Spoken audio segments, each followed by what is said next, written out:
Well, hello everybody. Welcome to SkyTour livestream for today, the 23rd of December. Yeehaw! It's only a couple days from Christmas, and I look at it as every day is Christmas when we have the universe above our heads. I want to welcome Daryl to the stream with us. Hello, Daryl. How you doing? Oh, Mark, I'm good. It's my birthday today too. So hey, that's right. Happy birthday, Daryl. So good. That's fantastic, man. Happy birthday to you, etc. Yeah, really nice. So now you're gonna get 1 million happy birthdays in the chat. That's the idea. There you go. Well, happy birthday to you. Thank you.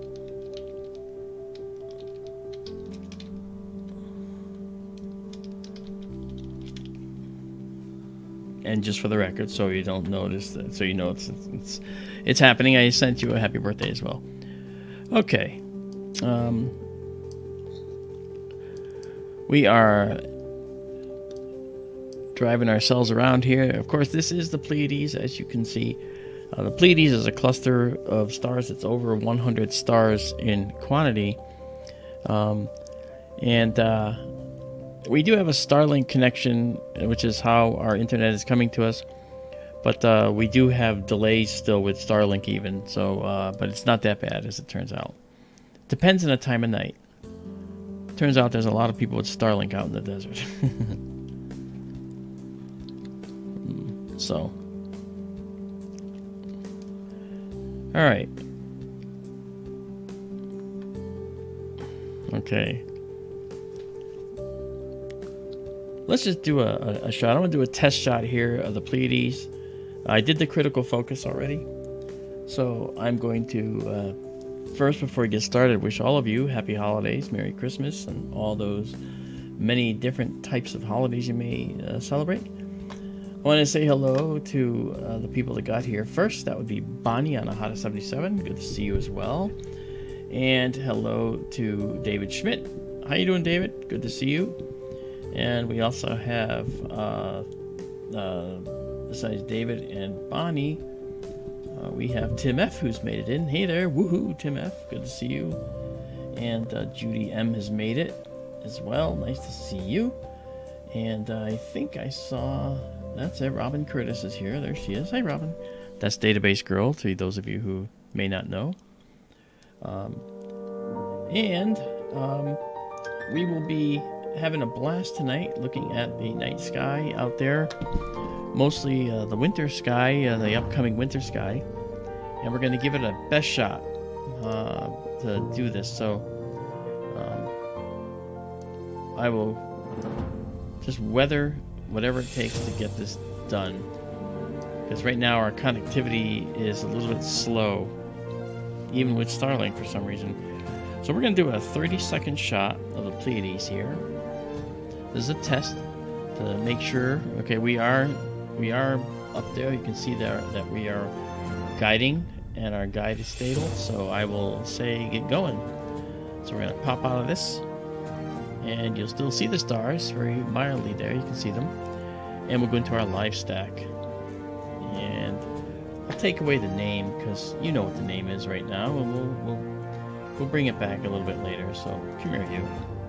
There you are. Alright.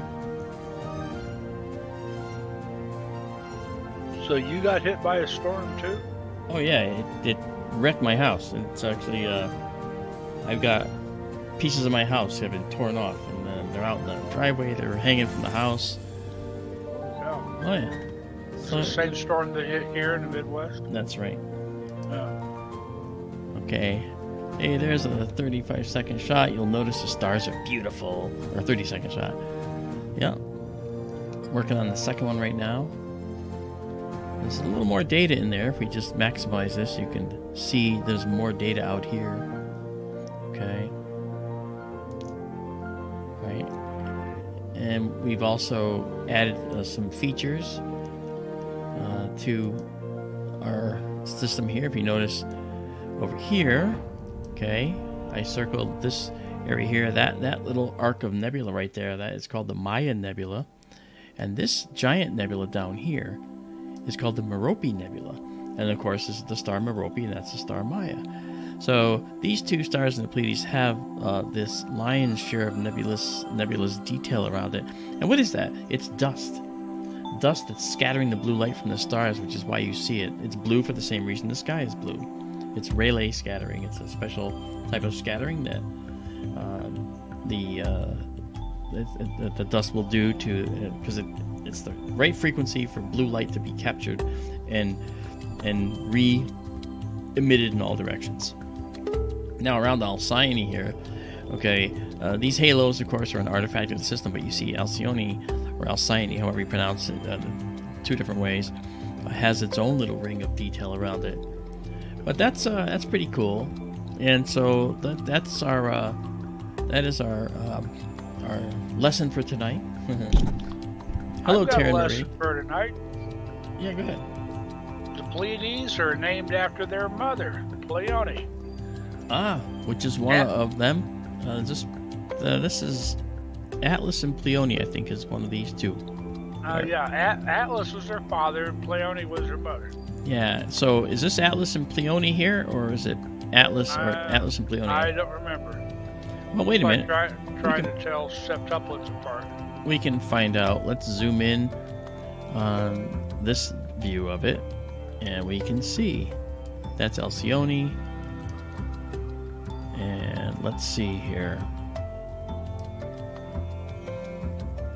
Gotta zoom out. Okay, Pleione is this one.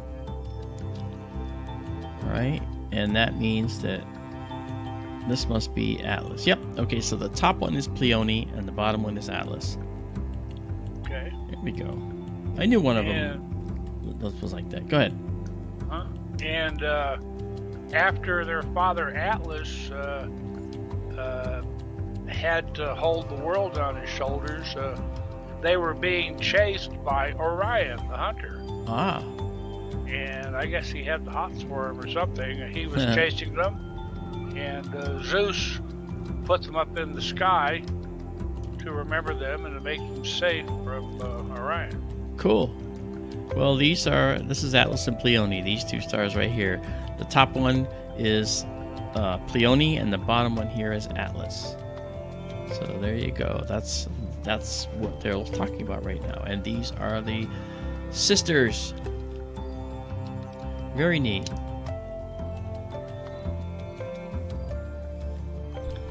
Let's end us the lesson.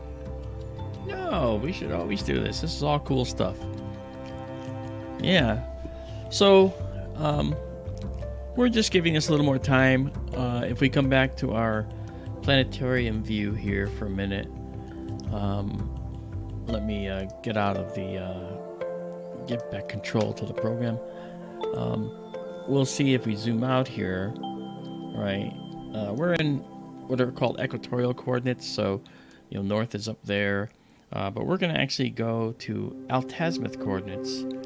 That is what's up and down rather than what's relative to the pole, and that's so we can actually look at other things here and see what's up. Now we need to be for Orion, we need to have them above 45 degrees, so we're still waiting for it to come up, so we'll get there.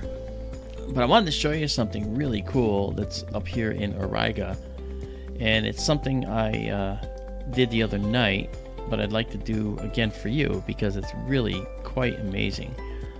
And it's right here. It doesn't say it, but it says the letter Y cluster, but it's more than that.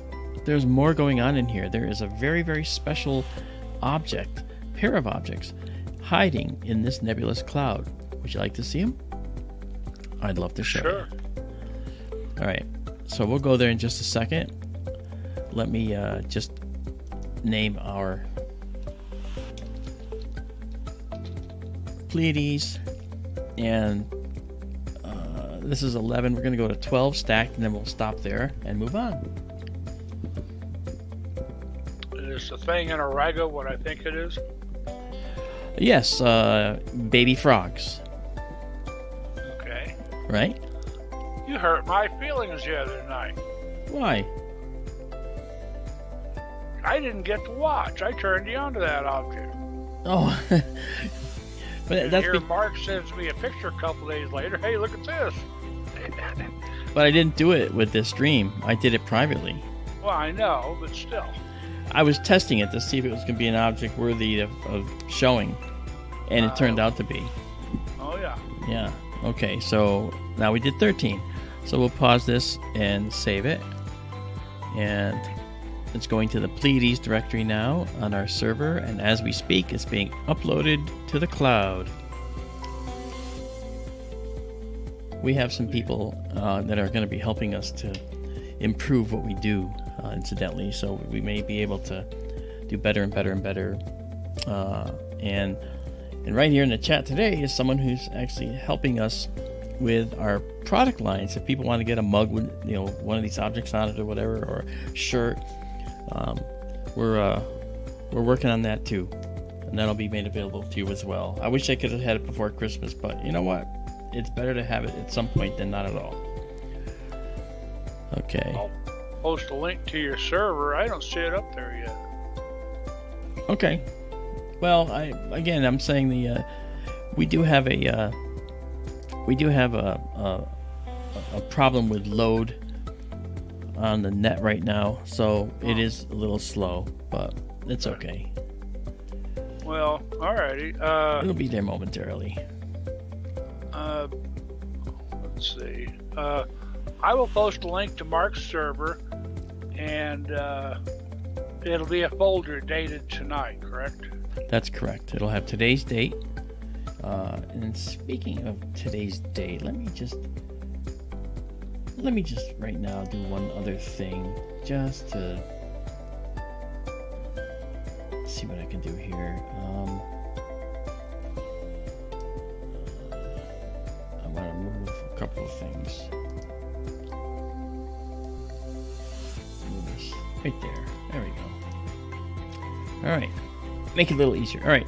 So we're going to go to this object right here and go exploring, because this is so cool. So here we go, guys. Off we go.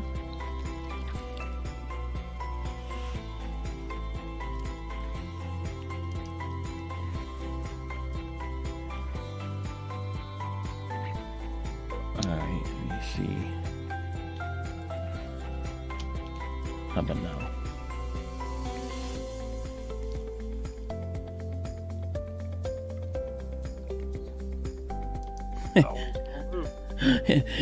Sure, prove me wrong, man. Obviously it was just working. Okay, it's working. Ooh, might be a little low. No, it's gonna be fine. I can see that's gonna be fine. Alright. It's a load issue again, like I said. So we'll just live with it, because it'll change as the time goes on. So this is the nebula that we're gonna focus on. In particular, we're going to focus on an area right about here, as you'll see. I forget. This is IC410? IC410, is it? I don't remember. I think so. Maybe. NGC 1893. Colander 63, Melot 33. That's the cluster. Okay. But well, you'll see. Yeah. I mean, you already know. But let's just get back here.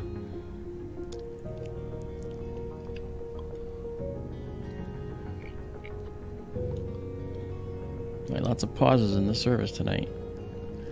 Okay. Now we're just going to drop this down a little bit. Meaning we're going to aim the telescope a little bit up.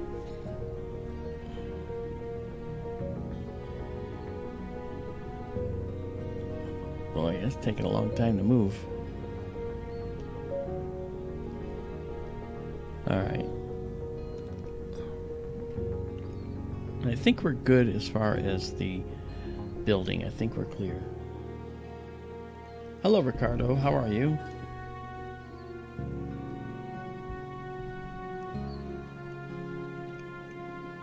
Merry Christmas to you too as well, Ricardo. Great to see you.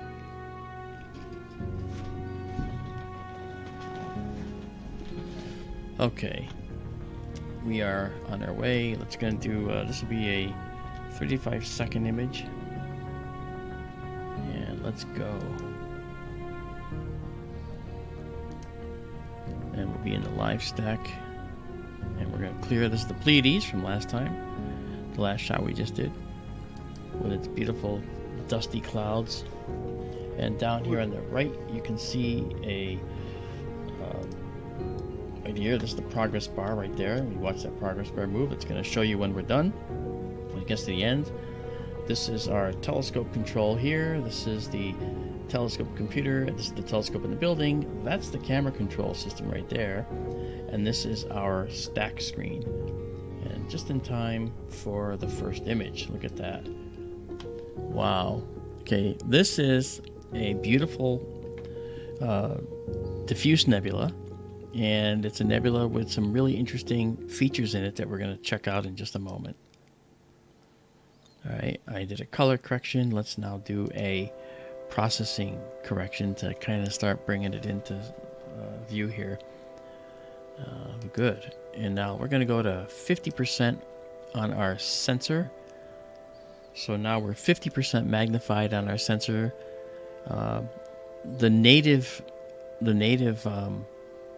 resolution of the sensor is at 100%, of course. And if we go to 100%, you'll see that this right here that'll come in, that's the native resolution of the sensor. So at this point, we're ready to show like things that are going on in here. We've only stacked two frames so far, but we want to look at these two beautiful objects right here. Look at those. Those are the tadpoles. Those indeed are the tadpoles in this nebula. They're called the tadpoles, actually. This is actually the second time I've seen them in my life. I've never seen them before. Never imaged them before. But you'll notice a very, very diffuse ring of gas around this cluster of stars in the middle, and around this nebula that's thicker in the middle. And just up here, out of shot, is another one called the Flaming Star Nebula. And it's just another beautiful location. But I want to show you this gorgeous nebula with these beautiful, beautiful, beautiful elements.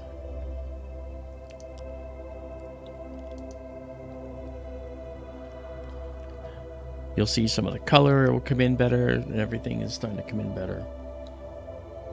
Notice how many stars there are. The stars are everywhere. There's so many of them. And how many of them are worlds, have worlds like our solar system? Gas giants, rocky moons and planets. A good deal of them. A good deal of them. Hello to Rocket City Astro. Oh, Michael Klagus. Okay. Are you in Rocket City right now? It's good to see you, Mike.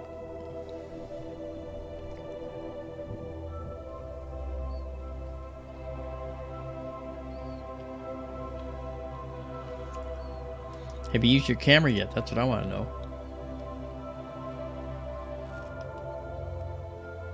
Ricardo says, I found tadpoles in 1967. What's funny is, Ricardo, I never knew they were there. Now, I'm an astronomer. That's what I actually went to school for. And in astronomy, you learn about how things work in space and the universe, but you don't actually know the night sky necessarily. Many of the astronomers I know can't find their way around the night sky because they have to rely on technology to steer to a certain object, and then they just look at their program objects. I've taken a broader view, and I've taken my astronomy into public outreach where I can actually talk to people and spend time sharing with them the wonders of astronomy, get people excited about it. And this is one way.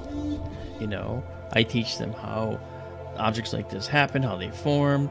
Daryl, of course, I call the astronomer's astronomer. He knows the sky inside and out. He's the kind of guy that would be able to shame some of the professors I've had in the past with his knowledge, okay?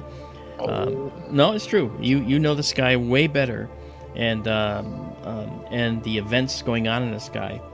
I know about the things in the sky. You know about all the events surrounding them. So it's sort of a combination that kind of rounds us out as a good team of people to deliver all this information to you. Well, thank you. That's true. I think Ricardo was talking about real tadpoles. Okay. Okay, Ricardo. Remember, I caught a tadpole once when I was a kid. I put it in a fish bowl or a big round fish tank when I was a kid, and I'd go out and look at it every day or two. And I went out there one day, and all of a sudden it had sprouted legs. Yeah. And I kept watching it. I went out there one day, and it was gone. It had turned into a frog and jumped out of the tank. Wow. Yeah. Interesting how that happens, Ricardo, let me show you up close. The tadpoles we're talking about are these objects right here named because they kind of look like tadpoles, right? Now, I'll just outline them for you. These guys right here. These are the tadpoles inside this box. You can see them stretching out here and out here. Really kind of neat, And so sometimes in astronomy we'll name things for what they look like. So you'll have nebula like the Wizard Nebula, which is actually not too far from here. You'll have the Spider and the Fly, also not too far from here. You'll have the Flaming Star, also not too far from here. You have the Elephant's Trunk Nebula, slightly further away, but not too far from here. So all these things are named. They have these are called colloquial names. Their official names, though, are different. They have NGC or New General Catalog names, or Caldwell names, Barnard names. Like Barnard was a guy that was big into, in fact, very much into dark nebulae. And dark nebulae are things like this right here. This is a dark nebula right here, right? And so this nebula that we're looking at right there probably has a Barnard name associated with it, Barnard association. Same with these guys. So this might be a Barnard something. And we can actually find that out right away while we're doing our stack here. We've got 12 stacks so far.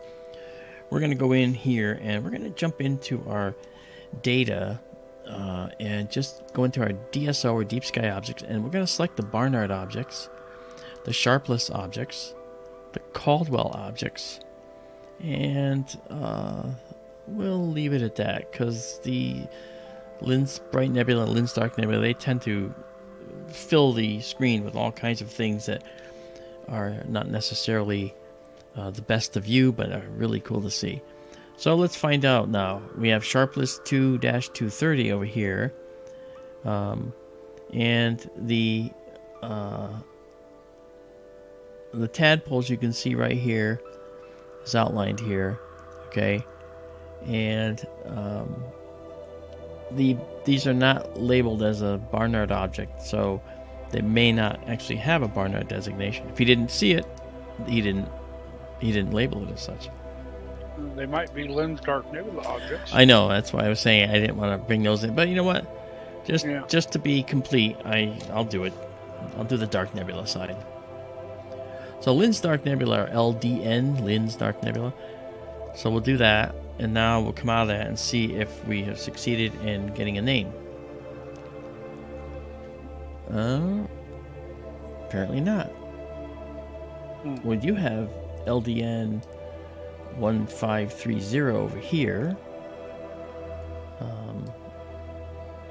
but we don't have an LDN for this. Alright, is what it is. Oh well. Yeah. Very cool. Oh, I also have to show you, by the way, guys, if we go back in here for a minute.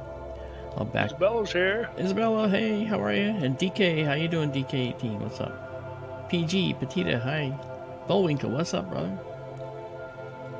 Alright. See this square here? This square is the field of view of our telescope. And so it's on an angle like this because the telescope is over here. You see how it's above my head here? You can see how it's angled over and back. So it's upside down. So if you want to see this the way it really looks, the way it looks in the screen here, you need to turn your head to orient it so that it looks the same way as this field looks. Okay, so in other words, we're in the middle of this field right now. Okay, and if you turn your head to the left, you see that the writing is right side up. So that's how this is oriented. It's oriented that way right now when you look at the screen. So you turn your head and say, oh, there we go. Okay, so that's how that works. And so we will have the same orientation for our screen objects. 17 stacked. Now you can see the tadpoles very clearly here. Okay, just beautiful. And once again, just to make them clear, this is them right here. Okay, those are the tadpoles. Yep. And these dark nebulae are not actually named by the names that we're familiar with, if any. I don't see the names anywhere. But they are definitely dark nebulae that should be named. 1530 is down here somewhere. But it's really cool. Sorry for littering our screen, huh? As long as you can turn them off again. Oh yeah. Well, the idea is that I'd like to be able to get this get these things for people on the screen, because sometimes they don't know where to look. Oh yeah. And hopefully it helps you guys to know where to look. I know if you do post-processing on this, the tadpoles look like they really jumped out a lot afterwards. Yeah, because what we do is, the stars are bright, and we love stars, but they get in the way, don't they? Because when you try to look at what's going on in here, the stars kind of get in the way of what's actually happening here. So what we do is we actually remove the stars from the view. And when we remove the stars from the view, you actually see just the tadpoles. And then we can actually subdue the stars and bring the nebula forward a little. So you still have stars, but you see it in a way that it might appear in an eyepiece when you look at it in the telescope. And it's much more beautiful. Yeah.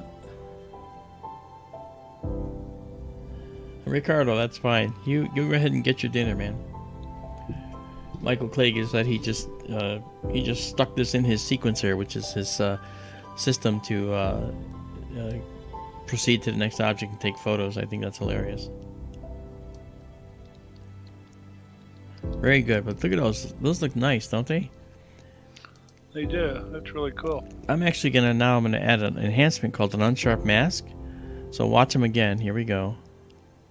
All right, now look at how much detail you can see in them. See how you see the real subtle details in there now? Mm. Yeah. So that's the unsharp mask version of the tadpoles. This is really pretty. Really pretty. It makes me wonder, are those so-called pillars or elephant trunks as ever? Or are they're kind of lined up pointing toward the stars there in the middle of the cluster. Yeah, and so to that end, I would have to say it's likely that there's something of that going on, because clearly when you look at this, you can really see that there is something that's being evaporated in this direction, can't you? So, and the thing is, it's a 3D universe, so you may not even see the star or stars, plural, that may be evaporating this thing backwards. Now, the densest part would be like right up here. Let me, not to belabor this thing, but just to show you that this is really kind of important. If you look at this part right here, all right, up at the top here, this area right here is the densest part, and when the solar radiation, the stellar radiation hits it, that stays. It's very, very resistant to being eroded away because it's a denser cloud. And so in the lee side, on the back side, it's protecting all the stuff back here. So it makes a pillar over time. It makes this stretched out area because the starlight pushing with its stellar radiation is pushing the gas and dust away from itself, just like happens in any nebula and any stellar cluster. The young stars push. They have stellar winds, and those winds of high energy protons and electrons will be pushing out at high speed. And they will push away gas and dust over time, over millions, billions of years. in millions of years for clusters. So looking at this, you can see how maybe this is a denser area, and the backside is sort of protected from whatever is eroding this thing from the front. We have the same thing here. Okay, maybe we're seeing the same thing here. Same stuff going on. But we can't say for sure, you know. I can't anyway, because I haven't studied these two objects in detail or looked up any papers that talk about them. As usual, I mean, I see curved lines of stars in that image, and boy, they sure seem concentric around the star cluster at lower right. You talking about these? Yeah, several curved line stars there. Yeah. One down, there's a couple down under, and some over to the left, and some to the right. And I comment on that a lot when I see it. There was a re-release sort of one of the web pictures from the Carina Nebula that came out just recently, last couple of days, I think, last few days. Okay.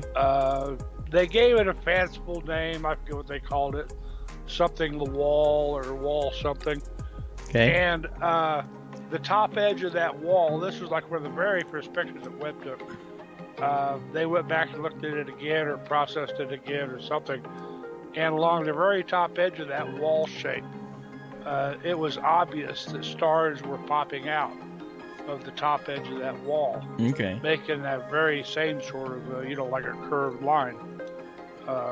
And that looked obvious. And I guess that was the whole point of the picture, was that it was real in that case. That there was actually a curved row of stars. Yeah. Popping out from the nebula. Wow.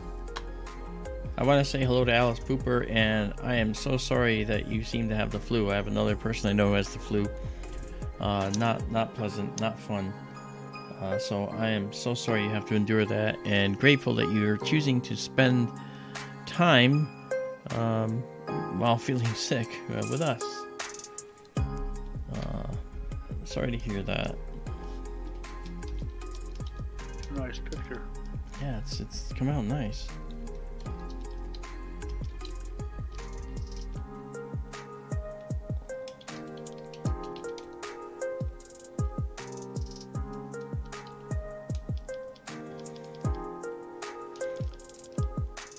One second.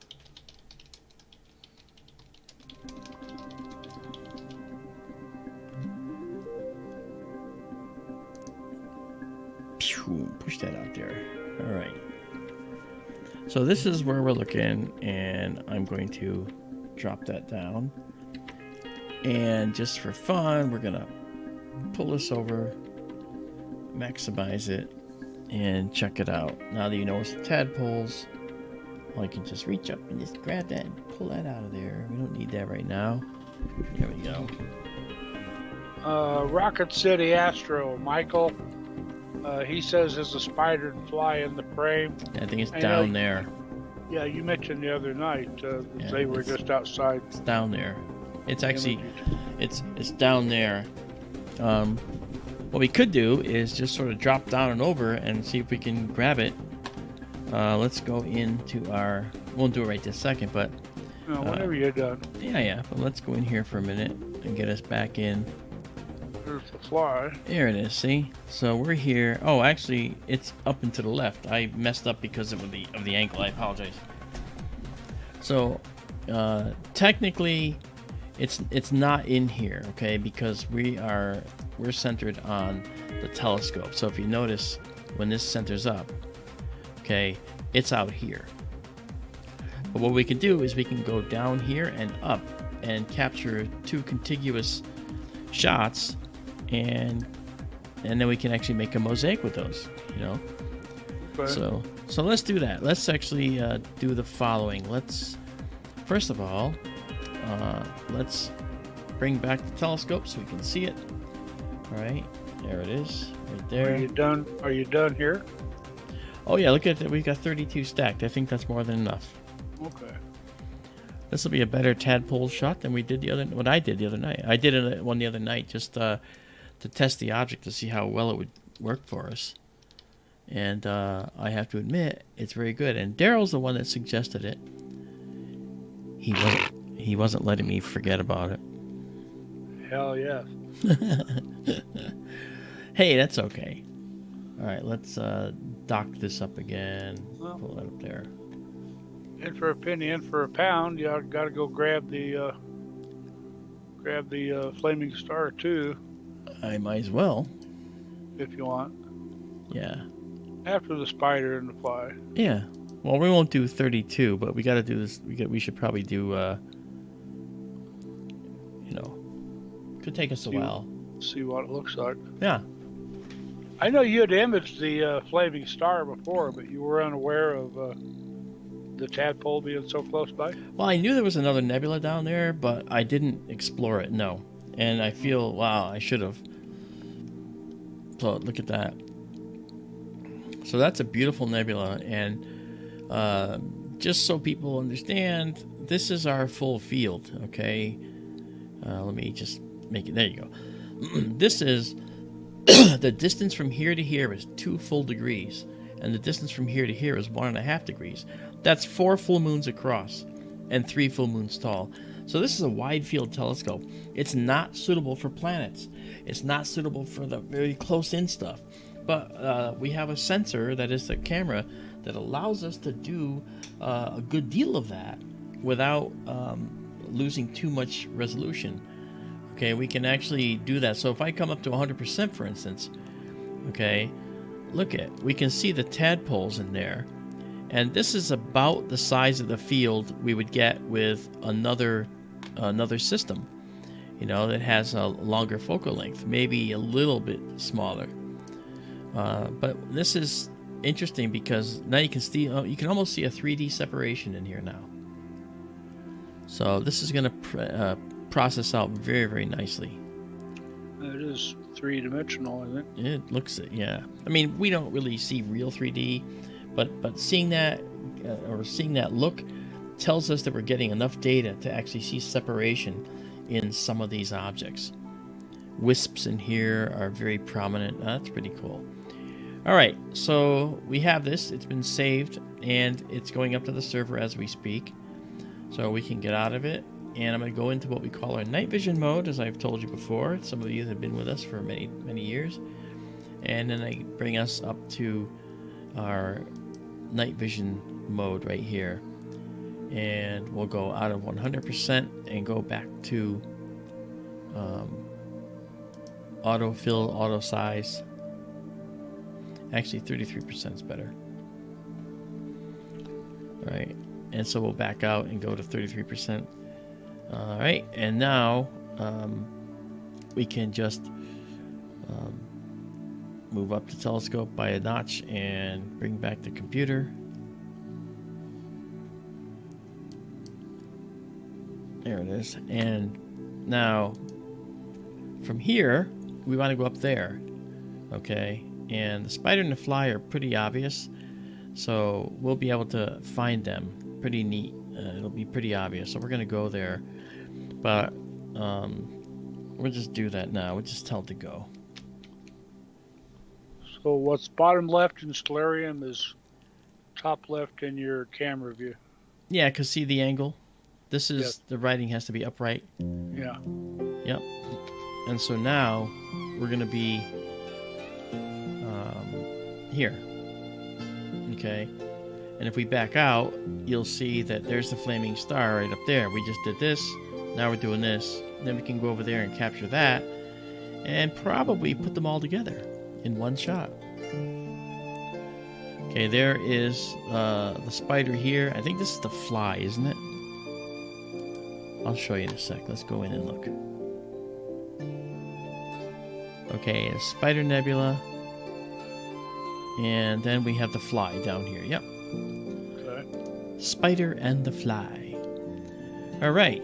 So now we're guiding okay here. This is nice. And so we're going to do a 35-second shot here of these guys. I've never done such a long exposure of these two, to be honest. So let's find out what this does. and we will start it off. Here we go. And we'll go back into our stack and delete the previous stack. This is what we did, and now we're up here in the upper left. We're up there now. Alright, so we'll clear this because it's on its way up.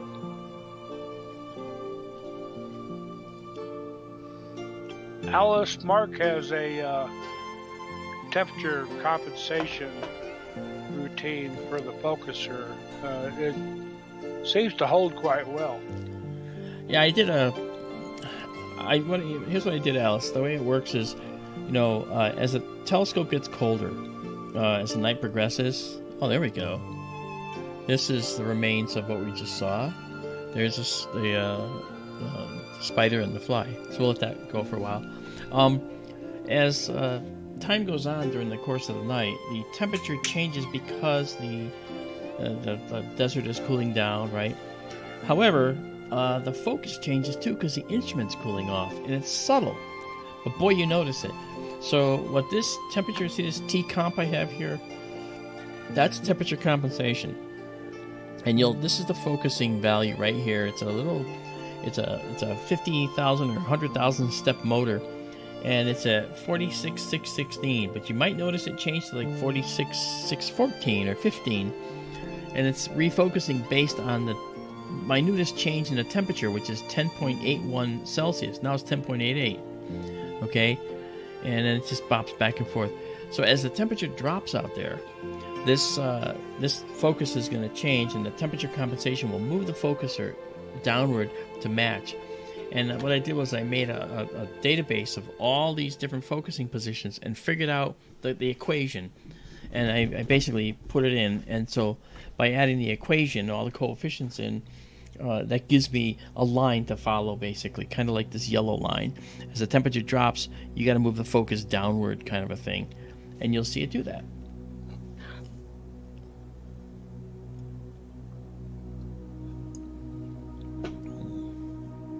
Hey there, Papa Tom.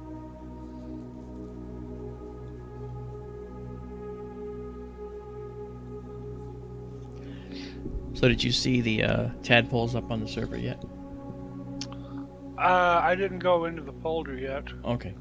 I suppose I should have just opened the folder and posted that, huh? No, it doesn't matter, because it shows Pleiades and the tadpoles are there now. Okay. Now, if you guys want to know what to do, you just go here. Go to SkyTourLive.com. That's the portal into everything you see here.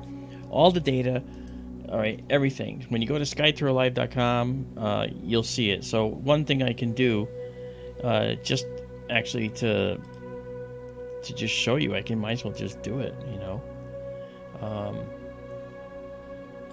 So I can do that, I think. Let's, while that's working right now, let me show you the other screen. First of all, I'll show you my weather screen so you know what we're doing. Okay, this is Arizona. That little bell right there, that is where the observatory is. 2,500 miles from here. And this is the night sky out there. There hasn't been a cloud in the sky. You see some here, and they're going to be moving down a little bit, but they're not going to affect us. And we'll be able to continue with the night. All right. Now, when you actually go to our site, I'm sorry for the bright screen, you're going to end up in this directory right here. Okay? And you'll see 12/23/2022. This is the directory for tonight. And you zoom into it, you go into it, and you'll see Pleiades, okay, and you'll see tadpoles. Let's go to tadpoles. Tadpoles, you see, this is the time, 8:04:23, 20 hours, 4 minutes, 23 seconds. And we jump in, and you'll see the processed image that we saved, and this is it, okay? This is the processed image of the tadpoles, and there they are. It's going to get clearer. It's just the way that the system manages its space. Okay, so now you see these beautiful tadpoles. Okay, and if you go back a screen, all right, to one directly before, you see this. It says a stack, 16 bits, 33 frames. This is actually the raw FITS file, astronomical file format, which shows you the raw data.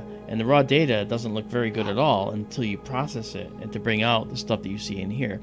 But most people want to just go to process and take that really cool process thing.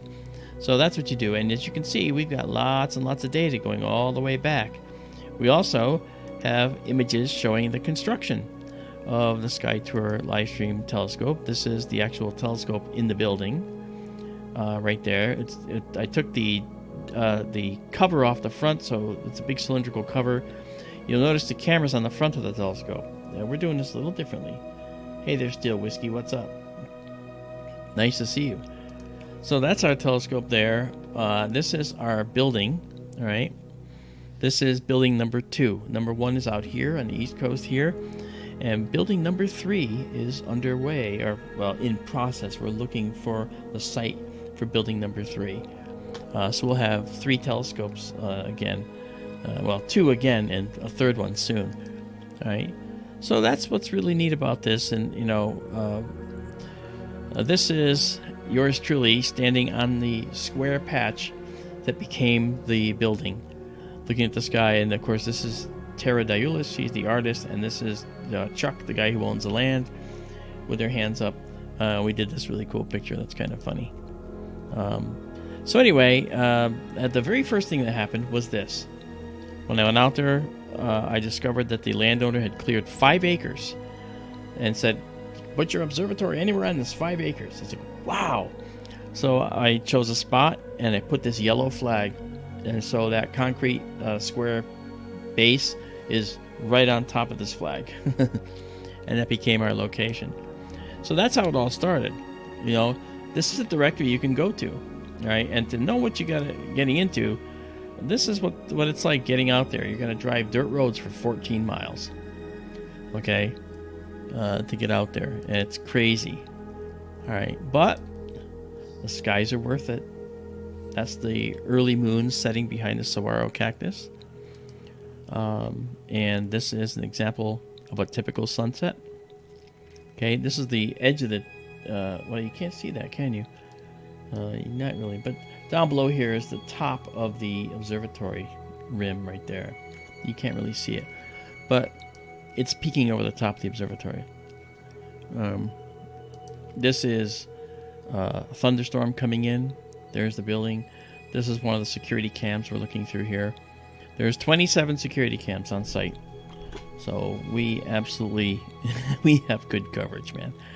All right, well, anyway, just show you that because I thought it was kind of cool, so you can get to see what's happening out there.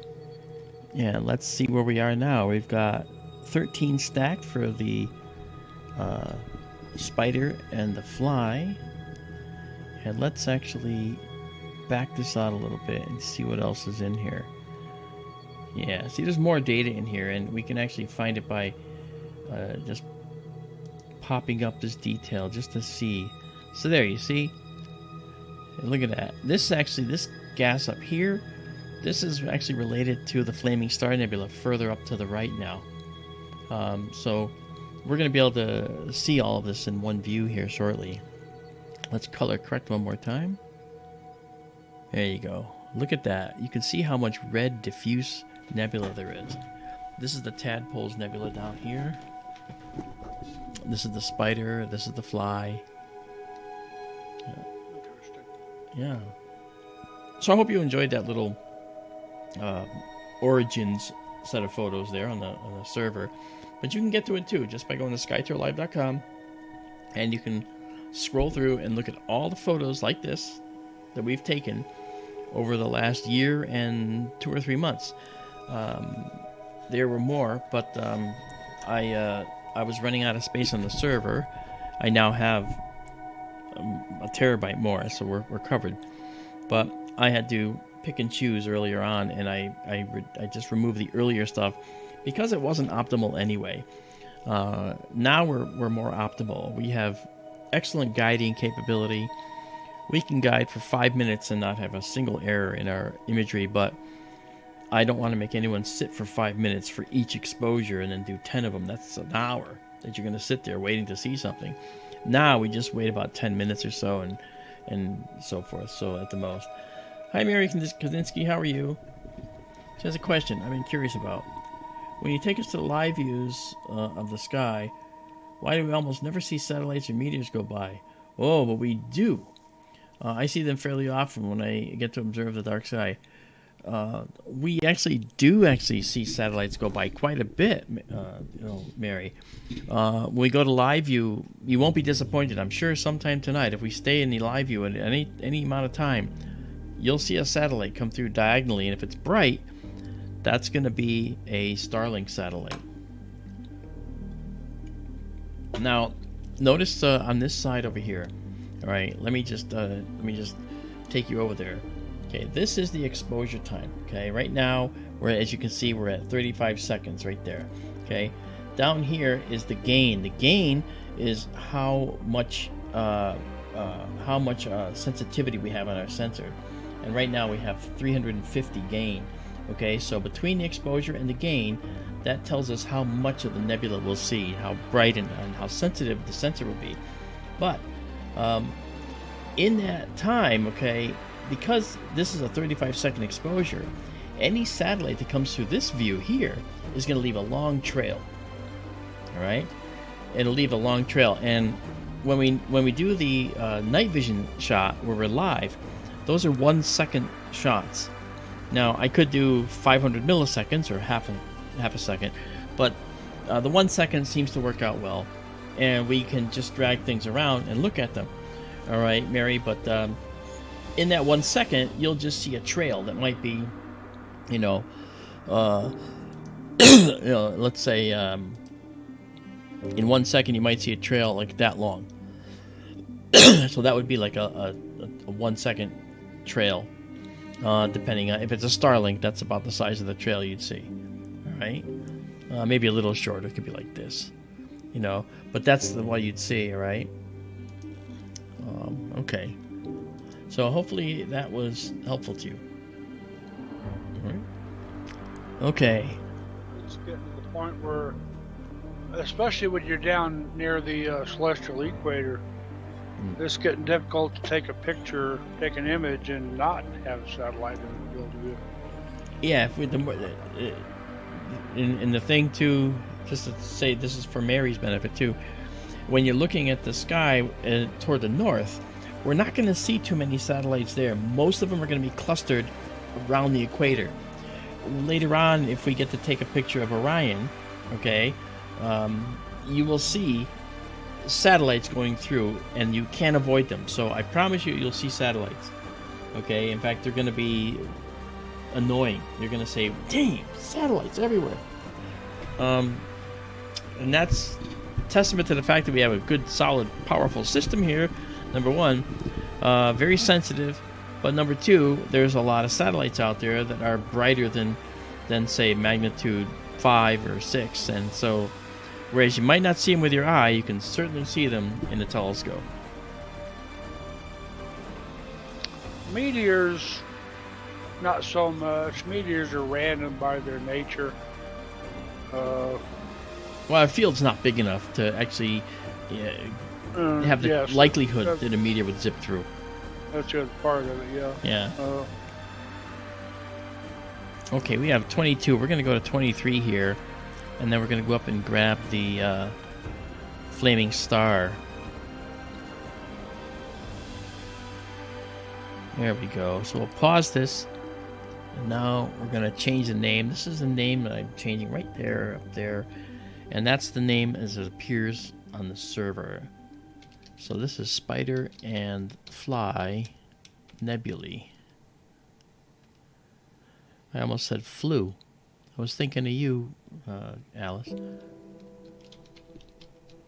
Spider&Fly Nebulae. Okay, and now we'll save it. And save it exactly as seen. And now that you know what it looks like up there, you can go find it. Okay. And now we'll clear this and go back to our 1 second shot. Night vision shot. And here we go. Okay, so we want to go up here now. And if we just come back to this and zoom out a little bit, we're going up here. And as I told you, you could see a little bit of this up here. we're going to go to the flaming star now.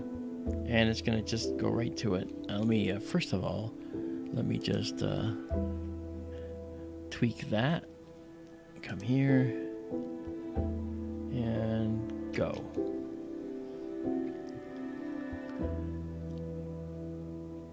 And we should be able to get this now. And you'll see our indicator move all the way over to that. Okay. It'll close in on it. There we go. All right. And let's align our telescope. Boy, it's a good thing we're not doing some actual research, because if we were, I promise you, you'd get bored. Because you got to do so many things to calculate so many parameters for when you're looking at stars. You got to calculate their change in brightness due to atmosphere, and how they're actually, the light is being dimmed by the atmosphere, and so forth. There's so much that they'd have to do. Okay, so right now, we come back in here, in our view. This is the Flaming Star Nebula right here. And the one we just came from is over here on the left, and then we came from down here. So these three are going to be able to be visually connected. It'll be beautiful. So now that we're guiding in a stable manner over here. All right. Now what you can do is come over here and set up for the 35-second shot and come out of this. The Flaming Star Nebula is really amazing. I'm going to change its name now. And I'll tell you why. Because I actually didn't like it that much. Because it's just, I don't know why. But when I realized that I connected it with the tadpoles, and when I actually did the processing and showed them all together, wow, it's an astonishing region. And I could see how I might never get tired of it now. So it's really pretty cool. Let me bring in my live stack before we get this first exposure. All right, good. So here it comes. First one, right here. Look at that. Wow, that looks nice.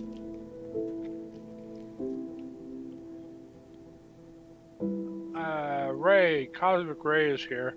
Hey, Cosmic Ray, what's up? I think he has a question for you. Why only 3 frames in the 30 frame? What? Why only 3 frames in the 33 frame FITS file? Sally sells seashells by the seashore. We didn't skip any frames, Ray, I don't think. We stacked, there's not just 3 frames. There's 25 frames in the last one we did. I think there were 33 in the other one. Normally it's supposed to stick to the same amount of frames just to keep the sky backgrounds the same, but it'll be fine. Hey Justin Langford, how are you?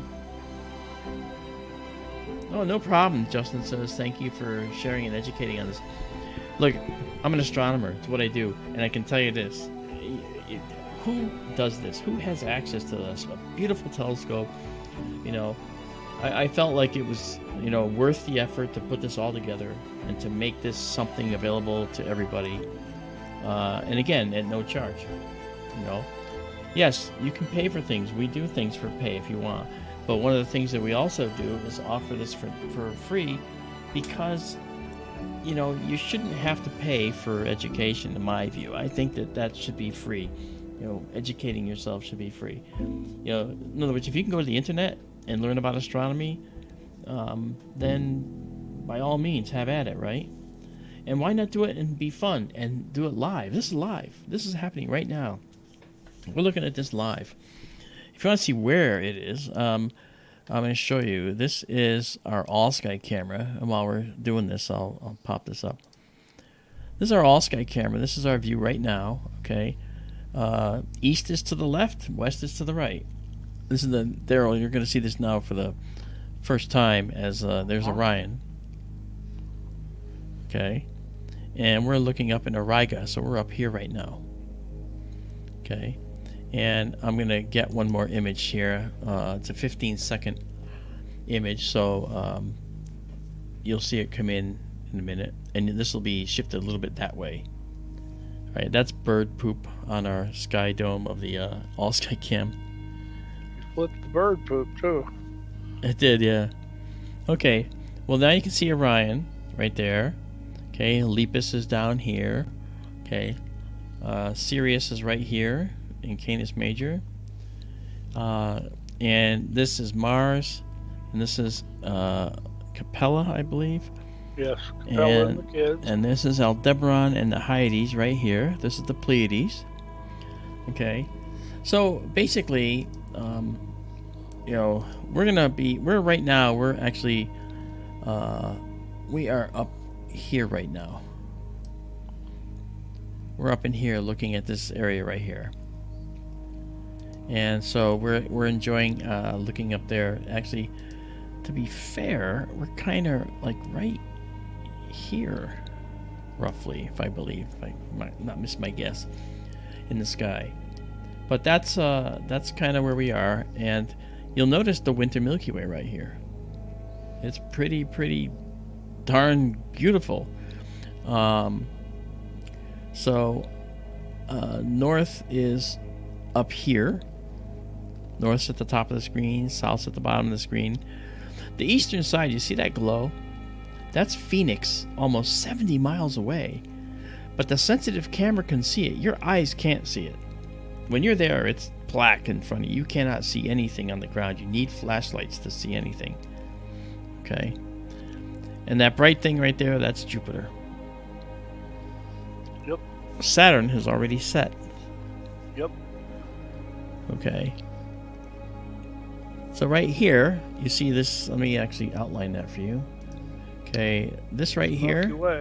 Yeah, and that's Cassiopeia. 1, 2, 3, 4, 5. The W of Cassiopeia, right there. And this right here leads back to Perseus, which is back this way. Okay, this I believe is Merfac right here. I could be wrong. In Perseus, but that right there is the. That looks like the double cluster to me right there. About. Yeah, the bright one in Perseus, the Merfac, and yeah. The next bright one will be Algol. Algol. Yeah, but this is now the double cluster. And that's kind of down here, right there. That's the double cluster. If we have time, we'll check that out as well. But I thought you'd like to see the all-sky view, which is kind of cool. Hello, Marianne. And I want everybody to know that Marianne Robb in the chat here is one of the movers and shakers of SkyTour livestream. Without her, this would not happen.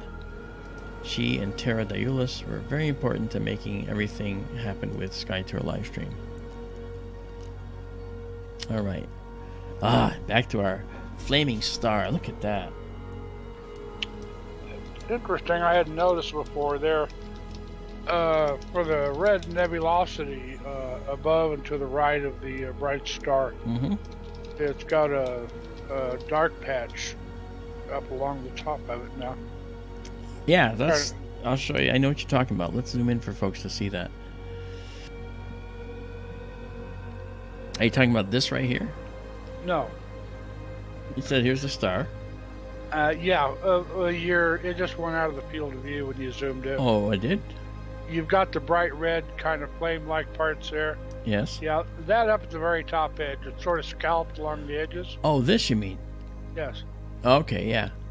Got like 3 dark lumps. Yeah, 1, 2, 3. Yeah. Yeah. Well, there's Dark Nebula there for sure. Yes. Now, the Flaming Star Nebula, and you have to say, why would you be bored with something like this? I don't know. I have no idea why, but I'm going to share something with you about this nebula. We're going to zoom in now and see. Our connectivity, by the way, seems to have gotten a little better. You'll notice when we zoom in, you see these areas right here. These are areas that are really like this guy right here, right? And then you see this guy right here. You see the sharp edges on those? Okay, the sharp edges right there, right? That is really interesting. Now, what could be causing that? All right. Well, what could be causing that is a variety of things. Shock fronts from stellar winds that are blowing outward.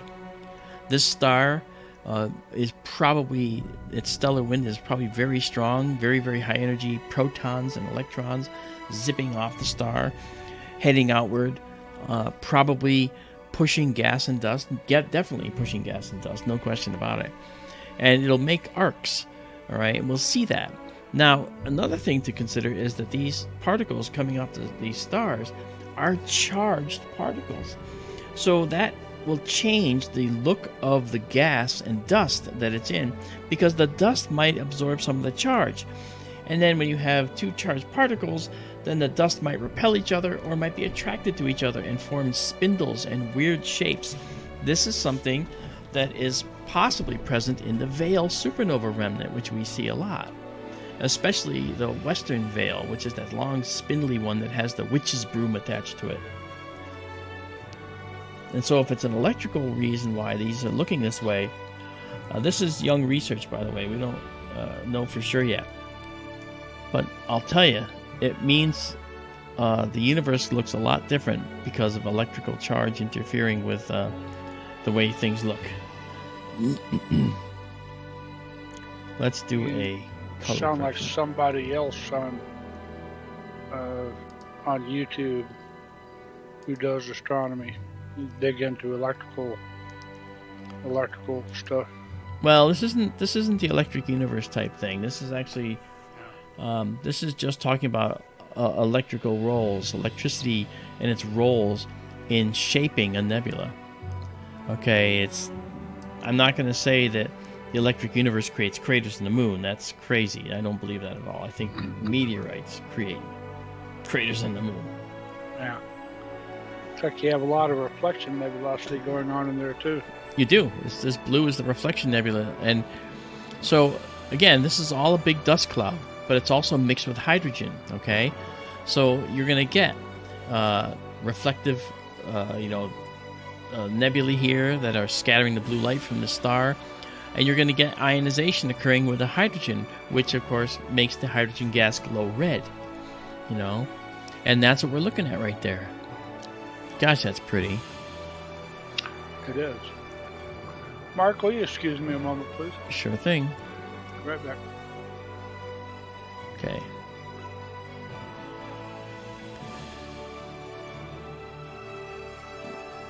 I keep doing this because I have a problem with my jaw. It's really clicking badly, so I have to probably get it surgically fixed. I don't want to do that, but I may have to. So one of the things with the Flaming Star Nebula that we have just never seen is this additional wing of red nebulosity that we see here. Again, diffuse nebula, just beautiful.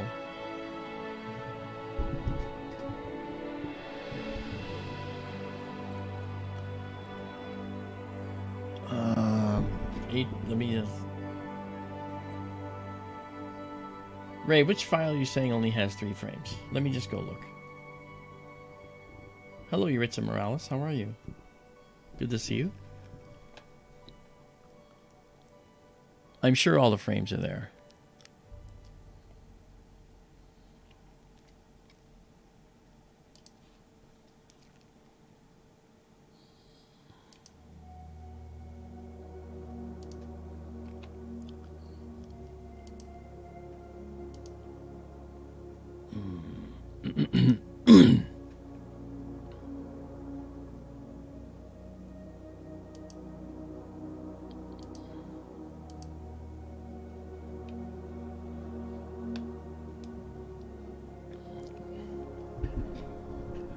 Ray, which frames? Which object were you talking about? Tadpoles, Spider&Fly. Pleiades. I think you told me earlier, but I don't remember.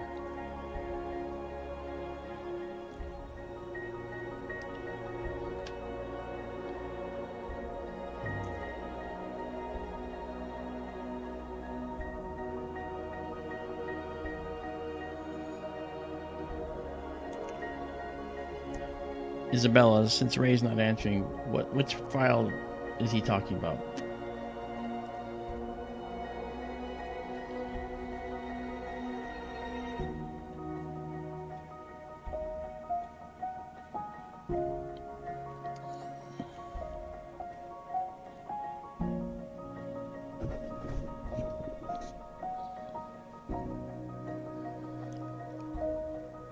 I mean, you can see by, if you look at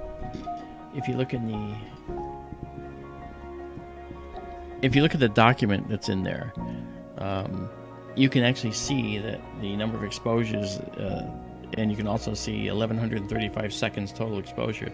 So we're doing the right thing. We are doing the right thing. Okay, let's get out of this now. Okay.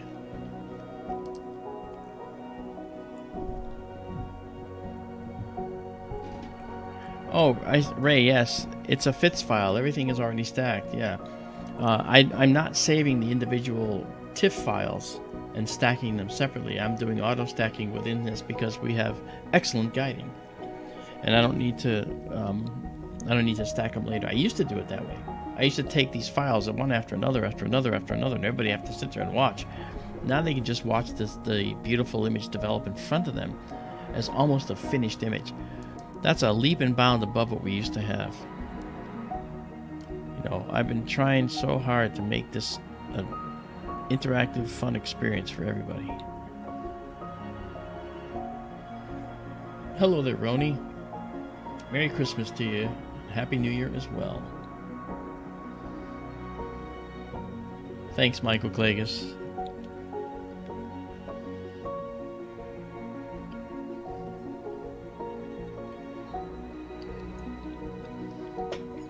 Incidentally, our stacking algorithm in here will reject bad images and only give you the best ones. So you might see ignored frames sometimes, and those will be frames that fall outside the parameters we specify for the size of the star.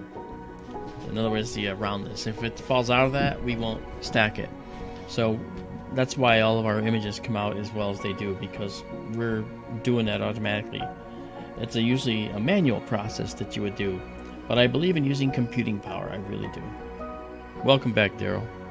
Thank you. Wow.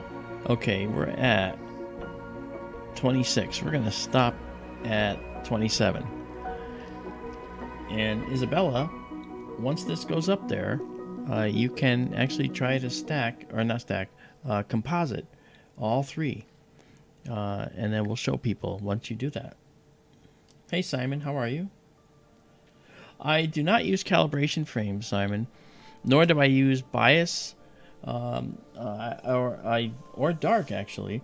The need for dark frames is actually minimal because it's so dark there. But we do average out the noise, and that averages out pretty well. Yeah. Cosmic Ray, FITS files are stacked files. You don't have to have them stacked, but we're stacking and saving as a raw FITS. So we already have that for you. So you can take those down and then image process them and do all the work you want to do. You can remove the stars and only work on the nebulae like we do if you want.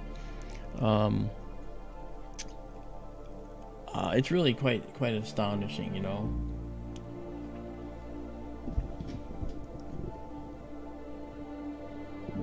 Simon says, "Oh, good, thanks, Mark. A little on the warm side, but have the air conditioning on, so it's all good." All right, man. Yeah, sometimes that's true. At least where I am, I'm in an air climate controlled area here, sealed up. Again, 2,500 miles from that, but that's okay. I use it. I use it all the way from Connecticut, where I am right now, and we've had a really vicious storm come through, and my house was pretty damaged last night in the storm. You know, pieces of the house are being shredded and taken off. It's a beautiful house, so we've got some cleanup to do, but I couldn't let a night like this go by. I just couldn't. Hey there, Gabrielle F. How are you? Merry Christmas to you. Thank you. Same to you. Yeah. Oh yes, it's beautiful. Let's actually zoom in here, Gabrielle. We've got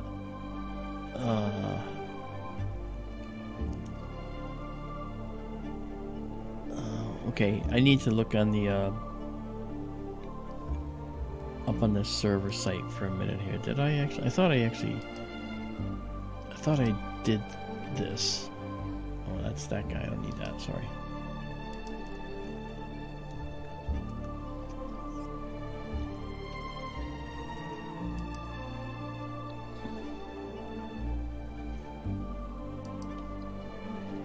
All right, hold on one second.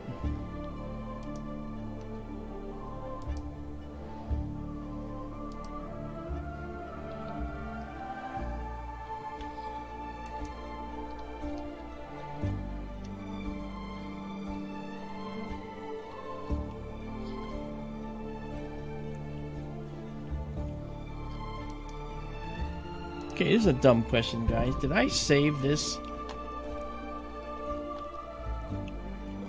I did, didn't I? I just don't remember. I think I saved this. I saved like the 26 frames or whatever. Am I losing my head?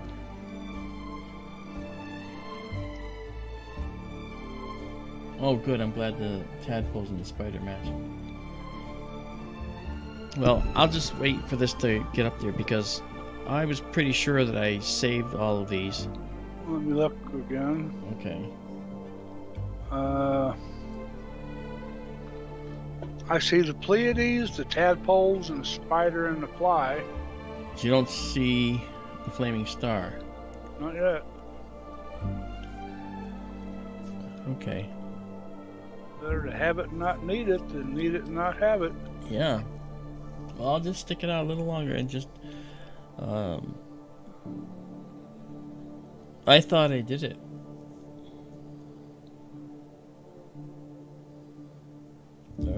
Michael Klagus asked, do I have hot pixel removal turned on?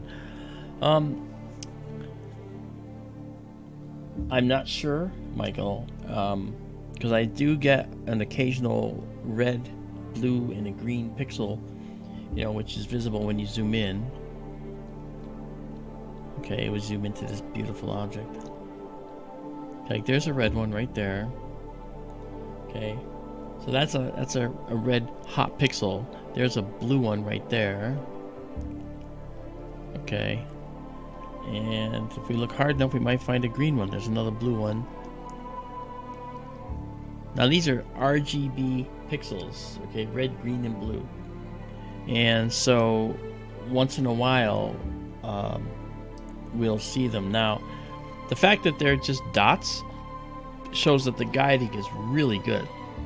If they weren't dots, if they were little lines of red, green, and blue, then it shows that something is dragging the image out, and it could be the fact that it's trying to guide. And we're actually giving it a very easy night because our green pixel is one dot. That green hot pixel is just one dot. It would be a line if this was having trouble guiding. Look at that. That's just beautiful.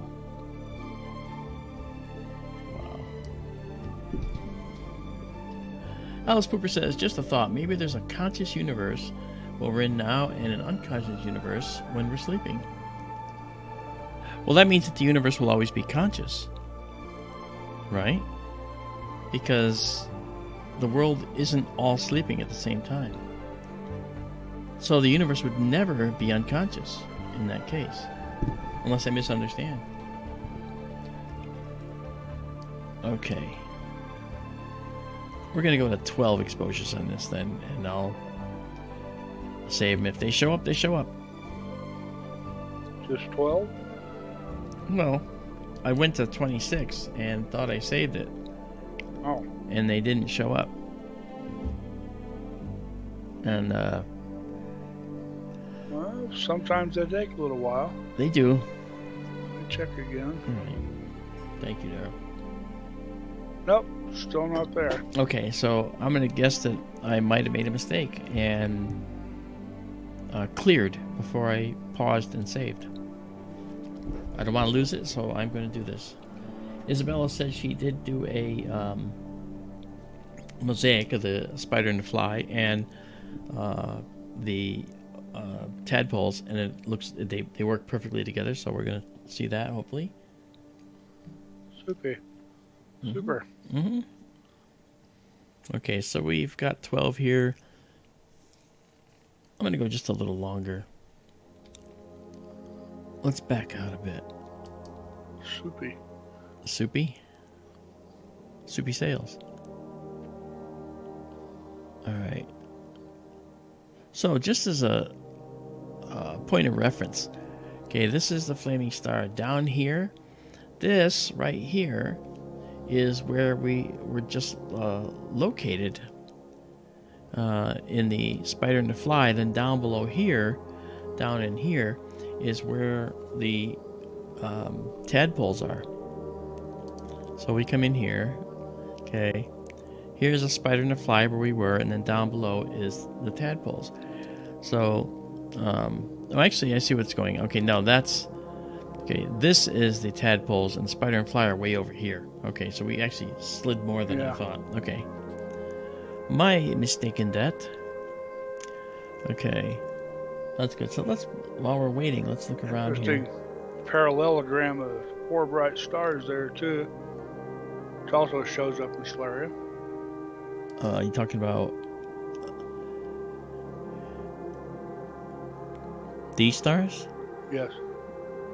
1, 2, 3, 4.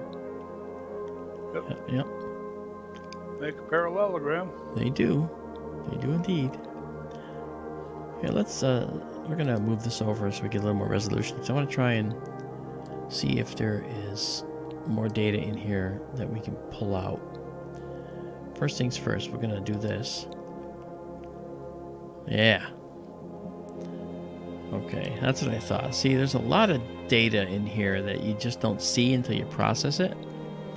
So look at the connection. The Tadpoles Nebula is connected with nebulosity to the flaming star. Incredible. Possibly. Well, it looks like it is.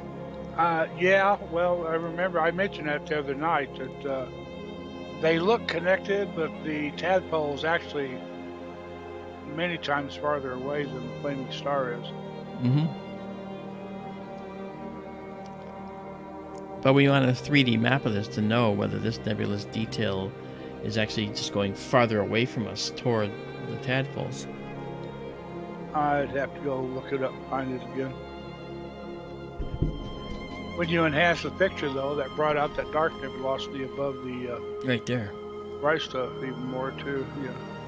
And you can see it's fewer stars in those areas, so it's dark clouds. Daryl's talking about this area right here. You can see the dark clouds in here, and the stars are being obscured by dark nebula in here.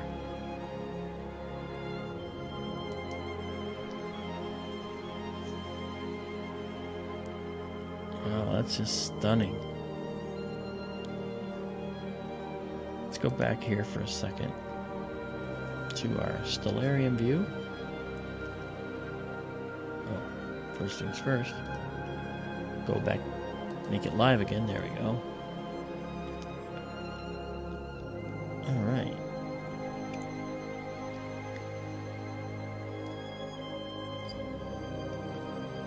Interesting. There's more nebulous detail up here in the upper left, which corresponds to this area right here. Don't worry, I'm not going to go after that tonight. I just want to look for something else. We're doing this to give us time for Orion and so forth to come up and get above our horizon. for the observatory. It's certainly up, but if you saw in the AllSky, we go back to the AllSky, right? Orion is here. It's still in the light, and I'm just going to do one more acquisition right now just to see how far up Orion is. I'm going to predict this right about here now. So it's only 15 seconds. And you watch it change. So that's where the belt is. So watch how far it goes. So see, there it is. It's starting to get into the darker area now. And that's right, the horizon of our observatory is right about there. Right about there. I didn't care to look at anything that was going to be down in where the sensitive camera could pick up the light from Phoenix so many miles away. So we have all this sky to work with, and we're kind of rushing the season by trying to grab Orion right now. Yeah, it's still early. It is. It's only 9:15 local time. Yep. All right.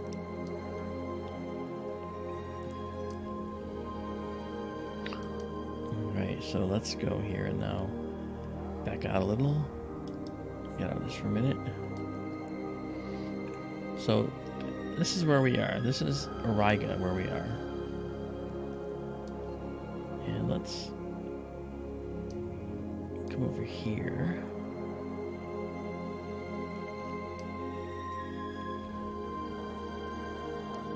And here's Murphac. And come up here. And we're still adding up over here, so we're good.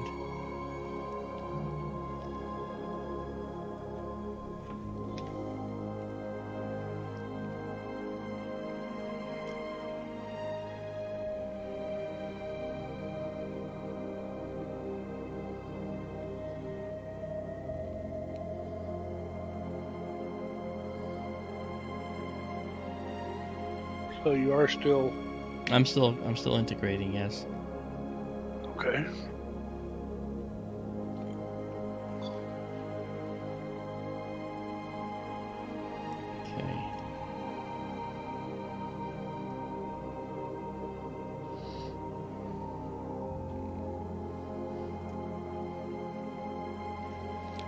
All right.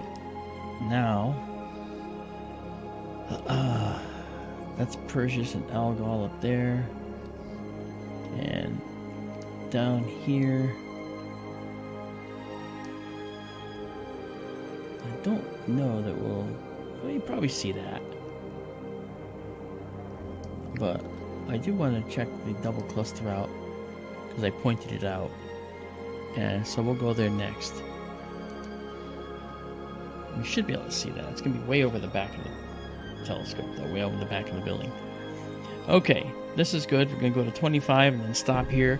And this time I'm going to save it, guys. Sorry about that. Oh, you didn't hit clear, did you? No, not yet. I haven't done it yet. So I have to pause it, and I'll save it. And it's on Flaming Star Nebula. That's what I wanted to see. And then save exactly as seen. So now that directory is being made up there on the server right now. Okay, I'll leave this here for now and then come back once we confirm it's in. But now we'll go and do our night vision mode again. Yeah, we'll do the night vision mode now. Let's do this.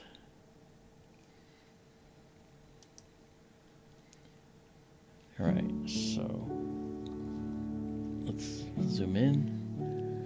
Okay, now we come back here into our planetarium view, and now we're going to go to the double cluster because the double cluster is just stunning. It's a jewel box, and I'd like to show it to you.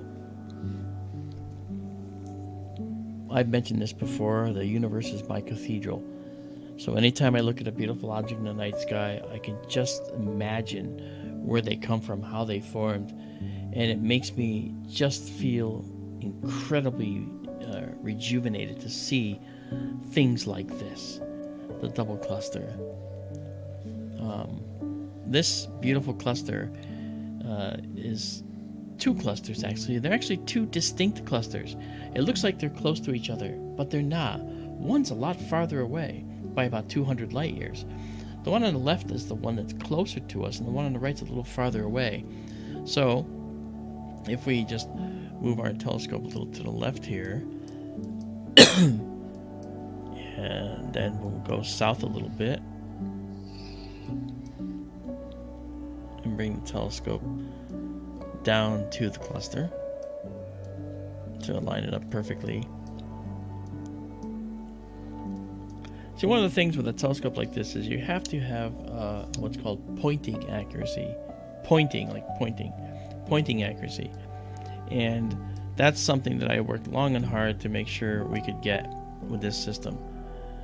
Because I didn't want to have to go hunting for things. When I wanted to see them, they'd be right there in the scope, or I wasn't going to do it. Okay? And so, taking care of accurately getting the scope aligned, and that occurred because we actually built a steel pier that this telescope is sitting on. All right. Okay.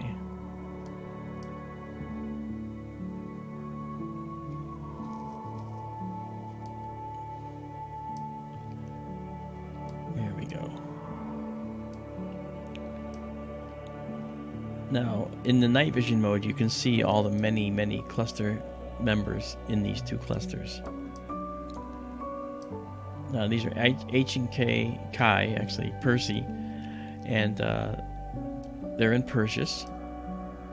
They're a naked eye object. You can see these with the naked eye, but not by looking directly at them in many cases. Sometimes you have to look a little to the right, because your eye is most sensitive in the black and white realm, and those are the receptors in your eye called the cones. And the cones are a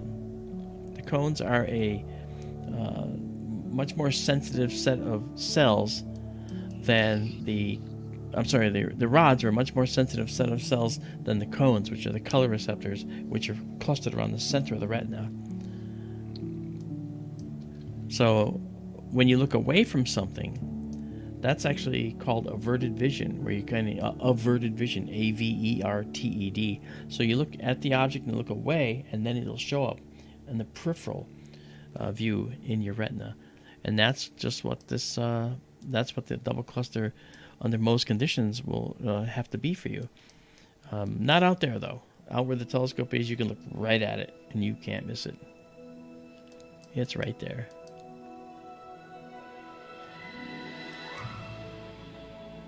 Okay,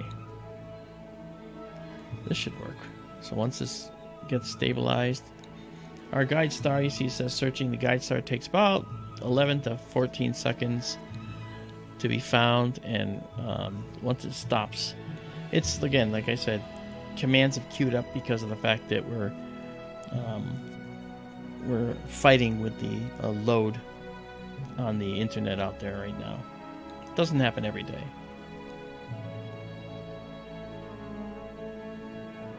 Looks like it's drifting. Are you doing that, or is it doing it itself? It's not drifting. It's actually, it's guiding now.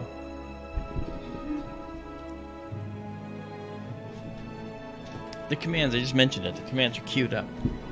So I was moving them, and you just got to wait for all those little commands to finally get executed. Okay. All right, so we're guiding now, and we're stable. We're gonna do a. How long do I want to go here? Maybe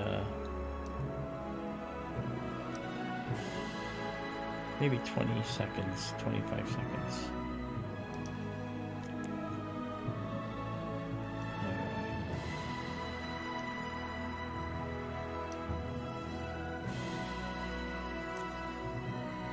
Yeah, this is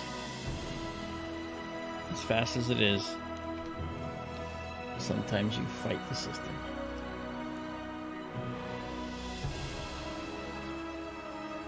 Waiting for 25 seconds. There we go. Okay, and then we come out and start to count.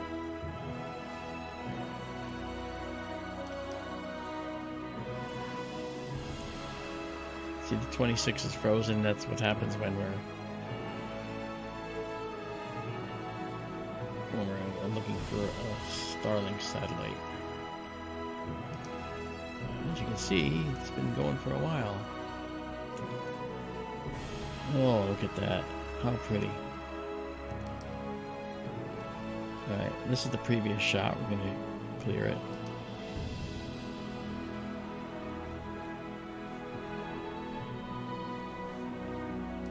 Alright. So here comes the double cluster.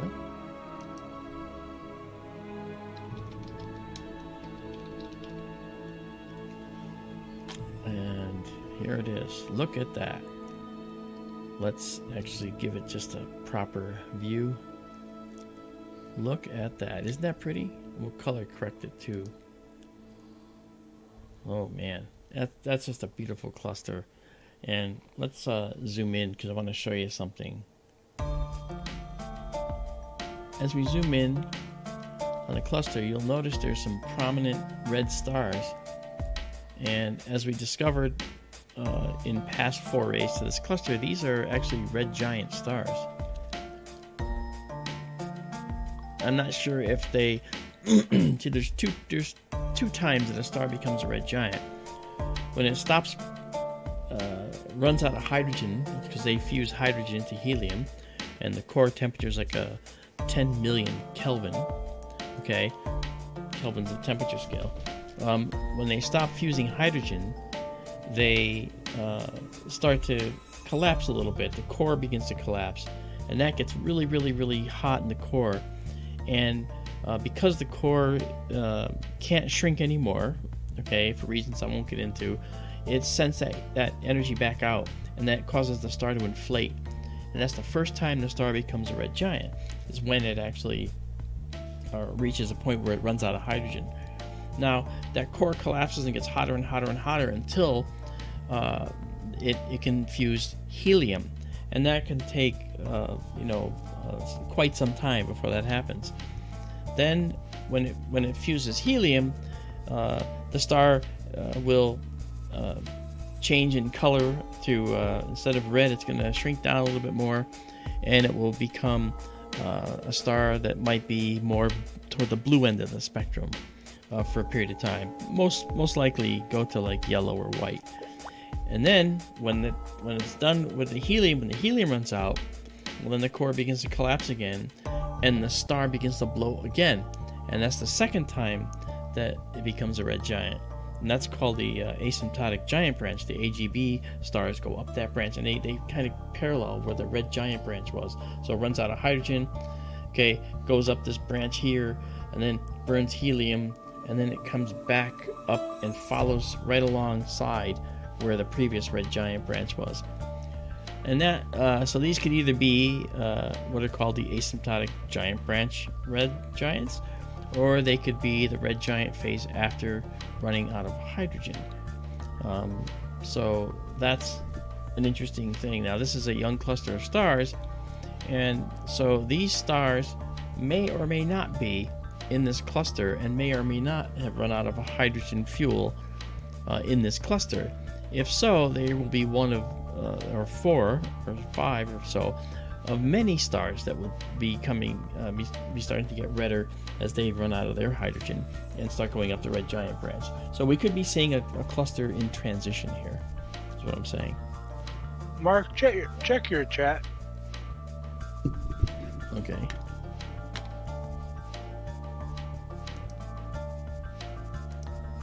Izabela sent me the mosaic of... oh, look at that. So it's there? Yeah. I was having a little trouble moving it for a second. Well, we're going to check that out. All right. Oh, very nice. Okay, well, while this is coming in, guys, let me show you what we just did.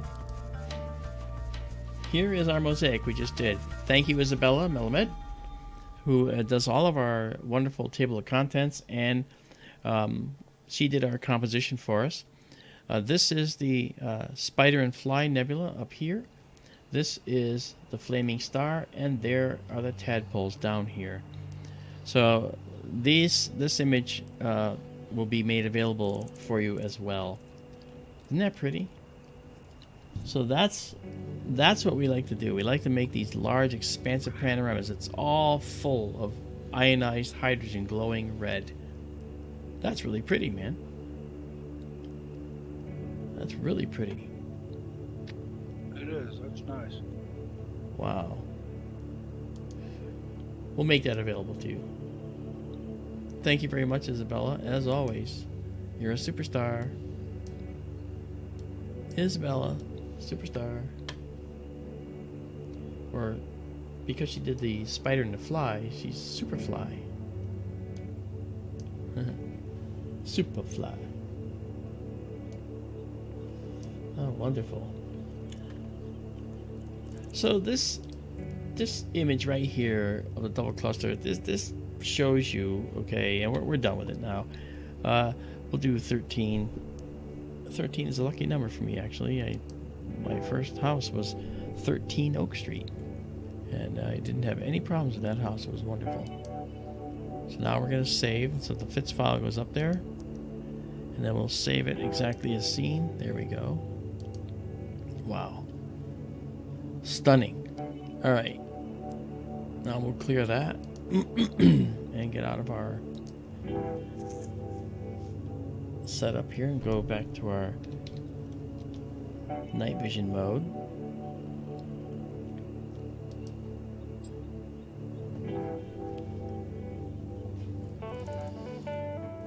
Beautiful. Okay, now we'll come back out of that. Drop down to a magnification level that's a little better.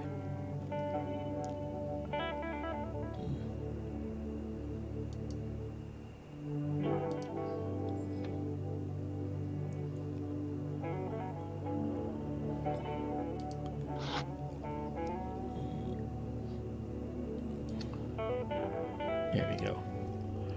All right. You know, while we're here, and we're still waiting for Orion. We are pretty close to the heart and soul, aren't we?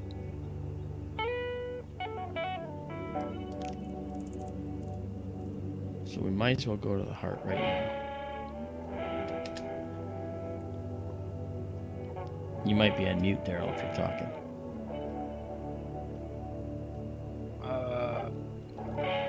I don't think so. Okay. All right, so let's go now. What do you want me to say? Nothing. If I was asking a question about going to the heart, see if you wanted to go there or not. If you had another idea, but I was met with silence, so I didn't know. That's a good hop from the double cluster. Not bad at all. Do the heart, you got to do the soul and the star baby, and the star baby. Start wandering back over that way. You know, north to northeast, and maybe do the California.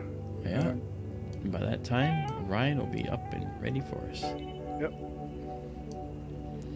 Lots over there in the northeast too to look at, though. Yeah. All right, so this is the heart, and you can see two distinct sets of nebulous detail right off the bat. You see one here. That's fish head. Here. Yeah, that's the fish head, yeah. And you see this other detail here. And quite frankly, this is an astonishing nebula because it fills the screen. It's bigger than the screen. All right. So we're going to go through our obligatory 11-12 seconds shot to find our guide star. Telescope is looking almost straight up. It's leaning a little bit backwards. So it's going to be beautiful. I can tell just by looking at the intensity of the nebula we see here that this is going to be stunning. And we'll do a 30-second shot here.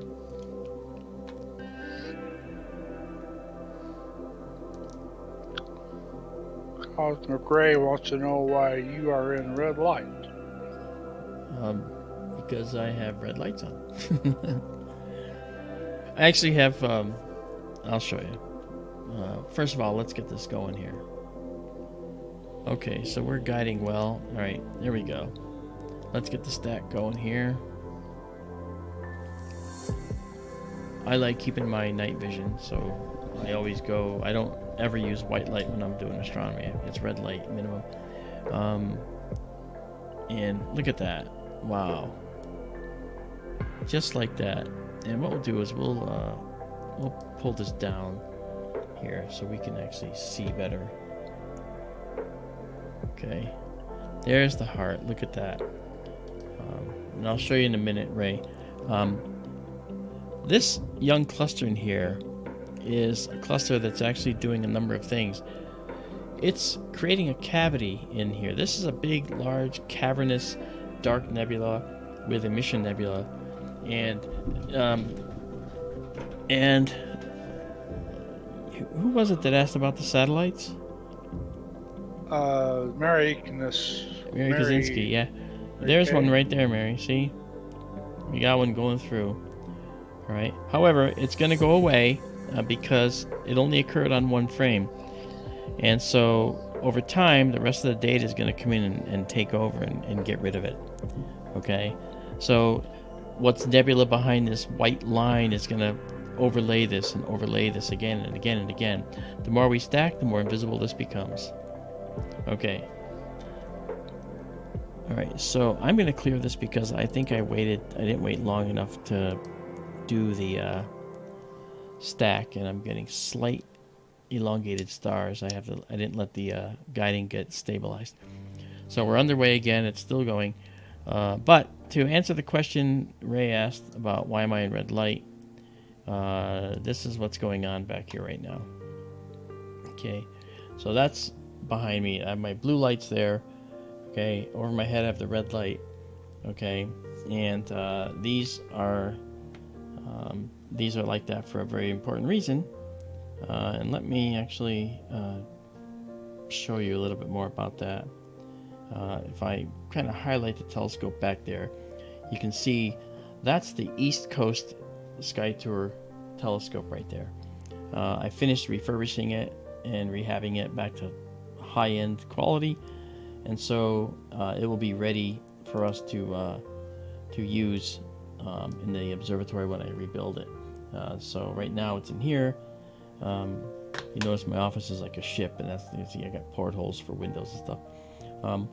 So that is our setup in here. The office has Wi-Fi lighting so that I can just change the lights at will. So I go back to my regular stream lights, and you know, I can do all manner of lighting.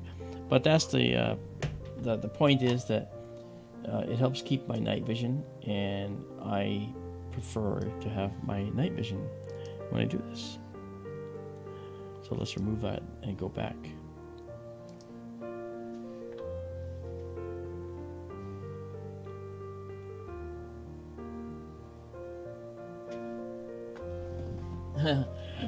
Cosmic Ray says, yeah, we rigged for red after dark on board ship. Glad to see your cabin does the same. Yeah, it does.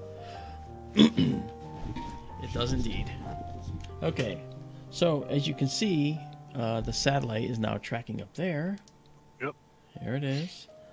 But again, that line will be all but gone, so I don't have to worry about track removal for satellites. But that does exist in the software. I can, if I want to use it, I can remove satellite tracks. But I'm stacking, so I don't have to. Look at this beautiful area. This young hot cluster, I was telling you before, it's got very, very potent stellar winds. So this area here, you see these arcs? Well, these look like, to me, like they have been cleared. And this is material that's bow shock, pushed outward by stellar winds, possibly from the young clusters here. And this might be a denser area. So it was starting out like that, going out like that, but then that lagged behind because it was maybe a little denser here, but the rest of it kept going. And we could be seeing that in the middle of that. But it's not 2D, it's 3D. So it's coming at us, it's going away. We don't have all the detail for that particular cloud. But one thing to notice is the beautiful and copious amounts of dark nebula in here. This stuff is just incredible. And over here, let's zoom in, because this looks like you can see this amazing three-dimensionality almost to this cloud here. This way this cloud snakes along, you know. This is stunning. So when you look in this region right here, okay, this beautiful cloud looks almost three-dimensional in here, doesn't it? You know, and the reason for that, of course, is that it may very well be.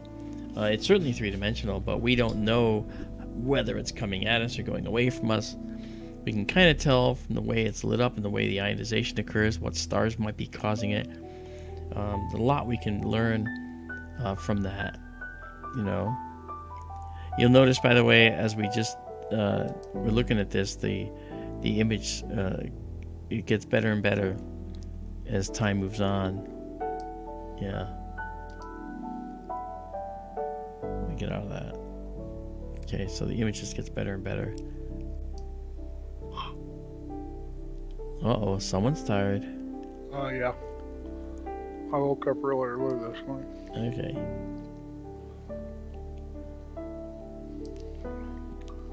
Sorry. No, that's fine. I was up almost all night because the house was getting torn apart by the storm. Have you talked to your insurance company yet? Not yet. They're kind of busy. They got a lot of people calling for the same reason. I bet. Yeah. This is the fish head up here, and it has a really interesting area in the fish head, which I think is kind of interesting. Okay. We're at 140% on the sensor, so we're actually a little more than the sensor typically would be rated for, so we can just drop back down to 100 even. All right, so there's 100, and you notice, look at this beautiful little red nebula right here.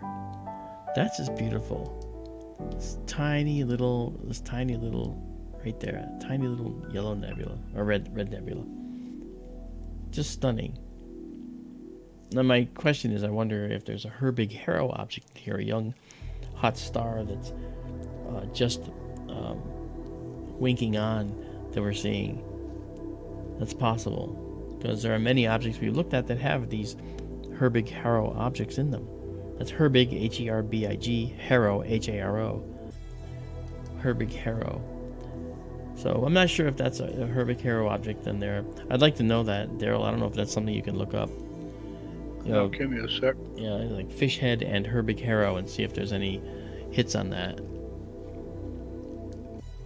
That's pretty though. Okay.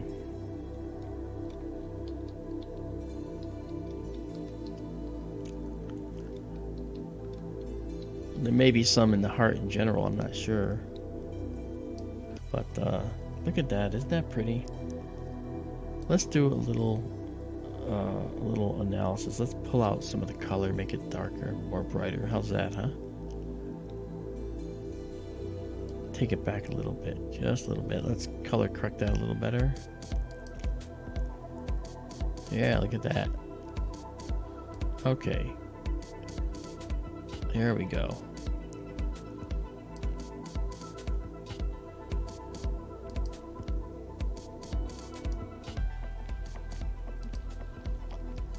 Oh, look at that. That is just beautiful, guys. Wow. This is live. This is beautiful. Live stuff, man. This is crazy. I never get tired of looking at these beautiful objects. And there you go, so you can see what it is.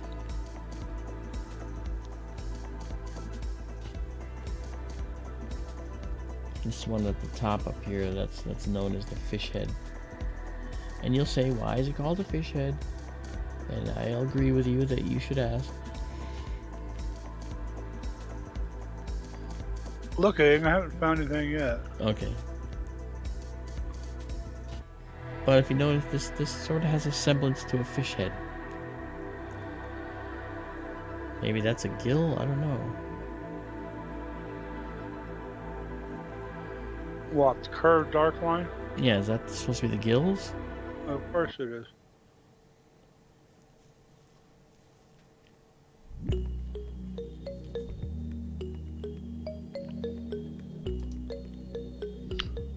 Yeah, the part over on the right, near where I guess you're thinking of the Herbig-Haro object, is like the fish's mouth, his lips. this is? I'm not looking right now. Oh, okay. I'm busy looking for what you asked me about. All right. So what Daryl's saying is that this area here is the fish's lips. Yeah, that's the lips. This is the gills. And yes, that's the gills. Is this the eye, or is the eye over here? When I look at it, I think the fish head is upside down, and his eyes are the dark part. That's just me, though. All right, no, that's fair. All right. Kind of how I see it. Fair enough. Wow. Okay. I know I had you show a picture of my fish sculpture once. Yeah. I thought it looked very much like the fish head here. Yeah. The fish's mouth and the gills and all that seemed to correspond pretty well. It did. I haven't seen anything that says that is a Herbig-Haro object. I haven't seen anything that says it's not. I was just wondering. It most likely, if it didn't come up, it probably isn't. But I was just curious because it had that strange appearance that I've seen with Herbig-Haro objects before. Yes.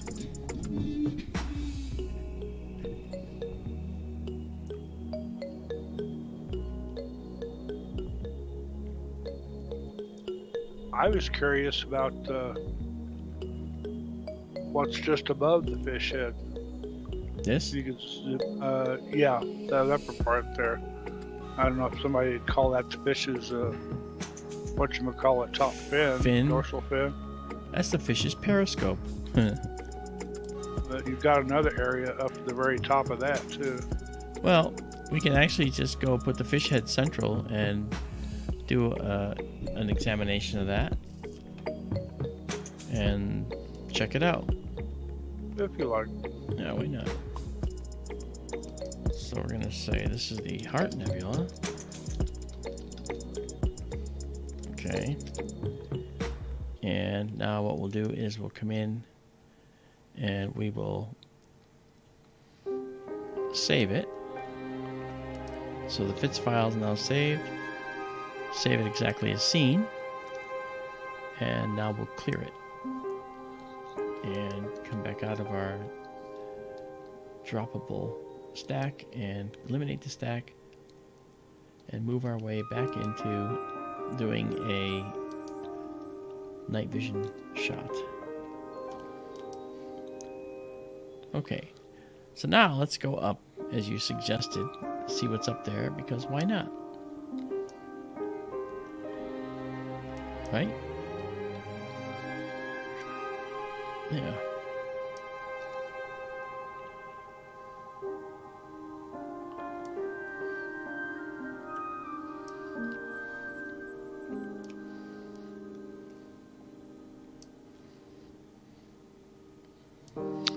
Thank you, Izabela.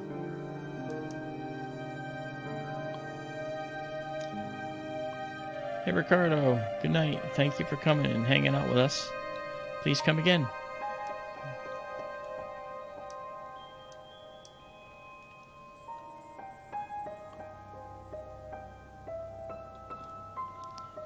Yeah, Ray, that's what I was talking about. It seemed like let me pull that out. It seemed like that was what we were looking at. I had no idea whether it was or not. It just looked remarkably similar to the ones we've seen in the Cave Nebula.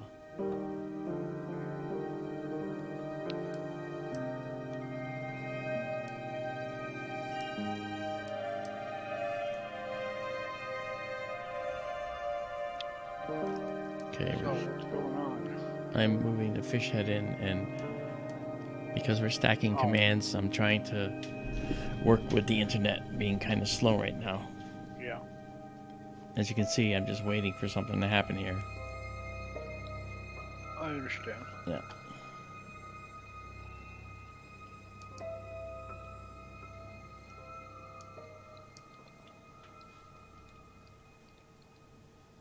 Okay. All right, we're going to let that stabilize.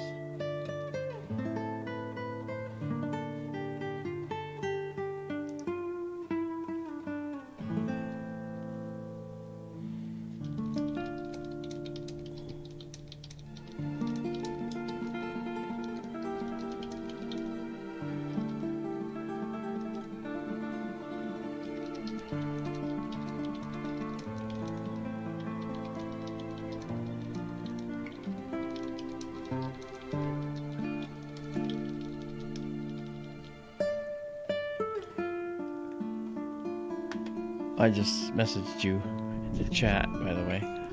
Okay, right now we are stabilized, and we're going to go in and do a 30-second shot here as well.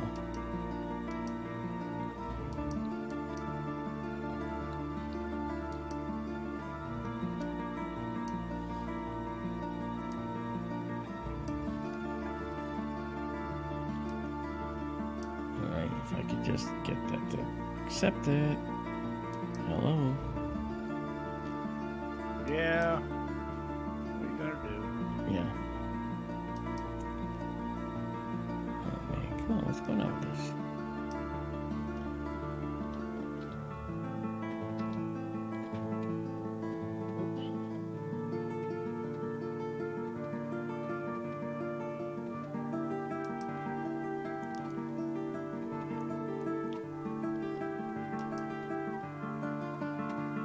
Finally comes to life. Thank you.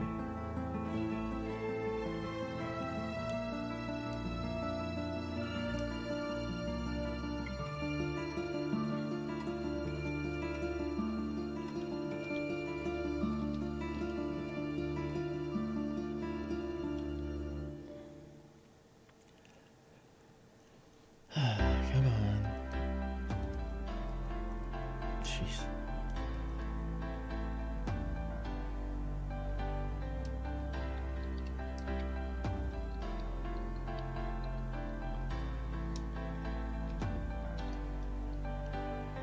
Ugh.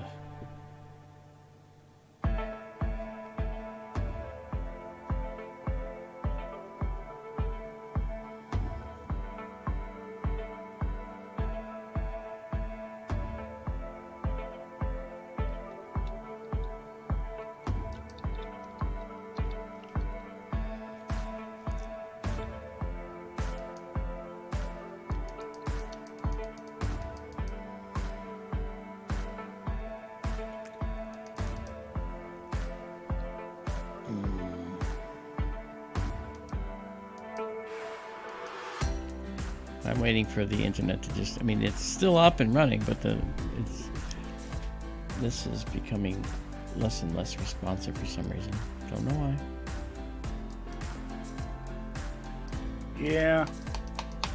Pokey. Huh? It's just pokey, I know. Yeah. I wonder if that was why I was having trouble getting Izabela's Mosaic over to your chat. Oh, you know what I'm thinking now? Holy cow, I didn't think. It might not be Starlink at all. It might be storm damage at my end. Well, didn't even think about that. Oh, my God. Oh, so now you come back. Okay.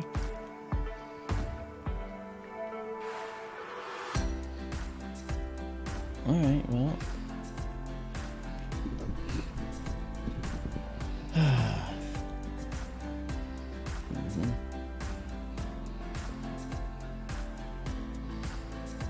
Well, where'd it go? Because it ended up doing 30 milliseconds instead of 30 seconds because it was being stupid. Now it's doing 30 seconds.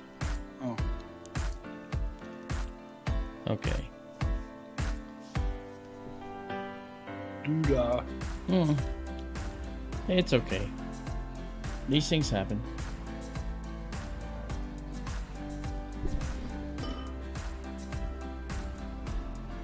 Why was Cyclone hidden? I don't know.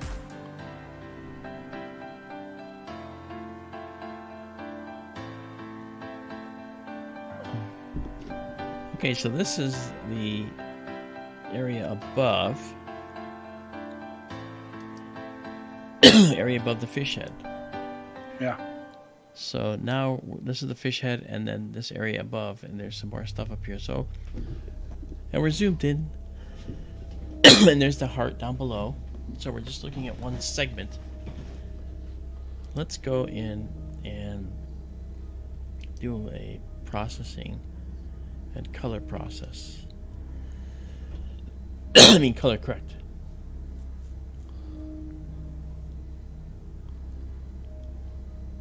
There we go.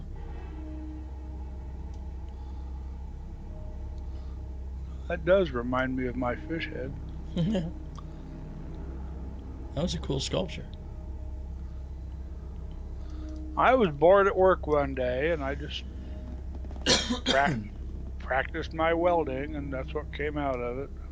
I thought it looked good. It was on a Saturday, of course. No bosses around. Mm-hmm. Well, you just admitted it now. Now you're going to get in trouble. Not anymore. I know. All right. Hey, that's a cool area all by itself. It is. We're going to leave it as Heart Nebula so that we'll have it in the same directory. Look at this star chain right there. There's two of them. See that? Those could be line of sight too. They could just be... Now, they're not perfect lines, which is the dead giveaway that our brains are trying to see a straight line where there isn't one.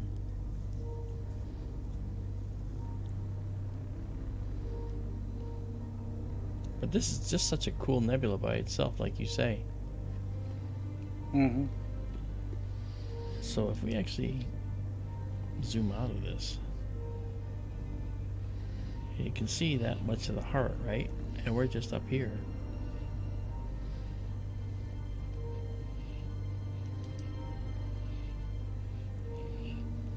Oh, look at that.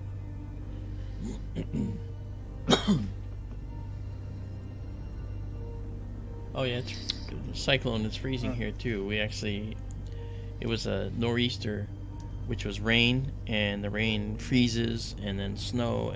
It's just, and there's no snow on the ground. It's all frozen, ice, right, water.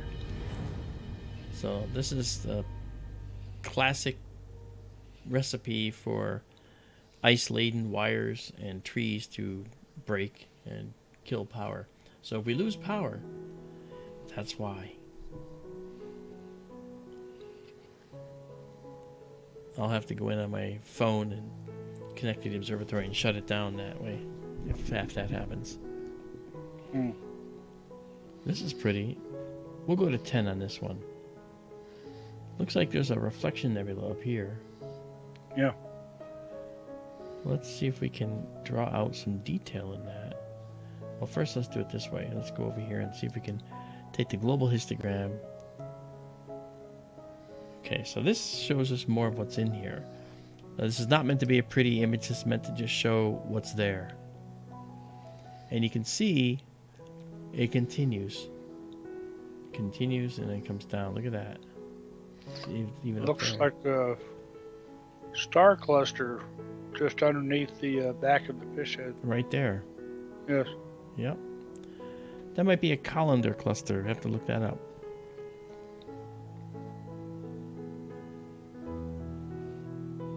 And this dark nebula right here, snaking through, this is in front of this nebula behind. So it's sitting in front, and the nebula is bright back here. And that's what we see now. It could be it's mixing with the nebula as well, but the dark nebula pretty much overwhelms the emission nebula. Because the emission nebula, as bright as it looks, is actually very low density. By the way, hi Rascally Rabbit, I haven't said hi to you tonight. You've been here for a while.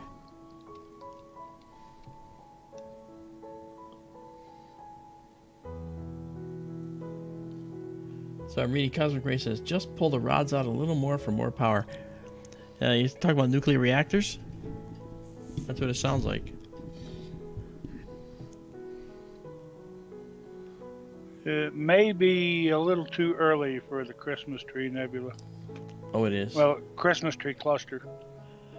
It is.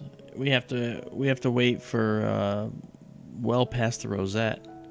Yeah. You know, and we were able to get the rosette, but the other night. But it was really late when we did it.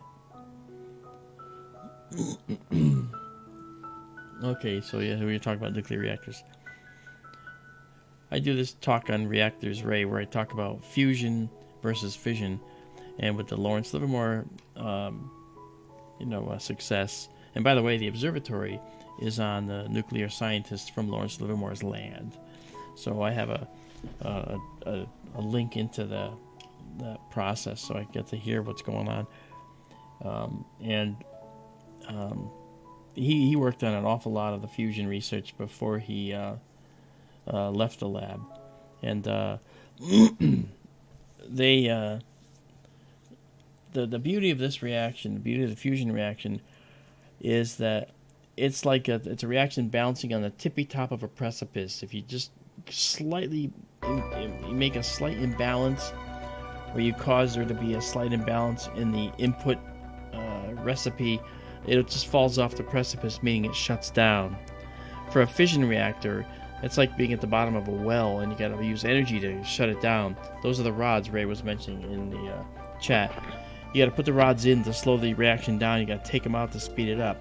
Well, if you can't push the rods in, they can get too hot, and those fuel rods can melt and do a meltdown and be disastrous, like Fukushima, like Chernobyl, like 3 Mile Island's steam explosion. So it's happened before, but with fusion, you don't get a meltdown, you don't get any kind of explosion, you don't get a Cherenkov radiation, which is deadly to even see. Okay, you just get a reaction that shuts down, and the components that make up fusion, tritium, that's a hydrogen atom with 2 neutrons in it, tri. Okay, that stuff in a powder you could rub on your hand, and it wouldn't get through your skin. It's radioactive, and you could inhale it, and get a dose in your lungs and say, "Oh no, I've been irradiated." But if you just drink a lot of water and pee a lot, it'll leave your body. It actually is cumulative. It's not cumulative. It can be flushed from your body. Fission components and resultants are not like that. That's permanent. That'll kill you, and it has. It killed a lot of firemen at Chernobyl. It killed a lot of people, and will kill a lot of people in Fukushima with ongoing radiation disaster problems. But fusion, on the other hand, like I said, now that we did it, and it's not like we just we fused a particle. That's not what happened. They actually fused particles and kept the reaction going until they shut down the lasers, okay? And that process is the process that they were looking for, a sustained fusion reaction. And that's what this was, a sustained fusion reaction. That word is the most important part of the process, sustained. So it's going to be years before we see a sustainable fusion reactor, but we have the basis of it now, and we did not have this before. And this is the fuel of the stars. It's how these operate. Mark, excuse me a moment, please. All right. Okay, this is with 19. We'll stop.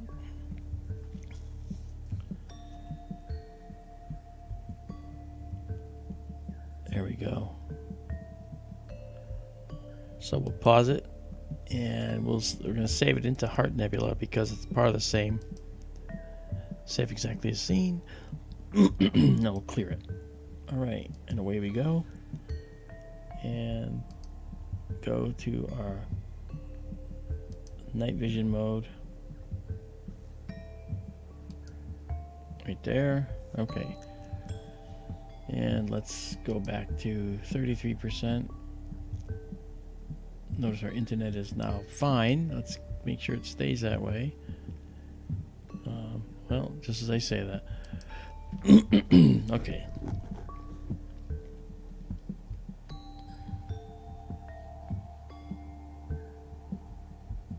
Okay.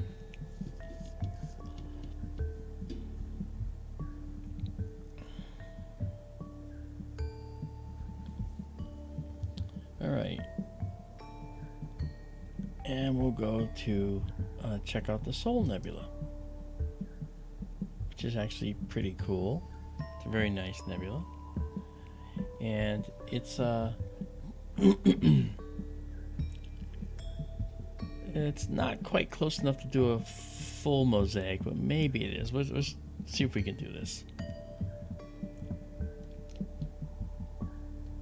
So the telescope's going to move just a little bit more northward here.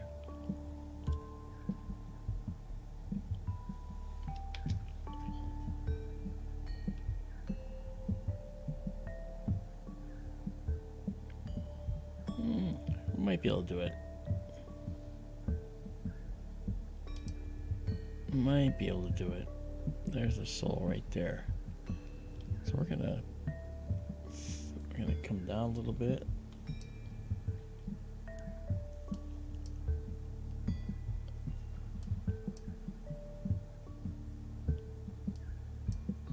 I will be talking to the Starlink people because I want to find out why there's been a slowdown on our Starlink service. Not pleased about that. It's not supposed to be slower, it's supposed to be faster. Alright.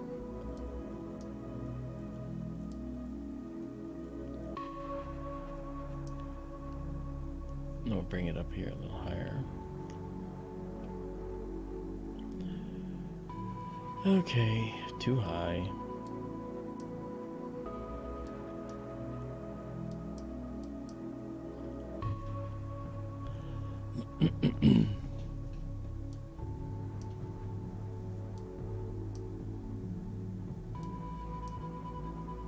Okay. That should be good. Then we'll move over just a little to the east.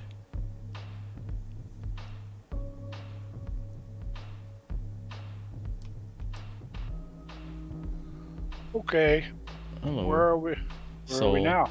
Soul. Oh, okay. Should have known. That's all right.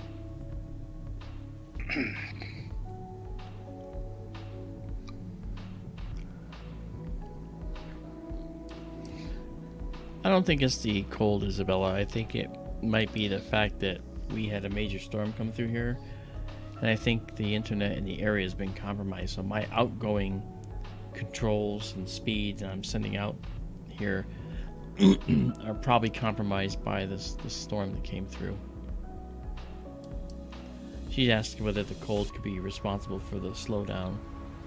I think I'm compromised at my end, actually. Oh. I don't know that for sure, but I'm guessing. Okay, so this is where we're gonna go from. This is the Soul Nebula, and it's still doing its little maneuvers here.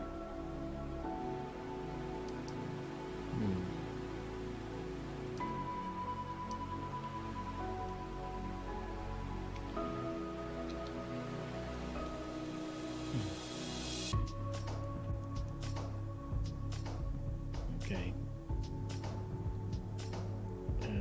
We're guiding now. Looks to be stable. And we'll go to the stack. There we are. Hey there, M. Perlati, how are you? Are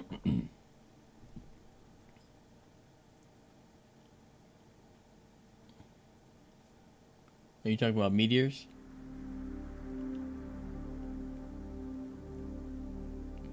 Mr. Perlati.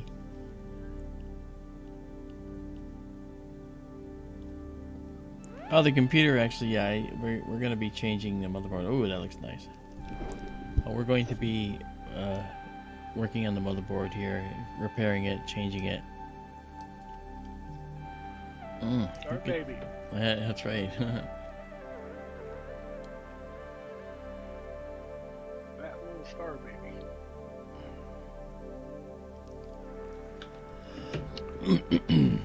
Okay. Doesn't look much like Kira Delay, though.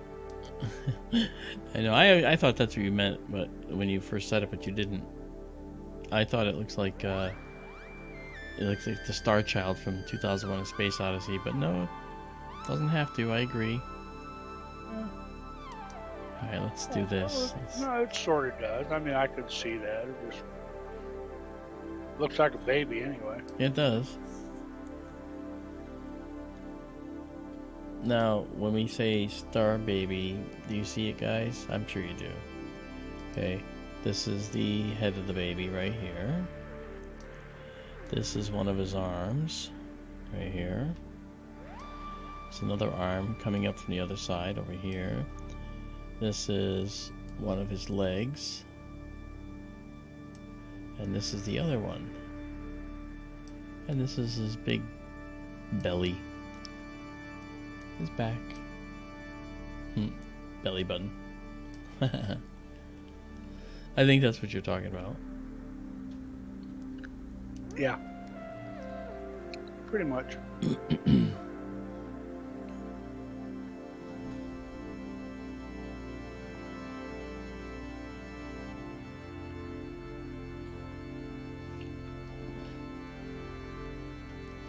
Well, Izabela says she thinks maybe the Soul Nebula might be two supernovae. She's saying that because she sees this and this, two apparent cavities.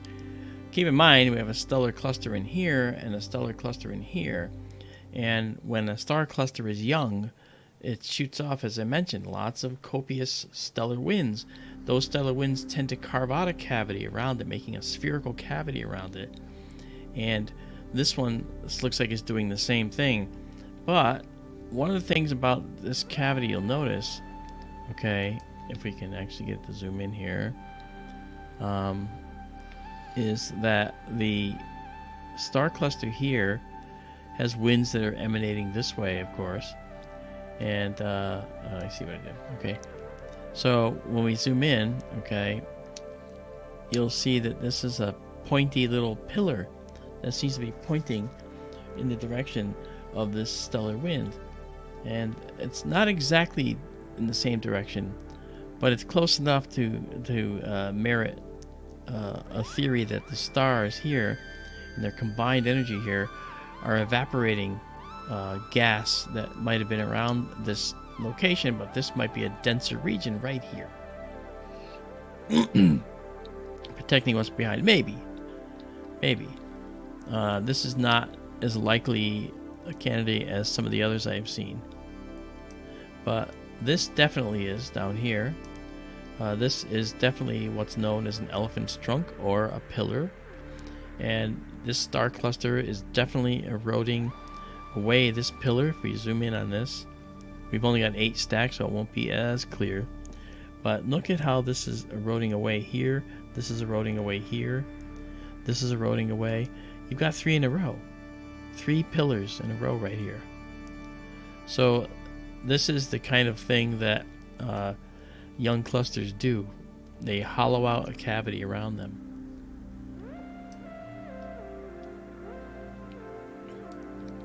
And we see that here with the Soul Nebula.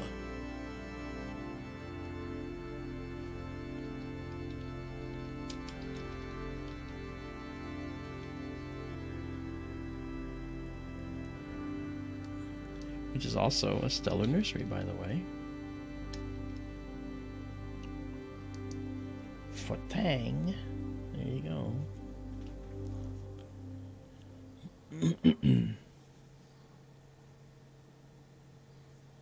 So it'd be a better comparison to the usual suspects, Eagle Nebula, Orion Nebula, Lagoon Nebula, stuff like that. Exactly so. Yeah. Which all have these pillars that we're talking about, incidentally, guys. That's why he's saying that.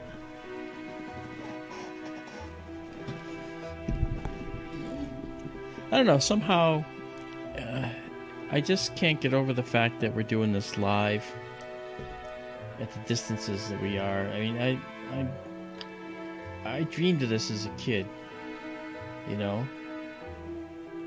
I dreamed of this. And I never knew how possible it would be. When I was a kid, I imagined running long wires to my telescope and making motors to move the axes around. Because they didn't have a way... We didn't have telescopes like this back then that would actually be computer controlled. We didn't have that. They were all manual, you know. But I imagined building motors. In fact, I started designing motors to actually put on there to move the axes and move the telescope left and right. And I thought it would just be an amazing thing to do.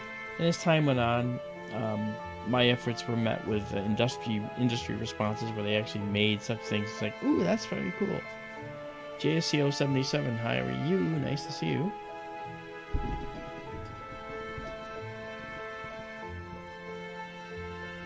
And Pleiades says, keep an eye out for a sleigh. A little early. Hey, well, he could be on a practice run. Yeah, you know. I'm going to tell you a little story. We were coming back from Massachusetts after a Christmas Eve night at a relative's place. And I was driving home, and my son Gabriel Galileo Dantonio, and Hunter Orion Dantonio, their real names, were sitting in the back seat looking out the window when all of a sudden, I think it was Gabe, saw against the cityscape of Hartford, Connecticut, saw a red light pass right in front of the buildings and said, Dad, it's Rudolf!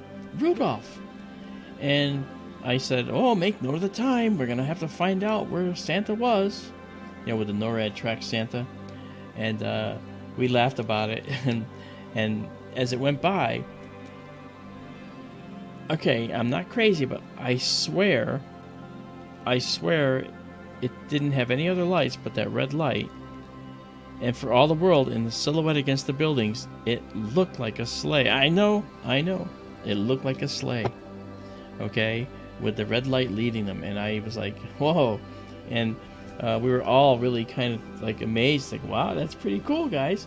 Well, let's look up NORAD Track Santa when we get home and find out where Santa was at exactly 11:35 p.m. Okay. We got home. We looked it up. He was in Hartford, Connecticut at 11:35 p.m. And my boys went, I knew it! And I went, oh my God. It's like, and for a moment, I suspended disbelief as an adult. And I said, could it be? Could it be? And for that moment in time, I was whisked back to when I was 9 years old, looking out the window for Rudolph's nose. It was very cool. My kids were like, yep, knew it. That's right. Okay, come on, Hunter. We gotta go to bed now. Santa will be here. I was like, what? Santa! It was really, really cool. You can't make that stuff up. Hey, Marvin. I think Santa's real, too. Yes.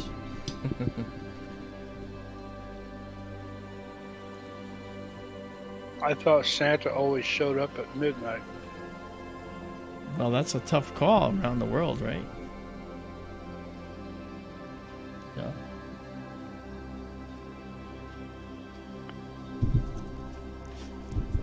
But it was 11:36 p.m. No, so that was crazy. Okay, we're gonna go to 20 on this. Izabela, you can try and stack this, composite this with the heart and see what you get. May not quite make it, but I think there's an overlap. Might be pretty interesting.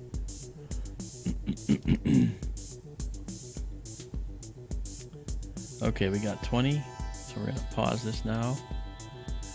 And this is the Soul Nebula. We're going to save it. And save exactly as seen. Then we'll clear it. Soul Nebula is on its way up as well. Alright, so that was the Soul Nebula. Come back. There we go. Alright, and now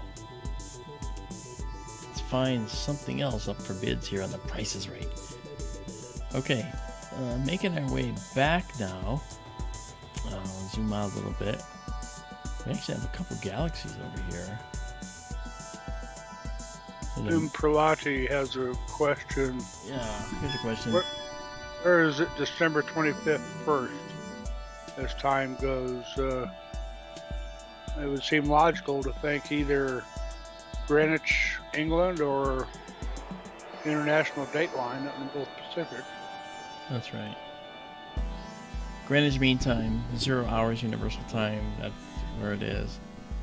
Cyclone 2. First of all, if Santa were real, he would have to be dead because he's traveling at the speed of light. Fair point. Which is why we probably saw him at 11:36 p.m. Because he can't be everywhere at midnight. Let's take a look at the Maffei Group. Remember we did this before?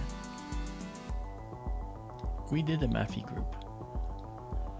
So I'm going to tell it to go there, and then I'll set up the... there we go. It should be on its way. It's moving. Okay, and now we'll go back to our 1 second...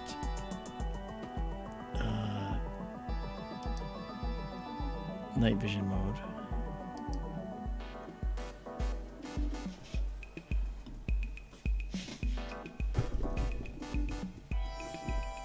Didn't we do this before? See, there's one right there. I don't remember. Yeah, it's a small group of galaxies, but it's worth a couple of shots just to see. There's one right there. It's not a star. I think it's an actual galaxy. Right. This is our in 1 second shot here. Oh, maybe that is a star. I'm trying to find it. All right.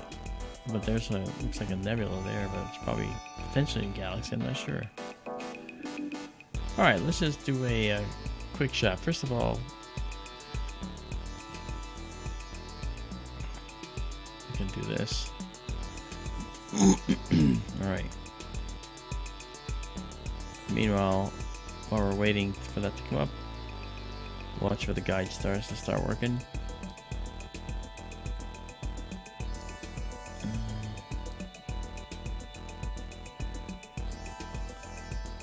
Alright, we're working, and I'll let it stabilize. I'm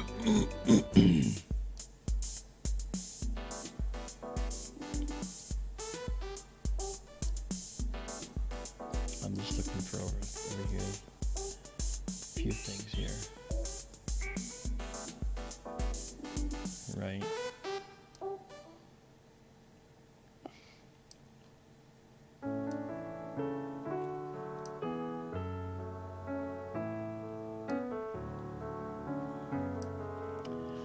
Probably do measure 35 now, and maybe measure 1. We'll see if the Maffei Group is in here. Do a quick shot here. Do a 45-second shot, and go into our stack and just watch it develop. See what we get. And while we're waiting, we'll come back here.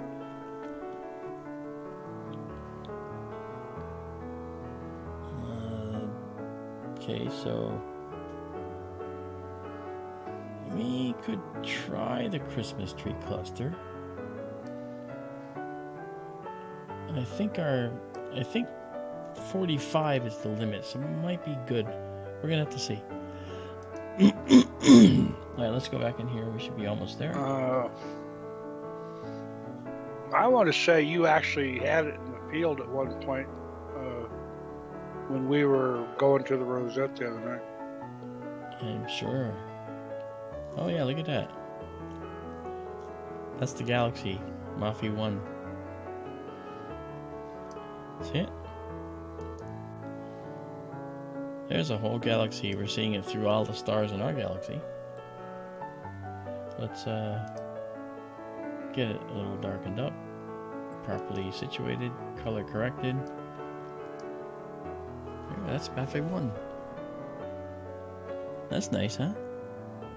Nice spiral structure in there. Oh, it's interesting.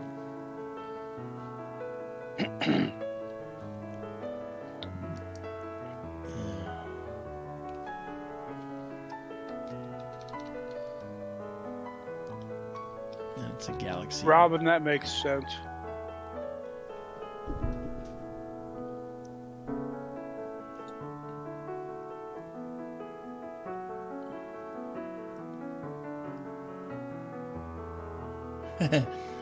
JSCO, you're funny.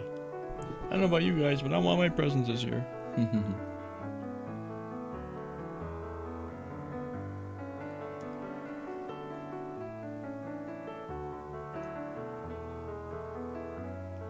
What did I miss about Cyclone 2's honest question?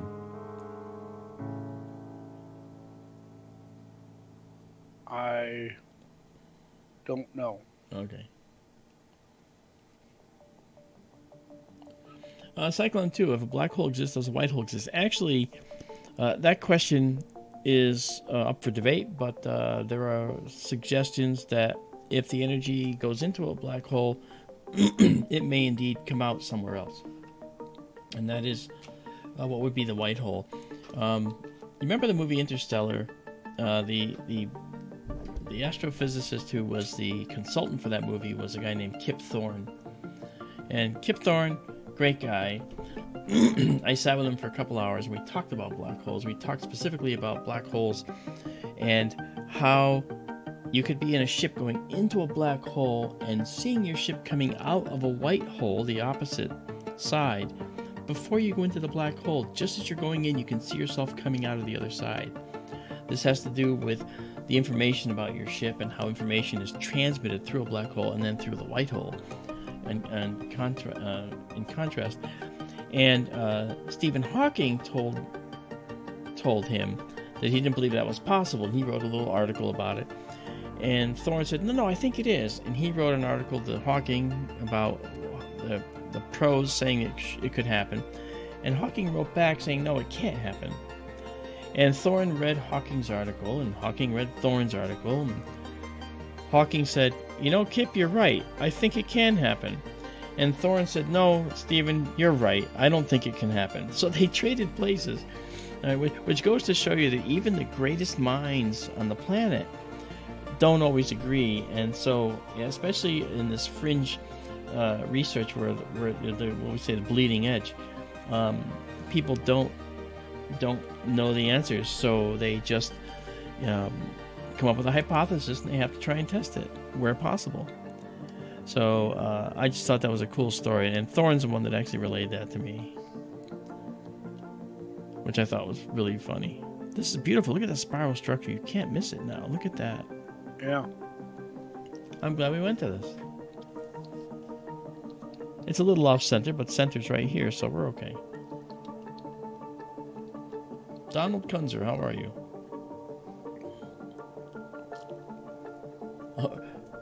Red Dwarf. It's cold outside. No kind of atmosphere. I remember the theme song from Red Dwarf. I was actually working on a mini-series with my visual effects company in London. And I was at BBC Central, which is in North Acton, London, where all the special effects props were. I opened this cabinet to get it materials to start working on this project, submarine model we were making. And it fell into my hand, the Red Dwarf ship. It was just stuffed in a closet. I'm like, oh, it was this big. It was only that big. I'm like, wow, look at this. And the guy that runs the BBC special effects group there said, oh yeah, that's the Red Dwarf ship. I said, it's in a closet. It's in a cabinet. It's going to get broken. This is TV history. He goes, it's just a model. I said, can I have it? And he's like, no, put it back. All right. So I put it back, close the door. It's like, wow, the whole Red Dwarf thing. And then on the floor, there was a hole in the floor. And the hole was being covered by a plywood panel. And he says, you want to see something else? I go, yeah. So he walks over to that plywood panel, and it wasn't nailed on. He lifted it up, and on the other side, it was actually the piece of the Doctor Who TARDIS that they just put on the floor to cover the hole in the floor. So he wouldn't fall down the hole. I was like, And he goes, yeah, I'll show you this too. We walk into another room where the whole room was filled with the Daleks from Doctor Who. All these Daleks, different sizes, tiny ones, big ones. Ones for the small guy to fit inside, that they had the small man inside. Just cool stuff.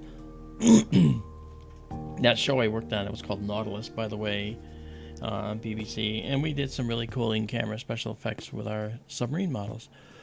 They're functional subs. We made functional subs that actually work underwater It was just neat. Look at that. Wow, look at this. Such detail, man. Interesting how yellow that galaxy is. Yeah, and I'm wondering if it's a failure or an incorrect alignment, but if you notice, every curve, the red curve, green, and blue, they're all aligned perfectly. It's not a color correction thing. So it must be fairly old, population 2 stars.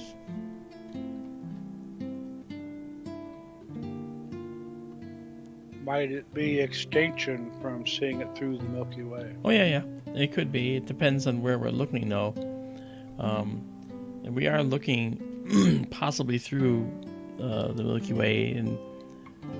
And if we look... Oh, yeah, it's right in the Milky Way. So, yeah, it's probably interstellar extinction causing it to be reddened. It's called interstellar reddening. Yeah. Yeah. Okay, well, there's Maffei 1, and that's right near the Christmas tree cluster. So let's finish this out. This is 10, that's good. We'll pause it here. Maffei 1 Galaxy. And we'll say save. And then we're going to go.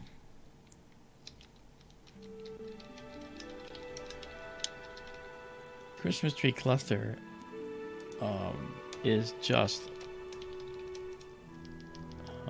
amazing. I'm going to get there in a second.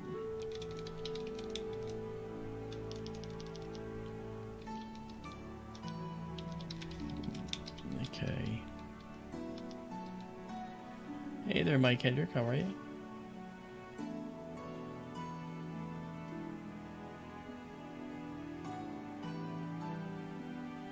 Oh, very cool. That's a cool key grip story.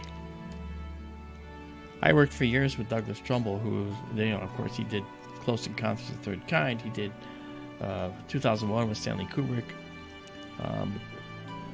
And as people said, he faked the moon landings with Kubrick. Well, a total bogus lie. All right, let's go back in here. All right, and I'll save this now as Maffei Galaxy. I think I did this already, but I'm going to do it again. Yeah, I did. Won't let me save it again. But I could do the PNG because I didn't do that yet. Okay. All right, so now we can clear this and come out. Go back into our night vision mode. And in night vision mode now, we can drop down.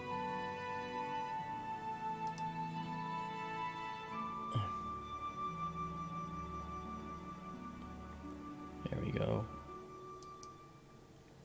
All right. And now we'll go back and that's not what I wanted, but it's okay. It'll be fine.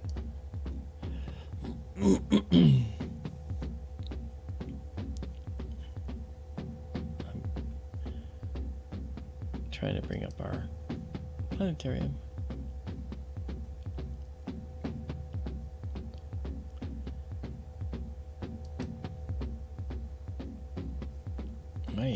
Okay, it's about time. Okay. Now, let's try the Christmas tree cluster, shall we?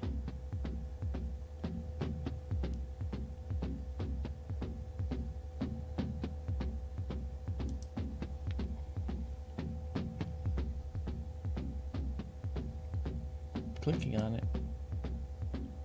All right, there we are. All right.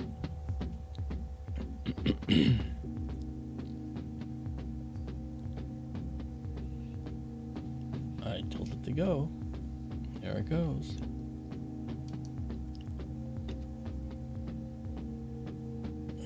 Telescope. Oh, it looks like we're gonna be okay. Yes, we are.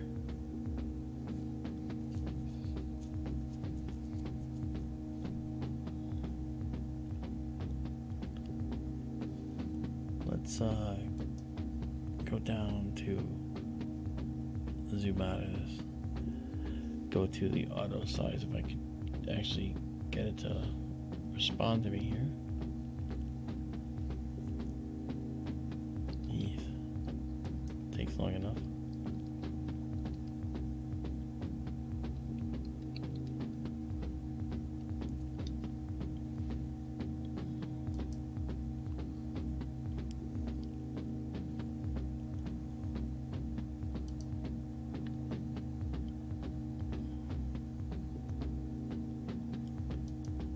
Okay, there's the Christmas tree cluster right there. So, what I want to do is bring us down here, because what's also there is something called the Fly Nebula. We also have the Cone Nebula, which is just an astonishing little dark nebula associated with this. Alright, and we're going to head a little to the east here. When you see the Christmas tree cluster, folks, it's upside down. The bright star at the top here is the base of the Christmas tree. Yeah. But I want to go high enough so we can actually capture Hubble's variable nebula too. Okay.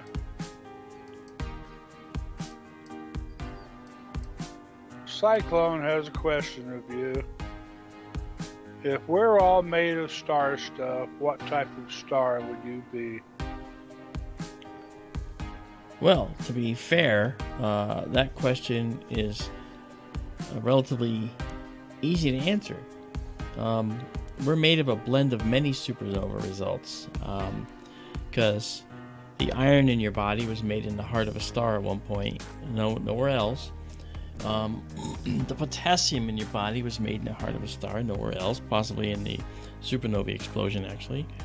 And the other materials that make you are materials that were made in the hearts of stars as well, like carbon, oxygen.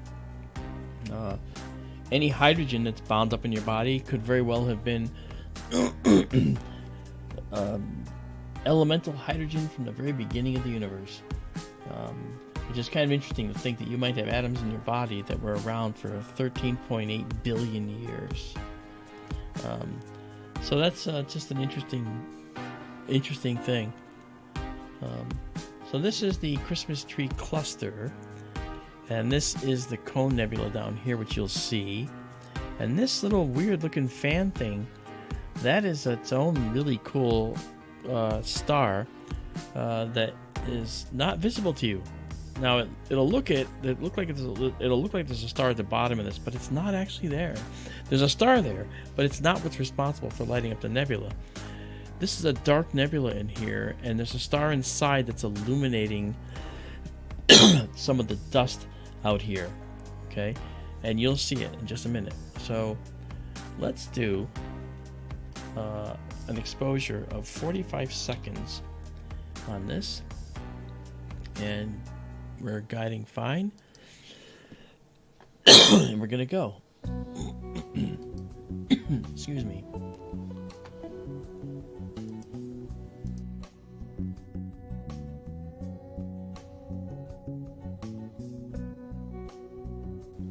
Okay.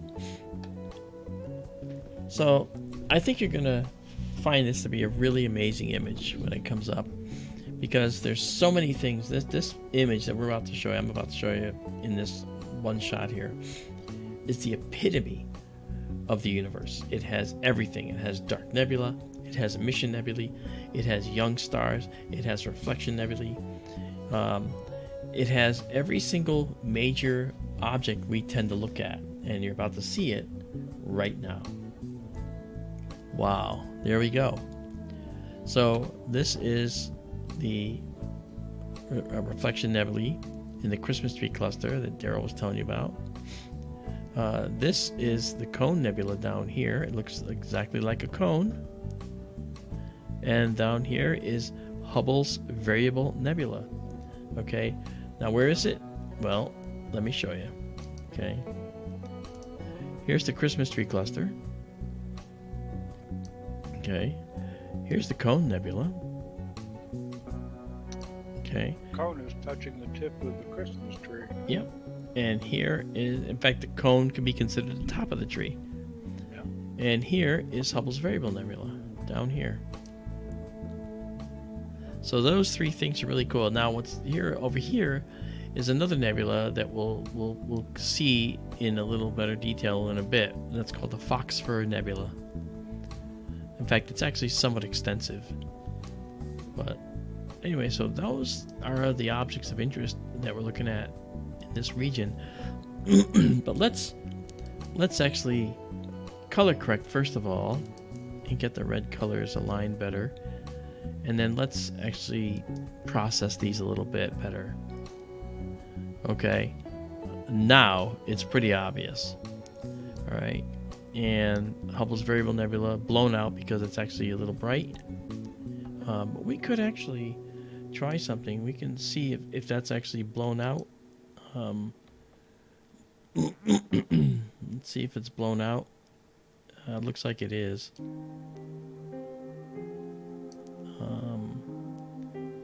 It looks like let's just check out up here, make sure that let's get back to this. There's the cone, look at that.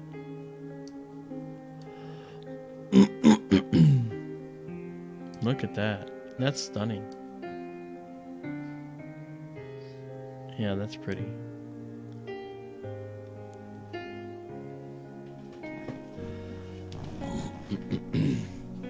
That's really pretty, Daryl. It is. And here's the Phosphor. You can start to see it here. Named because it kind of looks like Phosphor. I would wonder if the Hubble Variable Nebula, I know we've seen it before, if it might not benefit from a little more focal length. Oh, surely. Surely it would, yeah. I know we've seen it change, and am I thinking of the right one? We've seen the Hubble change in short periods of time? Yes. Yeah. We have indeed, because Hubble's Variable Nebula is exactly that. It's a nebula that changes in brightness, and it does so. And when we get down there, I'll explain it a little better. But we think it has to do with the fact that there's a star buried in this dark nebula that has a orbiting dark cloud around it, and as that cloud passes from the star, less light falls on the nebula, so it gets dimmer, and then as it passes by the star and goes back around the star, it gets brighter again. So it might be that there's a dark patch of dust that's actually orbiting the star that's causing it to vary in brightness at Hubble's Variable Nebula. I know a couple of years ago we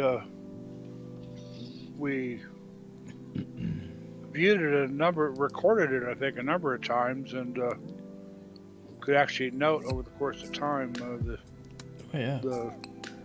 changes in illumination. Yeah. So I'm going to come down here now, and I'm just going to move it up here. Okay. As we get near the edge of the field, the stars get a little bit elongated, but that's actually from the focal length we're using and the special system. Let's do this. Let me bring this back down here, and now let's drag this guy out. This is the mid-level, and this will bring down the brightness. So there you can see the details of the nebula. Now the center looks like it's blown out a little bit, but there's some nice detail. That's really pretty in there.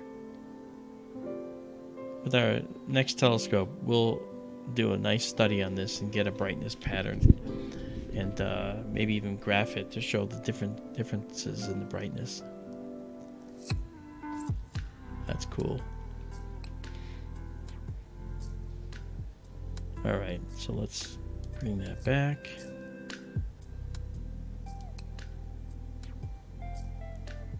Okay. Michael Hedrick has a question. Alright. You or Daryl the stars ever leave a trail like a comet? Maybe when going through a debris field. Well, going back to the Pleiades that we saw earlier, stars can leave a sign that their presence is there. If you don't see them because they're in dark nebulae, they will still illuminate something like this. This it's not exactly what you're saying, Michael, but this star, there's a star at the bottom of this, but it's not illuminating this nebula. It's a star inside this cloud that you can't really see because it's dark. So when you look in this cloud, all right, the cloud is actually right here. Okay, it's right there, and the star's in there, and it's illuminating this nebula. So you're seeing the star leave an indication that it's there. It's a clue that the star is in this cloud. We can't see it. James Webb could probably see it and probably map the debris that's in front of it as well. So that'd be kind of a cool target, Daryl. You know, I'd be curious about the big dark cloud to the upper left of. This here. That just to the upper left of. Right there. Hubble. Oh, right here, you mean? That's the cloud I'm talking about. No, I'm talking about the one this? right there. Oh, yeah, okay. Yep. Look at this image, guys. This is really pretty. Oops, sorry. Let me get out of that. Wow, this is something else. I don't know if you'd call it a cluster, but over there on the far right, you've got quite a conglomeration of stars. Yeah, I see it. Right here. Yes. Wow, this is beautiful. Let's zoom in now. And just hang out here for a bit. You'll notice that there's interesting dark nebulae in here. The Foxfur dust is scattering blue starlight, so you see that it's really blue because that's closest to the stars. Further out, the scattering is much less visible because the light is reducing in intensity, but the ionization potential for the star goes out several light years.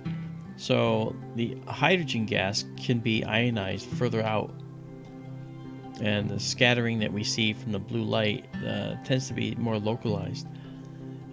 Look at this beautiful tendril right here. This is really stunning. Look at that. That is amazing. You know, that's just incredible. I'm talking about this guy right here. That beautiful tendril right there. That's just something else. Over on the upper left-hand corner, or the upper left side. Yeah. Me and my star trails, my lines of stars. That looks like. Can you zoom out just a hair? Yeah, sure. Just a little bit. To find a hair. Okay. Oh, yeah. All right, now I'll do it. There we go. I still see it. Looks like several parallel curved lines of stars there, just to the left of the Christmas tree, over near the left-hand edge. Upper left-hand this edge. is the Christmas tree. So you're saying here? That patch of stars right there, yeah. Anybody else see all the parallel lines of stars there? I mean, if I stare at it too hard, it almost goes away. But when I start seeing patterns and stuff, I see like several lines of stars running up and down. Yeah. And as they get closer to the top, they kind of curve off to the right. Interesting. I'm tired. I think I'm seeing things. No, not necessarily.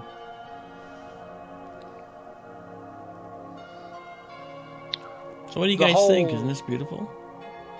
the whole Christmas tree cluster and all the nebulosity inside it, the foxfur and everything, that has a very 3D kind of look to it. Yeah, it does.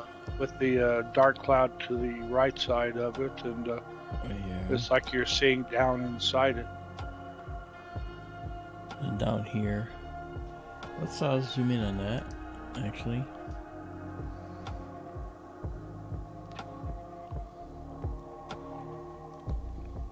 Okay, now let's back out to our sensor.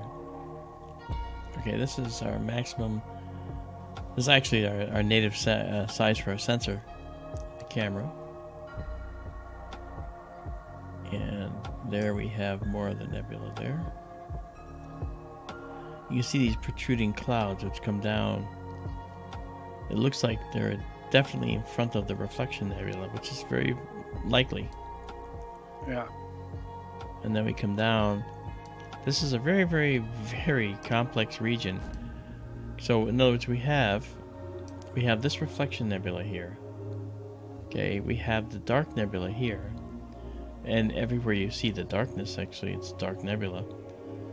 The cone is right here with these two stars on top of it.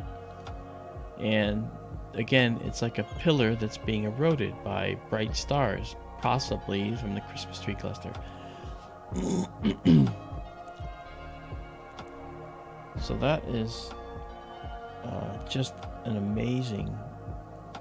Actually, what a vista. This is really pretty. Yeah.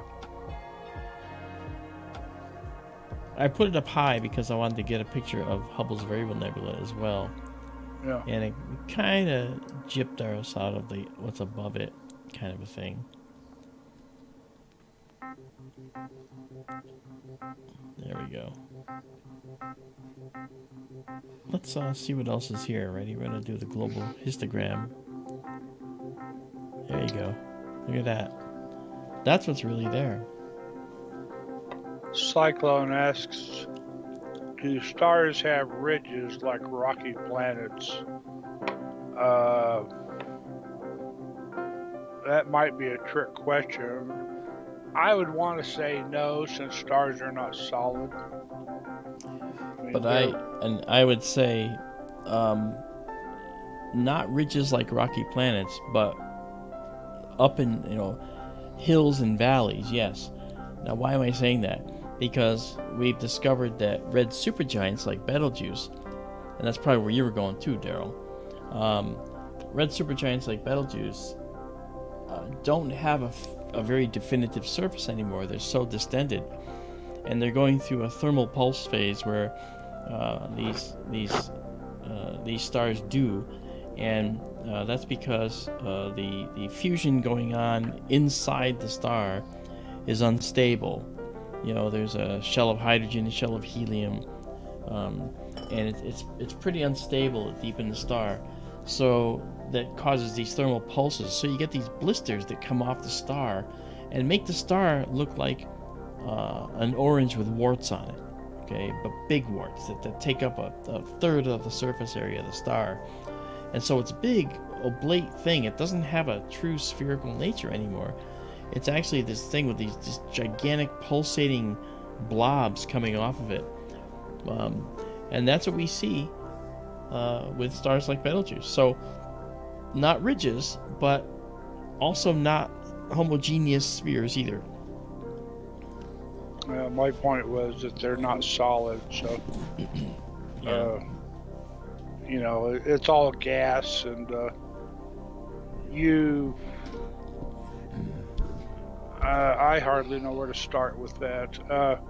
If you look at a star like our sun, well, it has what looks like a surface texture to it. What do they call them? Spicules? Yeah, there's spicules in the photosphere. And they're little tiny blobs, and they come and go constantly, and there's oodles of them all over the face of the planet. And if you watch the face of the sun for a while, you'll see them come and go as they rise and sink, from below the surface up to the surface. the photosphere, I guess, but none of it is solid. In the same way that clouds aren't solid. They look solid, but they're not. Right. Hey, David Byrne, how you doing? Merry Christmas to you. David?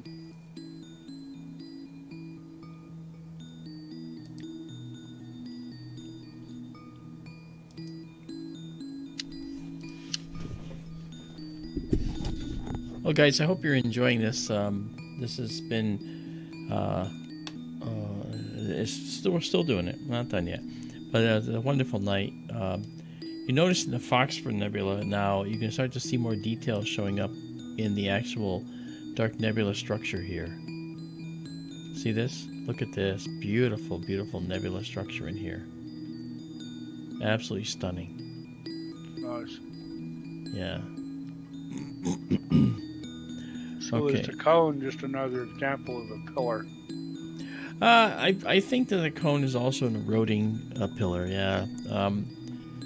Anytime you see that shape, it's basically like, imagine a rock in a stream and the water goes around it, you know. In space, of course, you don't have things that curve back in because of laminar flow issues and flow issues. So it just goes out and goes in a straight line. But that's what we see. Yeah, and it's kind of begging the question, but if the cone is pointing right toward the bright star at the base of the tree, at the top of the image,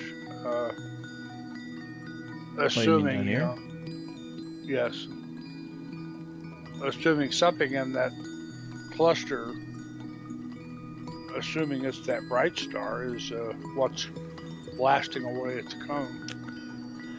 Maybe in part, but I'm thinking it's probably something more close. Might be one of these stars. And if you look at the shape of the cone, if you were to turn on a flashlight, right? I'm going too fast. If you turn on like a light, okay, a star like this one might do that, okay? A star like that might do that as well. So it doesn't necessarily, it's misleading because the brightest star in the picture isn't necessarily the one that's doing the work. I understand that. Yeah, I know you do, but I'm just saying that for everybody else. So it's something that we would have to study to figure out the dynamics of the shape of the Cone Nebula, which I think would be a really cool thing to study. If that bright star at the top is a member of the cluster, okay, I dare say it probably is doing a lot of the work there. Maybe, but this is light years away. You know? No. So... Michael Hedrick has a question. Okay. Hey, Sam S., how you doing? Mark, do other stars in the same category as our sun also have an 11-year cycle? We don't know, Michael, because we can't examine them yet. We would have to examine them with something like the transit telescopes that like Kepler was using and the TESS was using. Maybe ground-based high-altitude studies could look to see if non-planetary candidate stars do have sunspots, what they call star spots. We know they do. We know they have star spots. But is the cycle 11 years? That we don't know. It could vary for sure. And to answer the other question, I think from Sam, the surface of a star is a lot like slow boiling gravy, isn't it? Yes, some stars. Okay, keep in mind that a star like our sun has a very shallow convective layer. Okay, but as the star becomes a red giant, that convection layer deepens and deepens, and that deepening will also dredge up material down below, isotopes of atoms or nuclei that are brought up to the surface and that we can see. This is how we know the dredging process is going on as these red giants get bigger. This is how we know the convection cells are getting bigger. So they go from shallow to really deep as the star begins to expand. And depending on the mass of the star, different materials are dredged up. And there's a first dredge up, there's a second dredge up, there's even a third time that the material gets dredged up to the surface of the star. And each time there's different isotopes which point to different processes taking place in the star. So the spectrum of the star can tell us an awful lot. The convection does occur in a star. There's a radiative zone, and then there's a convective zone. In our sun, that convective zone is a very narrow range, and there's mostly a radiative zone.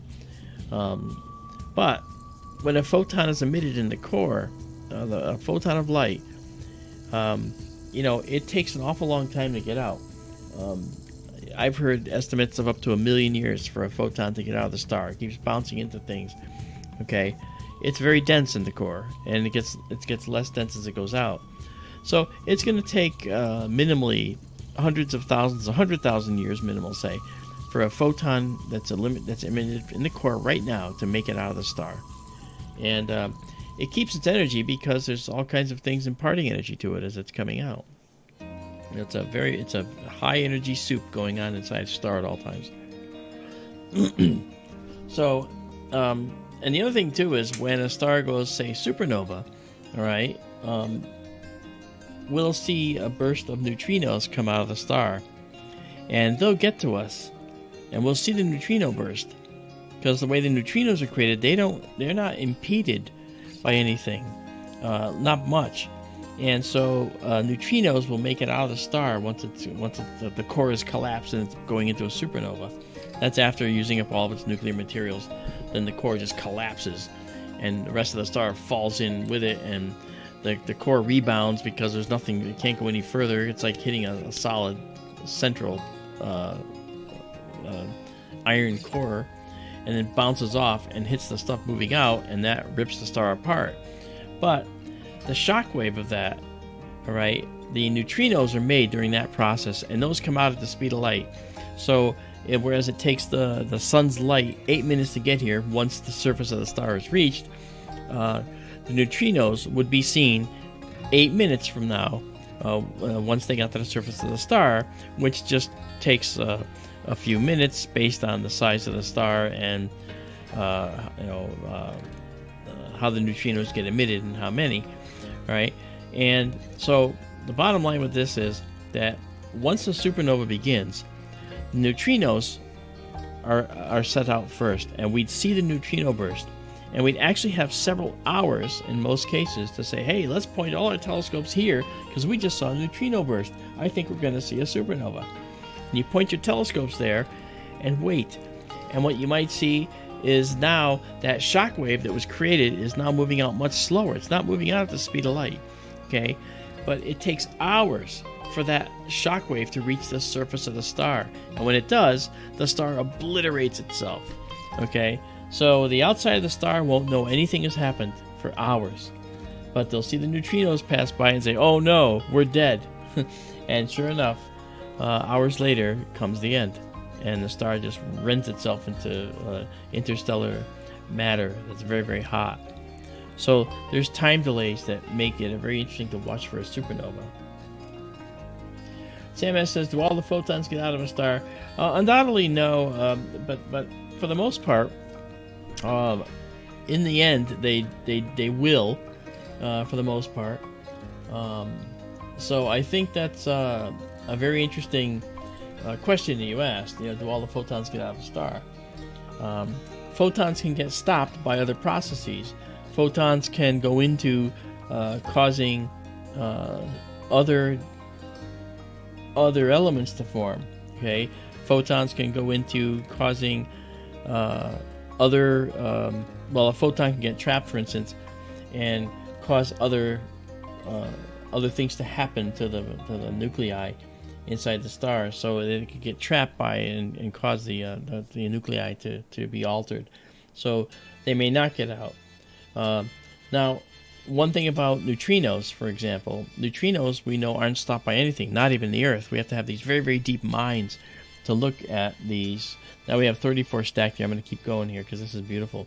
But these, in a star that's going supernova,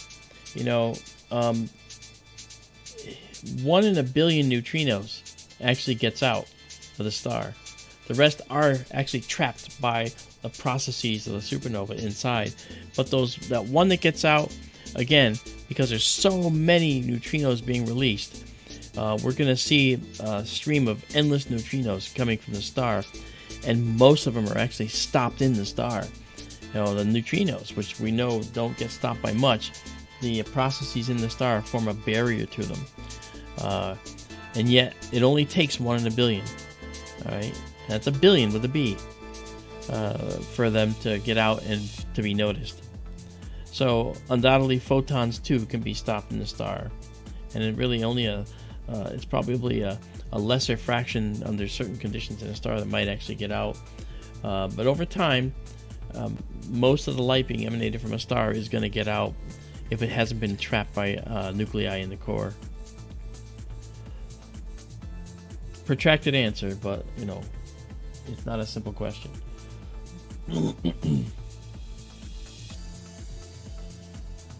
Okay, let's stop this. This is 36 here.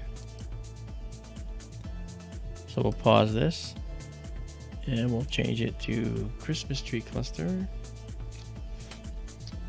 Are scientists working on better neutrino detectors? Absolutely. Every day, trying to figure out better ways to stop neutrinos. Right now, the best thing is to have lots and lots of rock between you and the neutrino tank, and then the neutrino tank is water. And of the neutrinos that get to the Earth, only a small fraction are actually detected. Most of them go right through the Earth. So that's really interesting about neutrinos. Okay, Christmas tree cluster. The detectors,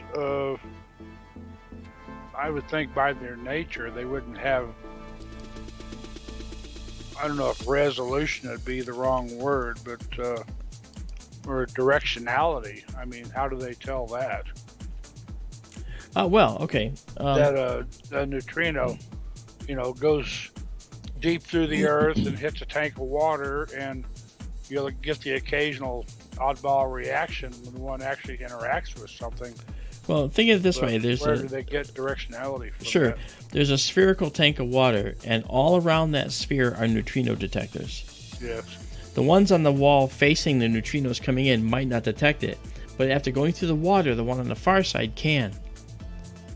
So that's how they might get direct. I'm just spitballing. I've never actually looked at the design of a neutrino detector, but from the way neutrinos work, this makes sense that the neutrino would have to go through the water before it could be intercepted. And once it's intercepted, you might have a cluster of neutrinos that are found at the minus 25 degree location and 172 degree azimuth point in the detector, which might say a cluster of neutrinos found here means they came from over there. So they came through the water to get stopped at the other side. You know what I mean? It's like well, actually, I don't have an analogy for that. That's pretty much the only way I can think of it. JSCO has a question. May I tackle it? Please. What's the question, too? Make sure you read it. Is it possible to see the Christmas comet? Oh. That's ZTF. That's the one I sent you. Yes, you did. Stuff. JSCO, Comet C 22E3, parentheses ZTF, stands for the Zwicky Transient Facility. The comet is presently in the morning sky. It's below the horizon right now. You'd have to wait until the stars of spring are rising. It says a comet. It's in the constellation Corona Borealis right now, the Northern Crown, which is over by the constellation Pleiades in the spring sky. It's going to be moving and rising earlier. It's going to be closest to Earth, or closest to the Sun, perihelion, on January 12th, if I remember right. And it's going to be closest to Earth on February the 1st. It's going to be a little bit more than one solar unit, one astronomical unit, excuse me. It's going to be a little farther than 1 AU from the Sun at perihelion, it's going to be about a quarter of an AU from Earth on February the 1st. And by then it will have moved a fair bit of the way across the sky. And it will be, let's see, it'll be up near the Little Dipper in Polaris by February the 1st. And it'll be moving, I think, from the morning to the evening sky at that time. We should be able to see it by late January. And we will. It's very pretty in pictures right now. Yeah. It's got a beautiful gas tail and dust tail. And like classic comets do, the dust tail is very broad, fan-shaped, and the gas tail is straight. And the head is tremendously bright green right now. So hopefully we'll get to look at it in about a month.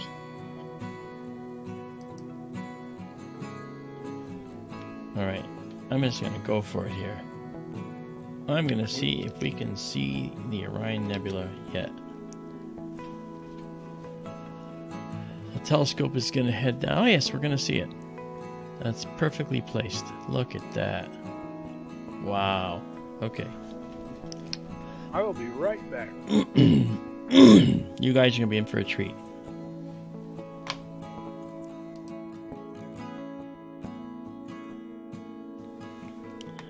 All right. We're going to move to the east a little bit.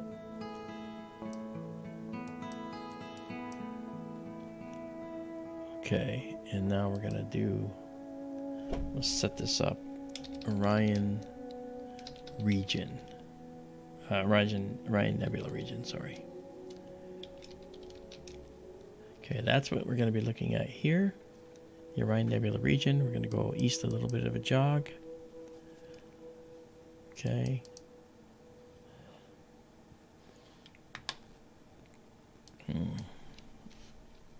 So I'm going to show you a couple of things here that are really cool. So that's what this will be. Right, push that out there for you.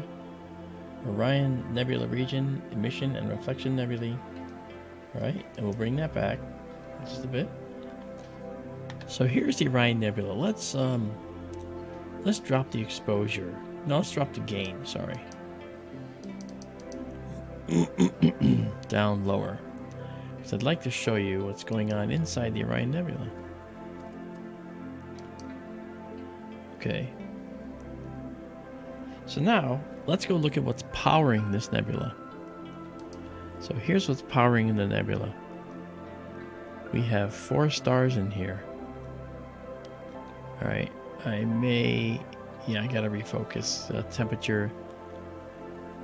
Temperature adjustment wasn't quite perfect, which is fine. Alright, so... Yes, cyclone, dying stars change color. Maybe overstating the case to say dying, but like Betelgeuse is now a red supergiant. Betelgeuse used to be a blue supergiant, and it turned red because it got old. When our sun starts to go, it'll change from a G-class star, a yellow-white star. It'll become a red giant. And then it'll puff off its atmosphere and become a white dwarf. They do change color over time. I'm going to post a link in chat for that comet. All right. It's in the Sky Live. Okay. You can open it, save it to your favorites if you want to keep track of the comet. If you're not familiar with the Sky Live, you'll have to get your location information in there, go to the interactive sky chart, find the time and change the time and date. A box will appear down at the bottom center where you can manipulate time and date, and then you can actually get the comet above your horizon and track it over time. I will post that in chat here in just a second. All right. I'm refocusing. Okay. While it's refocusing, I'll be right back. I'm going to get some water. Be right back. Okay.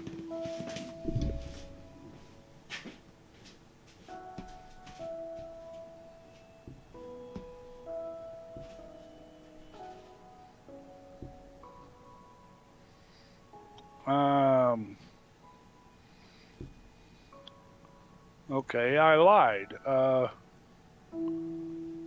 I need to take a closer look here. The comet is very low above the northeastern horizon, I would say right now. The telescope won't be able to see it.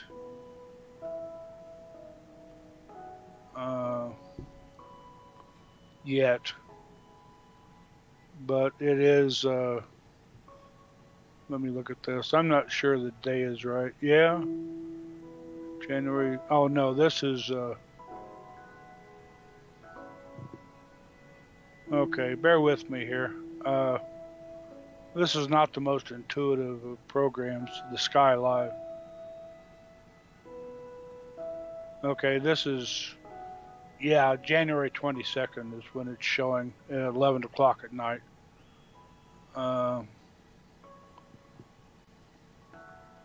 I'm not sure this link is even going to post. Let me try it.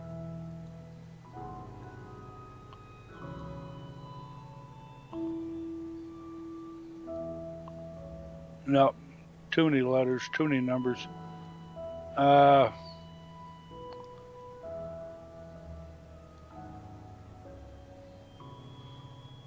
with me, please.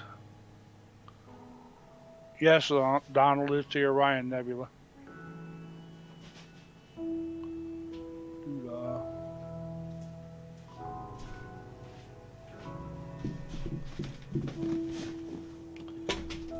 Water has been achieved. And looks like focus has also been achieved. Yep. Go with the best focus now. And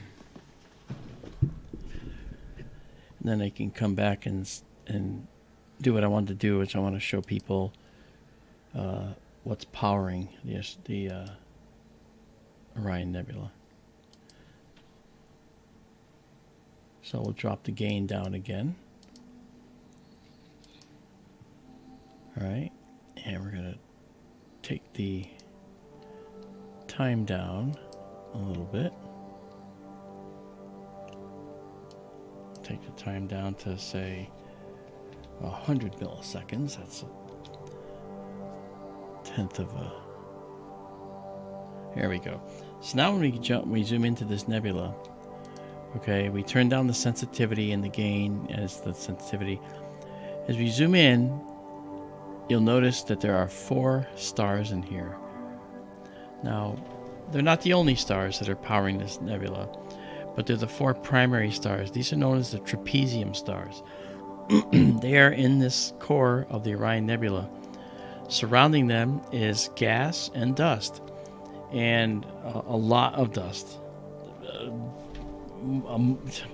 Multiple hundreds of thousands of prior supernovae worth, millions of prior supernovae worth of dust, maybe even more.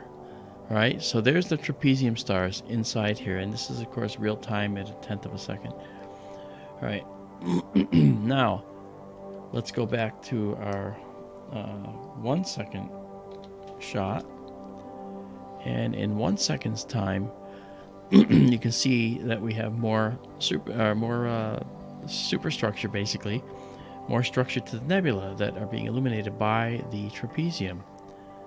Now we zoom out. This nebula is around 1,500 light years away, so we're seeing the light 1,500 years in the past. Now if we set our gain and start bringing our gain up, go to 50, it doesn't take much to start seeing color in the nebula now. And at 100 we have color, at 150 we'll have color, and we start to see blues and bluish greens in the nebula right here. Right, this is ionized oxygen, but it's ionized twice, doubly ionized oxygen causes this bluish green glow, again powered by the stars as part of the trapezium cluster. And then you just have this ionized hydrogen all around it, and more up here. Okay, and this is all dark nebula between us and the rest of this nebula. So that said, we'll zoom out, and we'll actually increase our gain now to something that we like to use. I tend to stay at around 350. Okay, and that's right here. And then at 350, we can now do some most incredible imaging. Now, one thing to do first, okay, is to realize that we're going to blow out the center of this nebula, right? However, I can take a few pictures where it's actually not as blown out. All right, and we can actually do it fairly low, so we can achieve more detail. That's a little bit too low. And let's bring this back.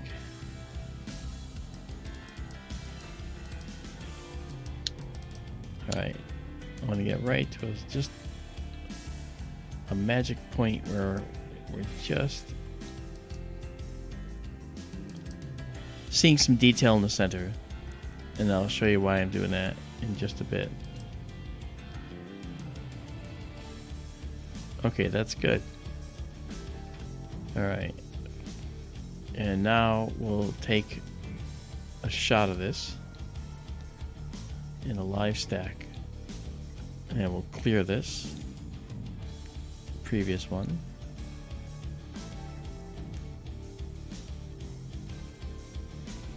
And process.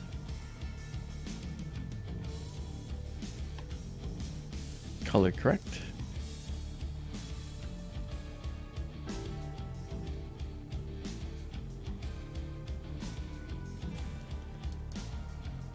I wonder if do this again. Oh, my mistake, sorry. I had this other guy up there. We don't want this up there. Gotta pull this out of there. That's better. Okay. See, look, remember the satellites? There they are.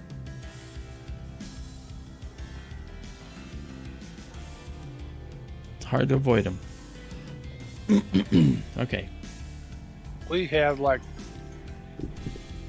6 of them going through the field at one time, I think.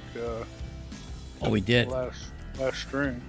And like there was a few streams where we actually counted in the first 6 minutes like 25 or 30 satellites, remember? Yeah. Okay. Welcome to the future. Yeah.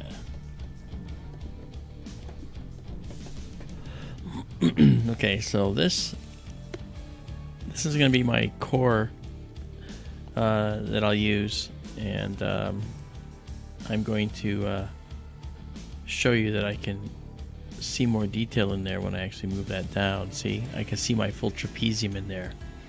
So I'll be able to use this as a basis for an exposure where I'll be able to make a nebula that looks like you can see the stuff outside but still see all the way to the core by blending a shot like this, you know, with a shot that's actually far more detailed. Okay, so we're going to save this just like this. This is actually 113 stacked images because we're only doing a 60 millisecond shot here. Okay, and we'll save it exactly as seen as well. Okay, and now... Is this where you're going to try to blend an image? I will. Not tonight like this, but I will, yeah. Now we're going to do a 40-second shot. And that 40-second shot is going to show you an amazing vista here, because in 40 seconds at 350 gain, we're going to see not just the nebulae Okay, up above the Orion Nebula is the Running Man Nebula. Then down below is the Orion Nebula. But in between them is Dark Nebula. Clouds that look like billowing clouds of thunderstorms, but they're all dark carbon and silicon-based dust clouds that were formed in the outside atmospheres of massive supergiant stars prior to their supernovae. Okay, so we'll begin. The first one right now, and we have to obviously bring the curves into line, but look at that. Okay, and then we adjust the color. Look at that. And for satellites, well, you can't avoid them. Holy cow. Yeah. Luckily, they're not going toward us. They're going away from us. That one tumbling? Let's see. Not necessarily, but it kind of looks like it is, doesn't it? But it's leaving the frame. It's not coming this way. Oh. So there you go. This is a beautiful, beautiful rendering. But I want to show you something else here. We're going to back out, and I'm going to show you this area right here. See that? It sort of looks dark, right? But there's a lot going on in there, as you'll see here.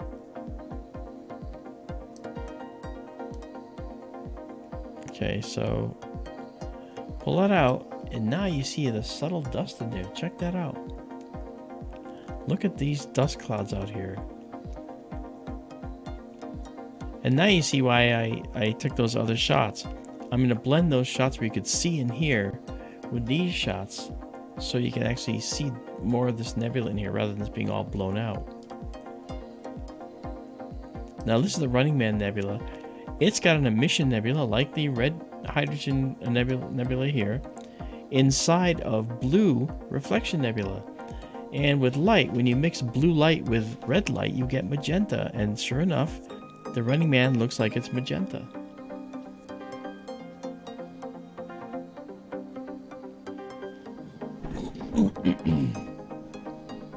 Michael Hedrick has a question for you.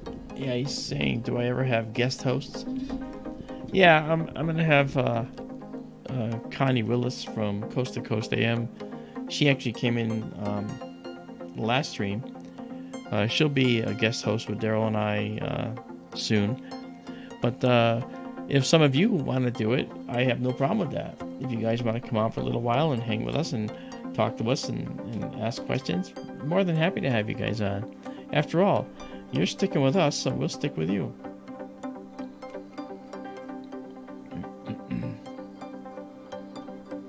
Prow says, the Running Man looks more like a bird to me. Yeah, I guess so. But I guess these are the legs and the guy's running. I don't know. But it looks like he's got his arms out and his head is like too small for his... I don't know. Looks like roadkill to me.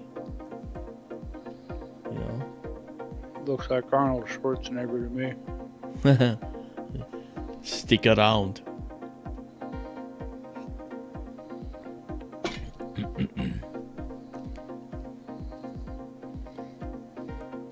Well, the Running Man, the movie, you know. Yeah, that's... I thought that was a really bad movie. I liked it a lot. Because it was so funny in its cliches. He nails a guy to the wall with a giant spear and says, stick around. I thought that was Commando, wasn't it? No. He did that with Running Man too. You know, like he electrified that guy. Whatever happened to him? Oh, he got a charge out of it or something like that, you know. But I think he did that with Running Man too. I may not remember the exact phraseology. Okay, so this is that beautiful dark nebula. Oh yeah. So now if we do a push process, we can pull out the detail in there. We have some graphic artifacts because we're speeding up our process. Look at this. Look at that. So here you can very clearly see that this brown silicate based particles of dust and carbon dust are in front of this nebula behind it, and they're kind of billowing in front of it. Isn't that neat? Stuff that just doesn't become clear unless you can do these types of exposures. And we're very near the equator, so with this particular shot, so we're doing a 40-second shot, and this is where we would notice guiding errors if they were going to be there. And as I can tell, we actually are just right on the money here. This is really good. I'm very pleased with that. Is that necessarily saying that the Running Man is farther away than M42? If the billowing dark cloud is... I mean, it looks like it's sitting at the top of M42, and it's in front of the Running Man. So the Running Man has to be farther away, but well, isn't necessarily really on top of M42. Well, keep in mind, we see it in 2 dimensions. So, I mean, this part of the Running Man here could be in front of, this part of the dark cloud could be in front of the Running Man. This part of the dark cloud could be much further away, behind the Running Man, and be heading into the distance through here, and thus be illuminated by the stars and light from here. Because we actually see, by looking at the way light's falling on here, you're tempted to say, do we know something about how this thing is constructed?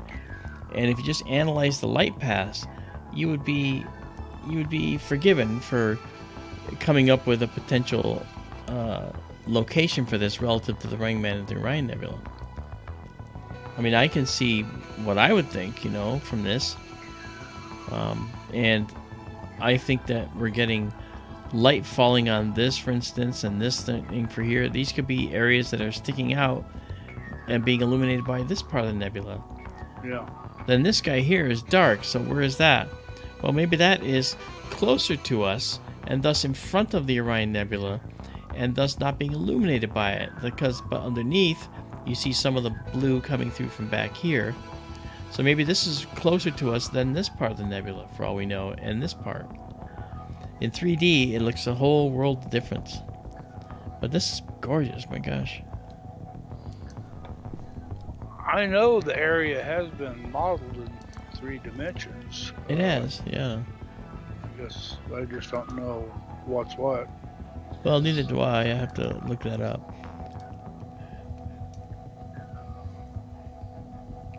Alright, so I turned off the unstrapped mask enhancement, and I'll turn it back on. Right. It tends to make things a little brighter, but that's okay. We get our data. It's not hurting the data. It's only for display. It doesn't hurt the data whatsoever. Okay, let's go back to our histogram, and let's see about getting more data out.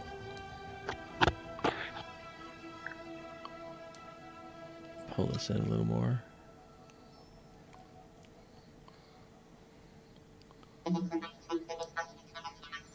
Okay. Neil deGrasse Tyson the jerk. Huh?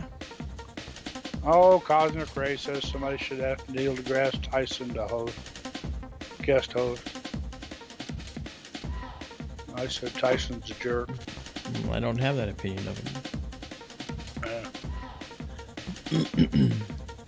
And that's not an opinion. That's not an opinion you should be public with anyway. Oh well, you're probably right. It's late. I'm tired. Look at how beautiful this is, though, with these beautiful brown clouds. It's all throughout here, and there's another one out here which is really lovely. Look at this one. Okay, this beautiful one sticking out here. A lot of really cool ones. Yeah, go ahead. Still got those trails. Yeah, but they're actually a lot dimmer. If you remember, this was a really bright line. It's dimmer now, and over time it's going to get dimmer and dimmer. But I can always get rid of those later anyway. But look at the doubly ionized oxygen here. Look at this beautiful greenish blue. And then in here, and of course in here, but it's overexposed, we have this beautiful hydrogen emission as well. And dark nebulae. This dark nebula. Okay, this is telling. this dark nebula is definitely in front of the Orion Nebula. Okay. So if this is in front of the Running Man, it's possible that this is going further away from us and thus being illuminated by what's in here. All right. And then that would put this closer to us. And this means that the Orion Nebula could be further away from the Running Man as from our perspective. So this could be closer to us than the Orion Nebula for all we know. The Orion Nebula could actually be further away. I just sent you something in chat. Yeah, I saw it.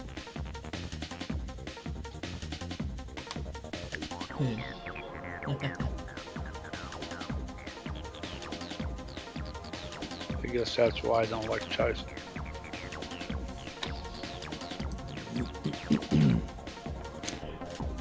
Oh, more satellite. That's beautiful. Okay, well, we've done 16 here. This is, I'll go to 17, then we'll stop.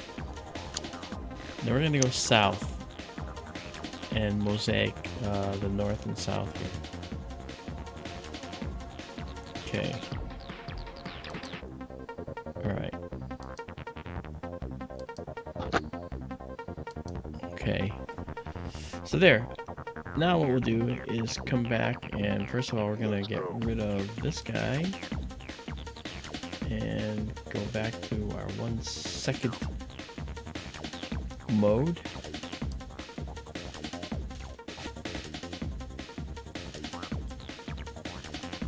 Alright, now we'll go a little south.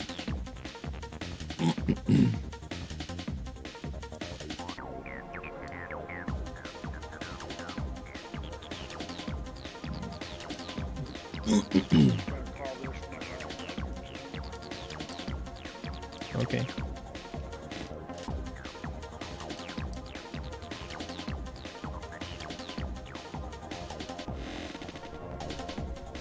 Let's bring this up a little more. I don't know. Do you think you can grab the boogeyman?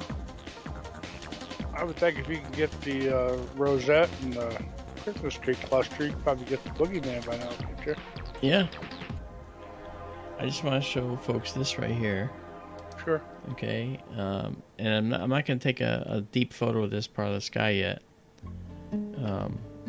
But this guy right here is the neatest little nebula that you might find. And what I'm going to do is we're going to take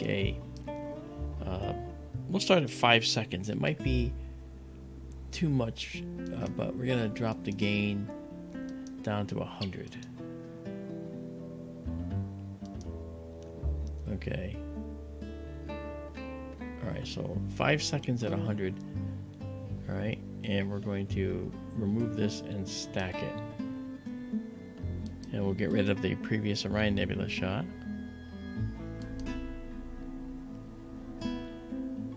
Alright, let's see what we got.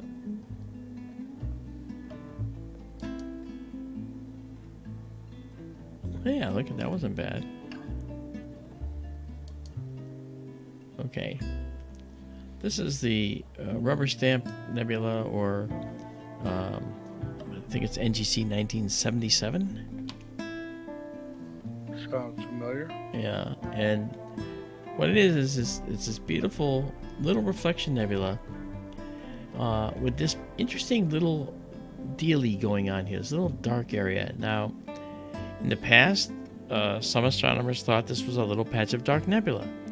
Well, it turns out that might actually be a true void in this reflection nebula. It might be an actual dark hole that you're looking through, a void of any material.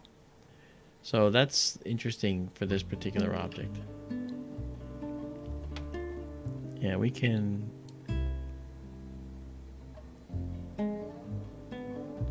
play with this a little bit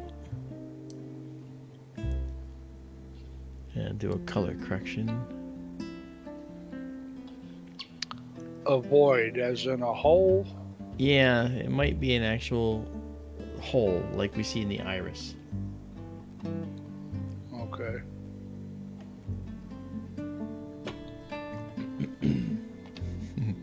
You said NGC 1977? I think so, but I could be.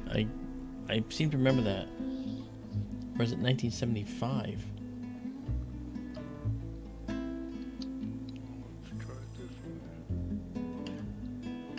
It's also called the 13th Pearl. It's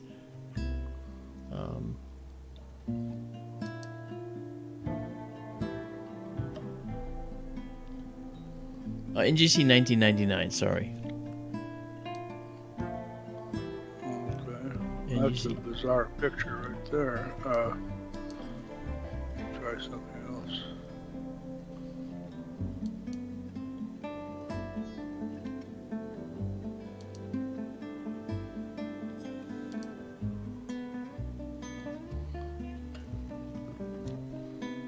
That's interesting.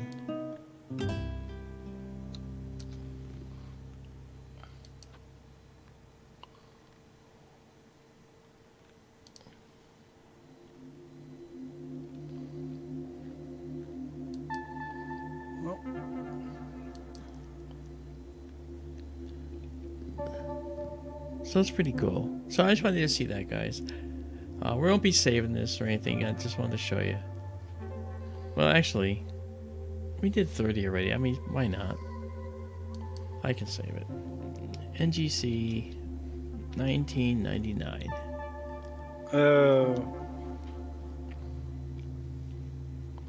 I remember this now. Yeah.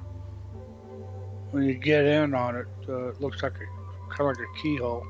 Yeah. And really deep exposures show there's actually a whole lot of stuff around there. Yeah, there's a lot of dust. In fact, you can see more of this blue reflection nebula over here in another region. If we did a deep exposure, you'd see it, but I wasn't doing that tonight. But and they see this red thing here. That's a star, but there's also a nebula around it too. There's a lot of really cool things here in a deep exposure that would come out. So, like if I just said do a real quick 40-second exposure of this. All right, I saved it as this, I think. Maybe I didn't. Yeah, let me do it now. So I'm saving this as a 40-second, or sorry, as a quick object that we just took a picture of in just a few seconds. And now, taking this image of it now in 40 seconds of time. I'll clear this. Izabela says she remembers this as the 13th Pearl. That's right, the 13th Pearl is what it says in Stellarium, remember that? I remember that now. Yeah, and we wondered why it said that thing. That was silly sound, you know. But check this out. Okay, let me back out of this to show you what's around it. Okay. Yeah, there's tremendous nebulosity all around that. It's just it's dim. That's right. We can see it. Oh, I made a mistake at not going up to my proper gain setting. My mistake. I'm going to do that again. Okay. This image will be kind of a cross between the two.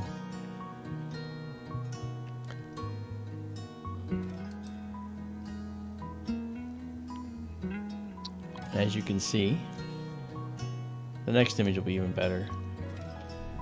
But you can see a little bit of the 13th Pearl black area there, and as we back out, you can see all this nebulous detail all around it. Yeah. Yeah. So you'll see that in a second.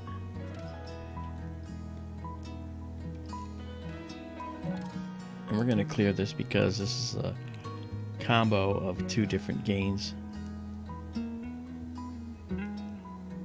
And that's more like it. Okay, so now when we do this,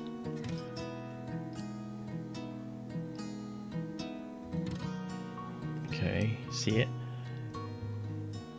Alright, now we color correct for that. And now, when we back out of this guy, you see this amazing, there's the nebula, Orion Nebula.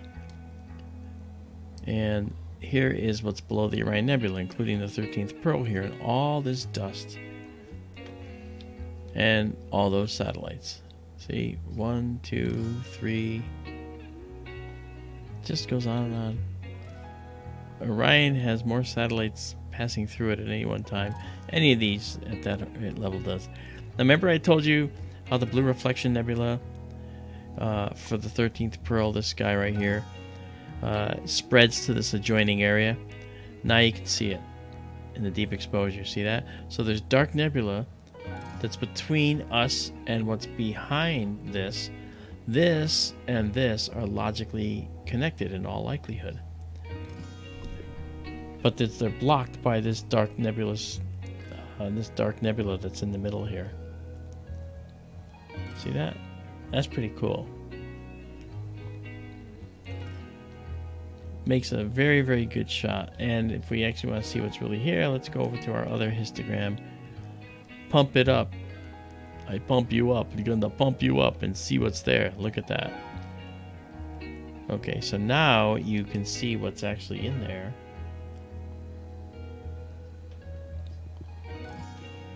Alright. And what we'll do is we'll do the boogeyman another night. Okay. Well, this is... I wasn't planning on doing this, but now that I am. Look at all the satellites. 1, 2, 3, 4.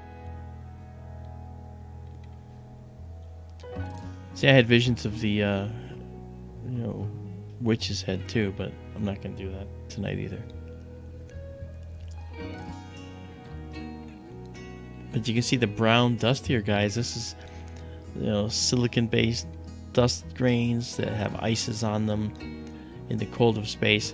These, as I told you many, many, many times, these are my hot button, because these are the things from whence my love exoplanets are formed along with new stars.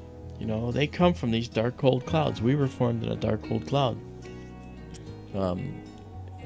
The sun was formed from a dark, cold cloud. Yeah.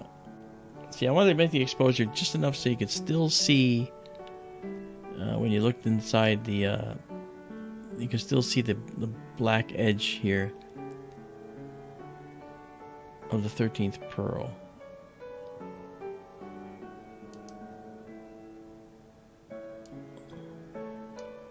So let me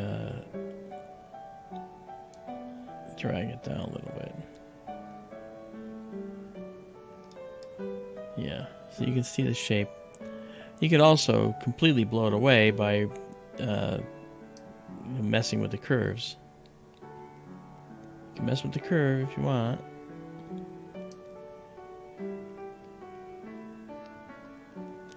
Okay, here's a test for you guys to chat. Not for you, Daryl. You might have heard it. Who said this? If you want to know about the universe, you got to know about planets. If you want to know about planets, you got to listen to me right now. And then he goes through the planets.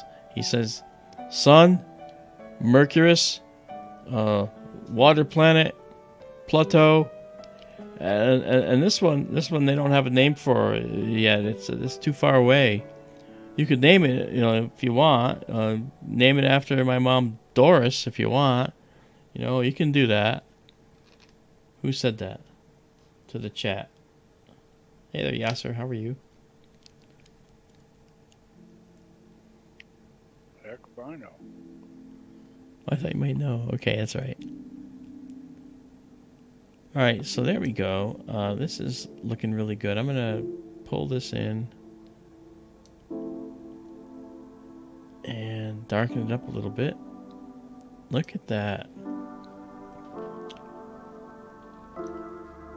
Now you can actually see how this blue is integrated with this other reflection nebula. You see that?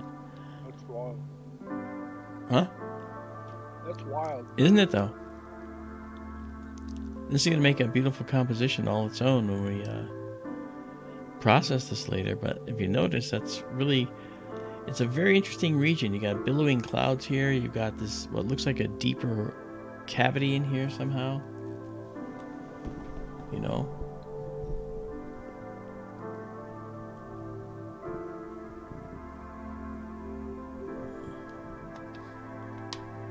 Yeah. And we're gonna let that develop for a minute. I knew this was gonna be a winner. I just had to give it a shot.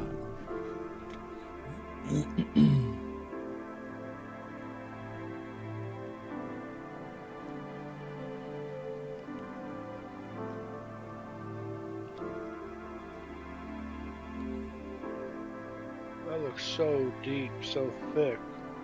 Doesn't it though? It looks like it's complicated. I wonder, you know, what could a void show you on the other side?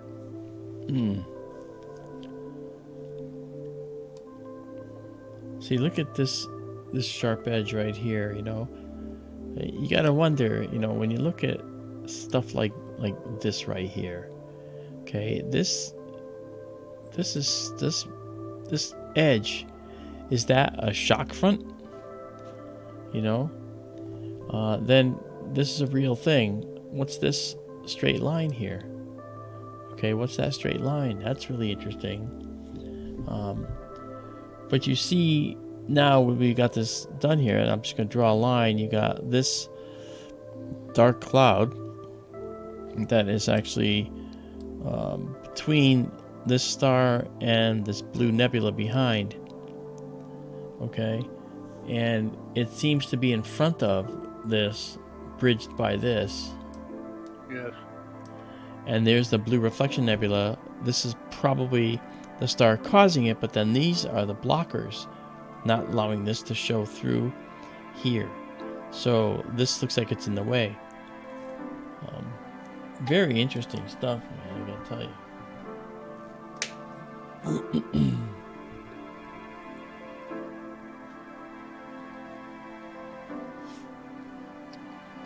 So deep.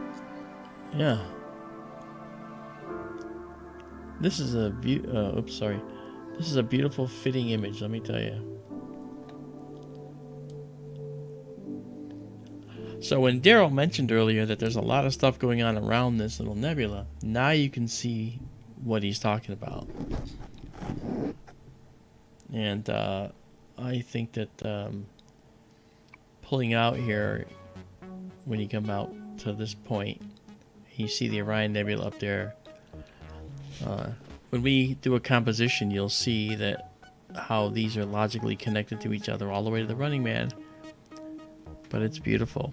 And we could go to the left, we could go to the right, we could go up all the way to Alnatok and look at the Horsehead in Flame and do a gigantic mosaic of that entire region. I think I have a mission now. Could you zoom back in on the 13th Pearl for a second? Sure.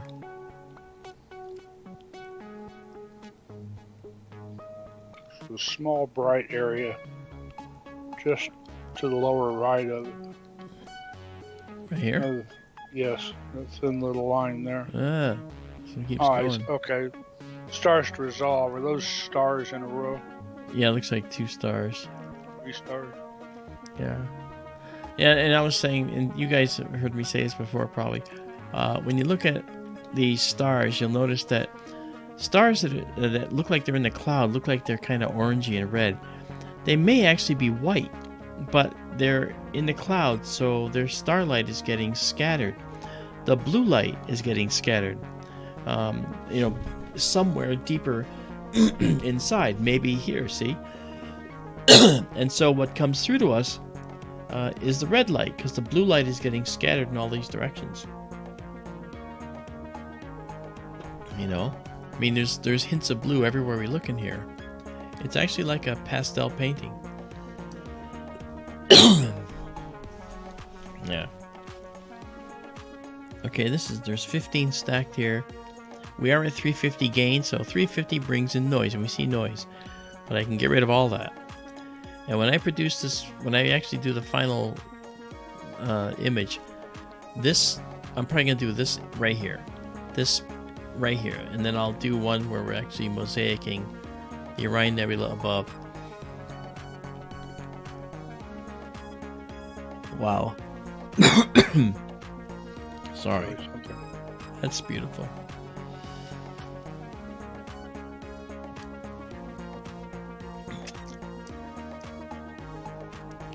See, my youngest son's middle name is Orion. Orion, just like the constellation. And why? Because this is what's in Orion. There's a lot of hidden beauty in Orion.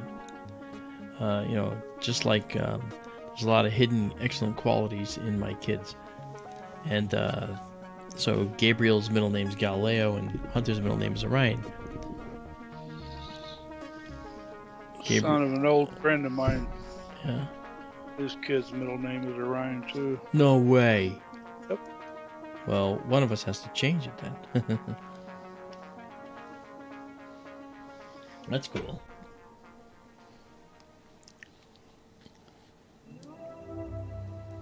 Truth be told, I did want his first name to be Orion, and I lost.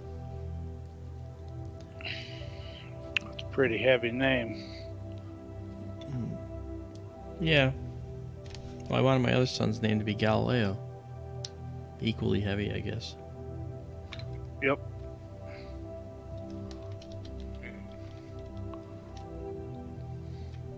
Beats Clyde, I suppose.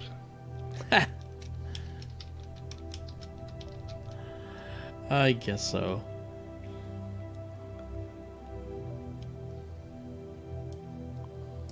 I guess so. It's like, I wouldn't name a kid Napoleon or Nimrod or... You gonna eat your tots? Huh? You gonna eat your tots? Napoleon Dynamite, the movie. Oh.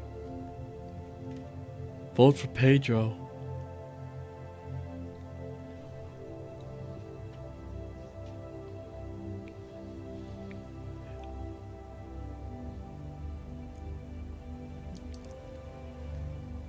That movie was actually kind of hard to watch. I never saw it. Well, okay then. I guess you wouldn't know then. Look at this beautiful... Oh, this is just stunning. Look at that. That's nice. Yeah. Yeah, I'm doing a color correction. I actually did a color correction. Alright, and that's what it color corrects to. So it pulls out the green like it should have. And look at that. Oh, man. Look at the complexity in there. Isn't that just amazingly complex? Yeah, this is going to be the composition I'm going to do. Just this right here. I mean, it's like looking into a tunnel. Well. Wow. JSCO, you see so many satellites over in Orion because it's on or very near the celestial equator.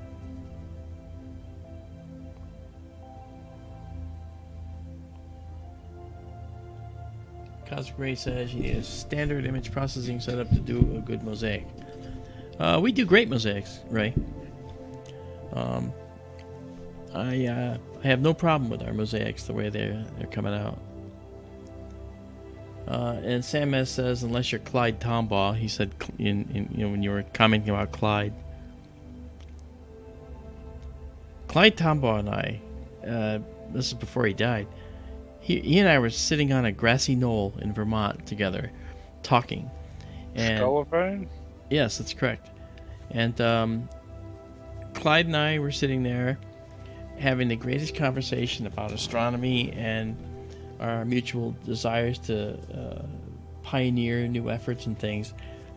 And that guy was the nicest guy on planet Earth, I have to say. You know, I've never known anyone like him, and really, really great guy. And he had no airs about him whatsoever. You know, he was doing the talk there, and he was going to be going on to his talk in about an hour. So we sat on the grassy knoll and talked. It was just him and I. You know, everybody's passing us by. They don't even recognize us as the guy who found Pluto, which is a planet, by the way. That's right. I said it, and I meant it. Show that cartoon. I would like to, but yeah. This is a show for everybody. It's a funny cartoon, I know. You know what? You can put a link to it in the chat, and then people can go look at it themselves. But it is funny. I fetched that out of my pictures. Okay. Okay, we got 24 stacked here. I'm falling in love with this image. I really am. Oh, yeah. I really am falling in love with this. This is just... It's a beautiful interplay of color, texture, and astrophysics. And it's just beautiful. Clyde Tombaugh was a farm kid. He was very down to earth. He was. And, I was in Las Cruces, New Mexico a long time ago when he lived there. Mm-hmm. And I had half a mind to knock on his front door, but I didn't. I didn't want to be a bother. He probably would have welcomed you. He was a very, very nice human being. Yeah. You know, when I introduced myself to him, and he heard that I was an astronomer, his eyes lit up and he said, "Oh, let's talk about some cool stuff." You know, because he was going to be talking about how he found Pluto. Do you know how many times he's done the lecture on how he found Pluto? Oh. Yeah. It's like, that's pretty much all he did. So he welcomed the opportunity to talk about something else. And we just went on and talked about other things in astronomy. And, you know, he asked me how I got started. I asked him how he got started. And, you know, he didn't have an astronomy background. Nope. He actually was a telescope guy. And ended up making his way and impressing enough people with his ingenuity. And the man found Pluto. Yep. Well, he, as you said, had no education in astronomy. He built his own telescope and made drawings of what he saw and sent them off to Lowell Observatory, and they hired him. Yeah. Back when that kind of thing would get you a job. Oh, yeah.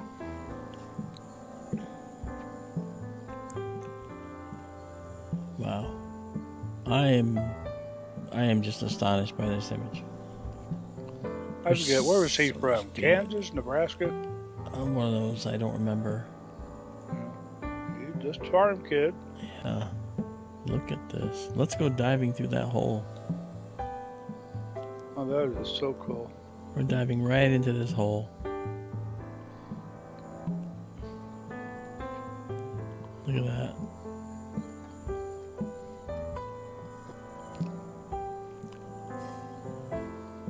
Wasn't that cool? Just diving into the hole. It's deep. It is really something. It does. The more we look at it, the more it looks like an opening of a cave. Which may not be that way at all. It might be totally not this at all. This could be farther from us than this, you know. But this could be like down around the edges, and this could be a blister sticking up. You know, for all we know. We don't know.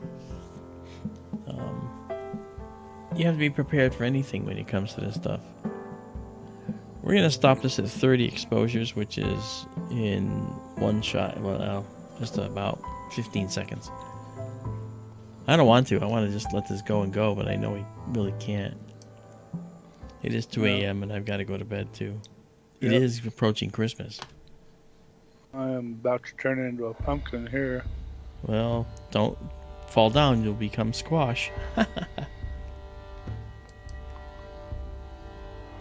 Oh, I thought that was pretty funny. Say that again. I said, you said you're about to turn into a pumpkin. I said, well, don't fall down. You'll become squash. All right, a little chuckle. I got you. Oh, that's stunning, guys. That's really pretty. And just to show you the full field, we'll back out of this for a minute. go to just about the triangular area to the right. Whoops. Oh, sorry. All right. Well, there's the full frame. Let's zoom in again. Where are you looking? This? Yes. Okay. It was just, it had, you were zoomed in a little more, I think. It just had such sharp edges. Yeah. Yeah, you can see this is definitely, it says this is. Yeah, these are similar, this and this and this. Yes. Yep. And these look like some interesting looking developments here too. It looks like these are interesting radial developments from something. I'm not sure. But boy, that's just beautiful. It is such a dimensionality to it. I've never taken a photo of this object with this type of clarity. But then again, I've never taken a 40-second shot. I've always done 20 seconds, and at the most 30, because I wasn't confident of the guiding of the scope. Well, now I am, and we're near the equator where any of the errors will be mounting. And we haven't gotten any. I dare say that we have it down to a science now, but don't tell anybody. I don't want to jinx it. Knock on wood. Yeah, knock on my head. Yeah. Yeah. If you post-process that, I have to see that. Oh yeah, I'm gonna let you see it. Okay, let's save it. It tells me we can't. That's because I already did. And save exactly as seen. It tells me I can't. We already did it. Okay, good. Nice. This is out there, so it's gonna show up NGC 1999. All right. And I hate to clear it, but we're gonna go and okay, it's out on the server. Nice. Alrighty, not bad. Okay, so that was the 13th Pearl, guys, and that was just outrageously fun. All right, now this is what it looks like in a telescope, just about like this. That's about all you'd see. Look how much more data is in there, huh? Isn't that crazy? Wow. Okay. Now we'll just back out here.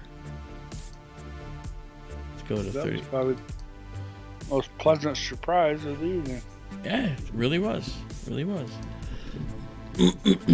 Okay. Now we haven't, see, that's something we haven't done, before, was to do that. But it's really like, the sky is really performing very well. I'm going to try something nutty. I know you can go to bed if you need to, Daryl. I'm going to try going to Casper the Friendly Ghost. And I'm going to do just one long exposure. There it is. Just to see what we can get. Because on the left side over there, we have Barnard's Loop, which is going to be really prominent. So I'm going to move this up to there, near the top of the frame. Maybe just a little taller, a little higher. And then I'm going to move east by a substantial amount. Put this all the way over here. Not almost not all the way. Okay, a little more. And we're starting to see there's going to be a haze over here of red nebula. And that's going to be Barnard's Loop. So we're going to be mixing Barnard's Loop into this shot of the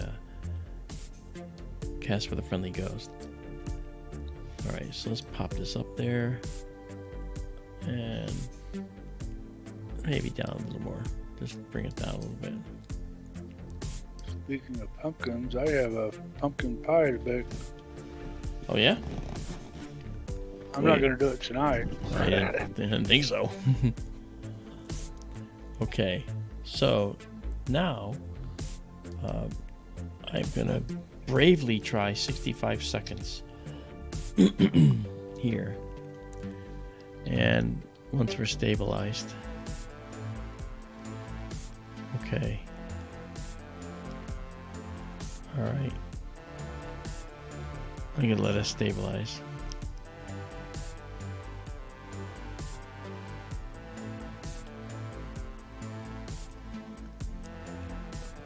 Okay. Off we go. We're stable. This, you guys know me as just one more, right? So I'm doing just one more. Me too, I guess. Daryl, you love it. You know it. Didn't we do this last stream? Not for 65 seconds. Oh.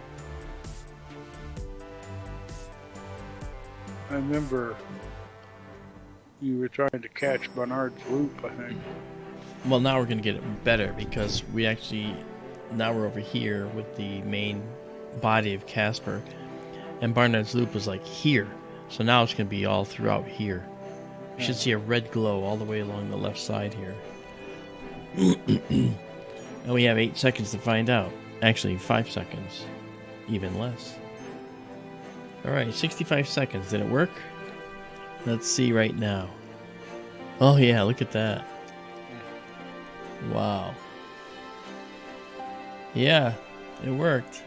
And let's put the whole frame in.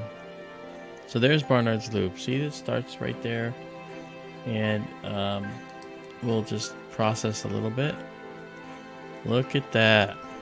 I think you need to keep going. Oh, seriously, I was at the dark nebulosity around the Casper is showing up nicely, and Barnard's loop is showing up nicely. We do say just one more, don't we? Let's see if I waited long enough. Let's check the stars.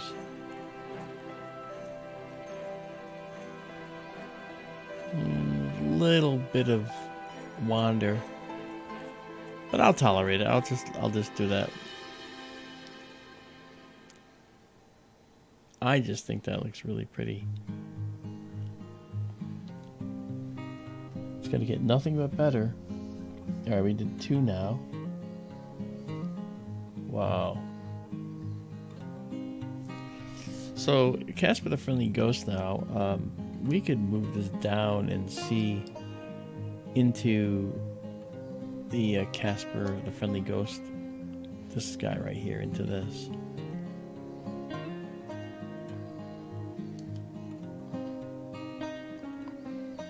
See, so we have a lot of dynamic range, so we can see the stars inside. And we can process them so that they're blown out. Or we can do both. I just sent you another picture. Maybe you'd like to show that for Barnard's loop while your exposures are building. Oh, that's really pretty. That was my previous desktop. Okay. Yeah. The big red half circle you see. Wait, they don't see it yet. Here you go, guys, while we're doing it. So that right there, this is Barnard's loop we're talking about right here. Goes all the way like this. See that? That's it. Right there. There's the Horsehead Nebula. Okay. You have Alnitak, Alnilam, and Mintaka, the 3 belt stars of Orion. You have the Orion Nebula down here. You have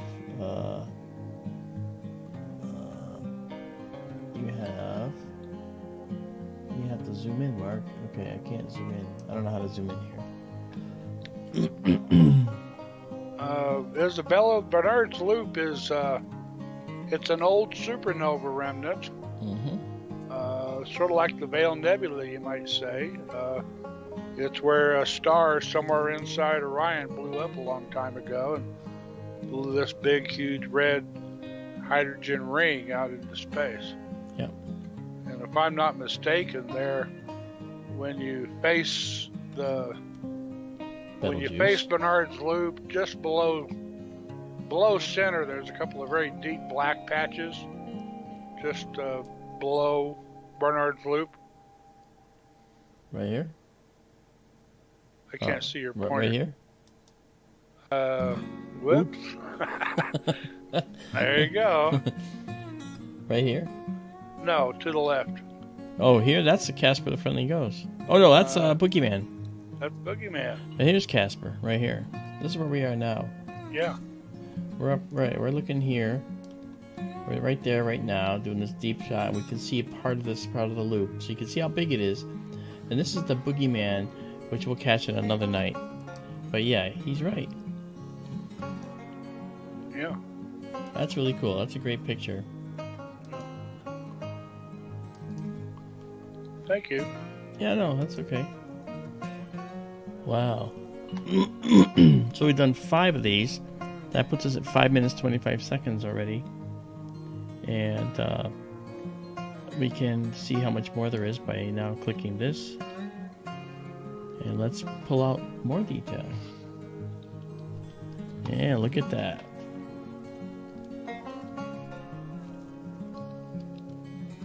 You can see these beautiful wispy hydrogen clouds as part of Barnard's loop.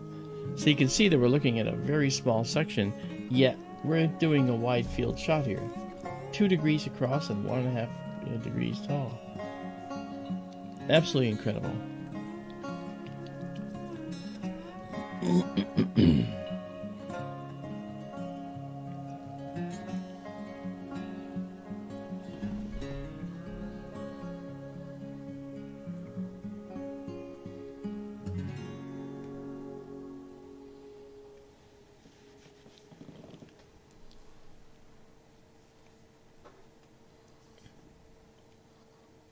The big red, Izabela, as I mentioned, the big red, the big pink spot on the left of Orion in that image. It's called the Mesa Nebula. Oh, yeah. Mesa is the head of Orion. When you saw that image, Orion's lying on his side. Mesa is, there are 3 stars in a little triangle up where Orion's head is. They make Orion's head, and the one is called Mesa. And in deep exposures, it reveals all the nebulosity around that area of the constellation also. Yeah. Let's see about this guy. It's a photograph, Ray. It's not a painting or anything. Yeah, that's true. That was actually a photograph, Ray. Yeah.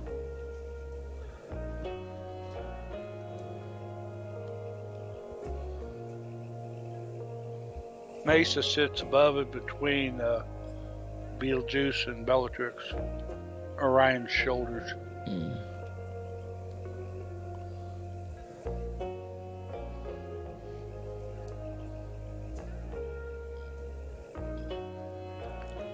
You know, part of the reason that, people say that might be a painting or something is because they're not really prepared for just how much color is in the universe. It's astonishing to see that because you can't see that with your eye, and so you think it can't be real. I don't think that's what Ray's thinking. And the telescope that did that wasn't just one image. That was a composite of many images that was then put together. Oh, Judy M., good night. Merry Christmas to you as well. And we will see you on the other side. Thank you so much for being here with us tonight. Well, back in the days of film, I've taken pictures like that. 35 millimeter SLR camera. Yeah. Riding a piggyback on top of my main telescope just for tracking. Sure, yeah. 15 minutes with 400 film, I could take a picture that is recognizably like that image. Not as good as that image, of course, but you can see Barnard's Loop, you can see Mesa Nebula, you can see everything. Yeah.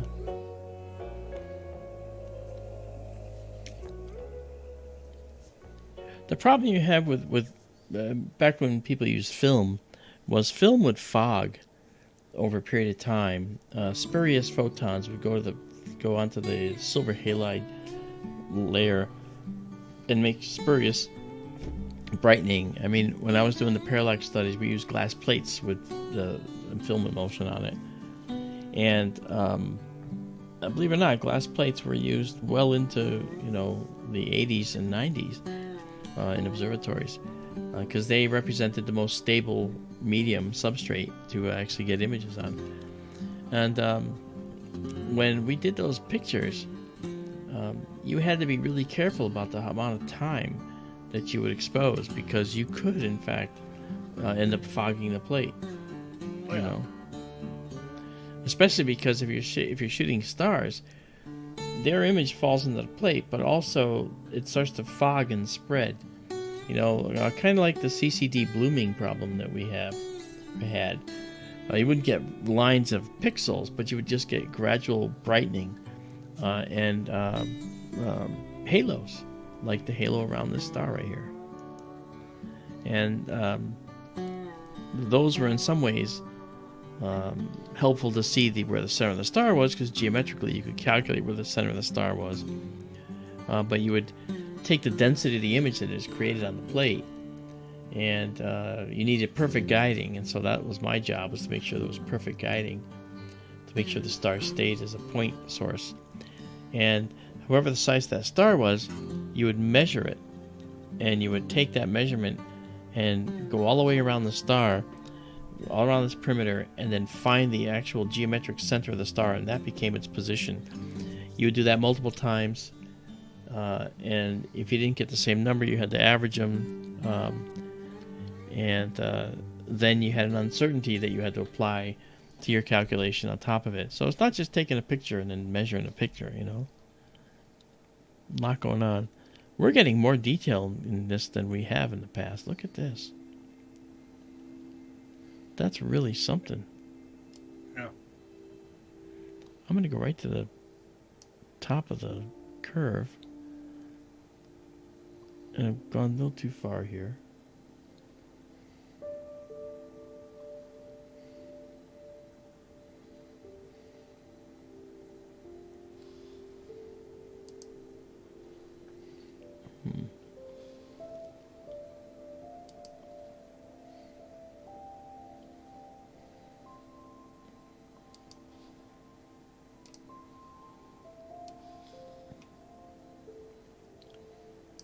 Okay, let's see. I'm going to bring this back now a little bit.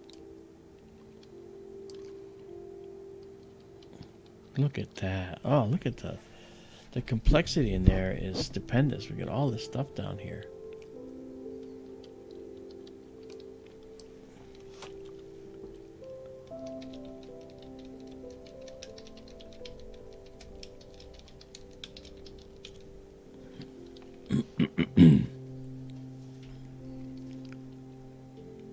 Okay, that's a dozen stacked. I'm going to save it like that as well. And save it exactly as seen.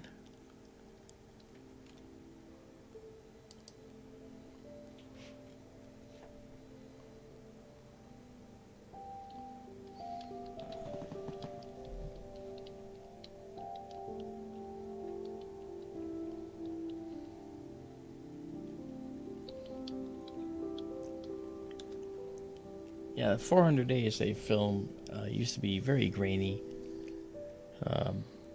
We would always shoot on film that had 100 ASA max and just guide for hours longer than we had to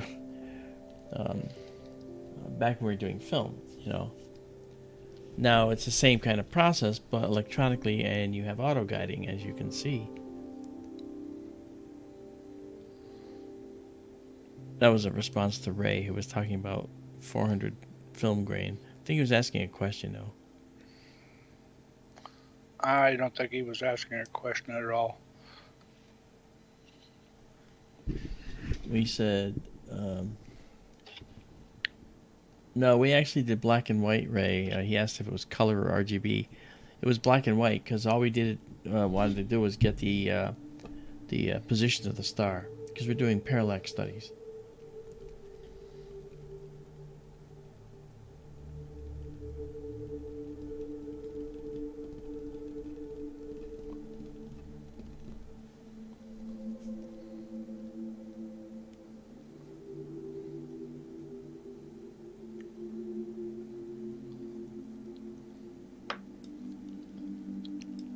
Well, I was working in a multi-million-dollar observatory with a 30-foot refractor doing parallax studies. I don't... so we used what we needed to get the job done for the research, and all we needed was black and white emulsion at that time.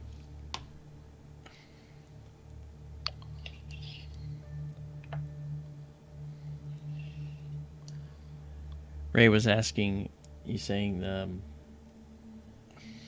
Robin wants me to zoom in on the Reflection Nebula. Yes, I can do that for you, Robin. Let's do that.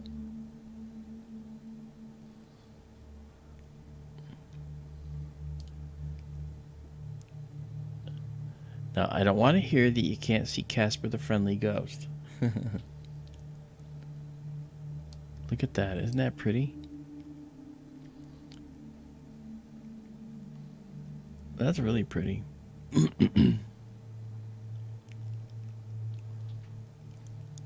That is really pretty. Lots of nice dark nebula here. Izabela has a question of you. Mark, are your sons also into astronomy? Do they make observations in that? No. My oldest son decided to become a lawyer, and my youngest son went into film and journalism at school, and now works for the biggest television station in the state. And he just got the job, actually. He's really happy with it.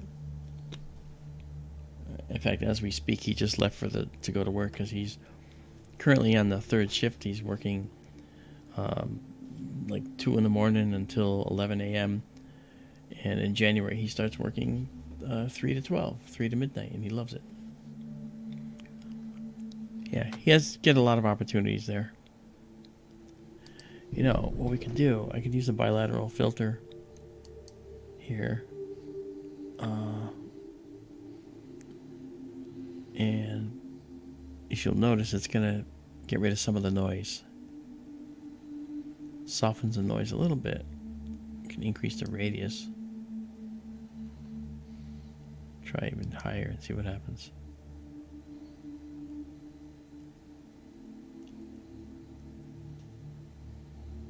Okay. Now let's pull it out here a little bit.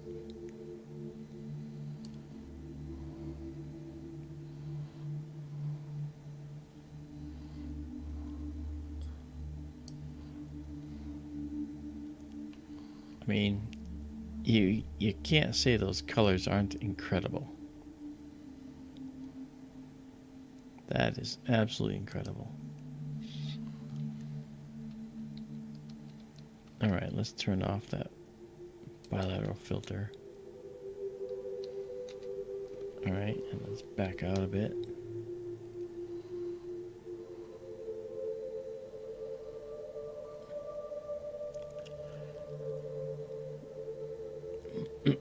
Hi, Ray.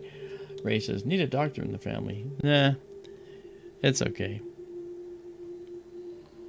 My parents wanted me to become a doctor, and I had seen so many doctors all my life that I didn't want anything to do with doctors, to be honest.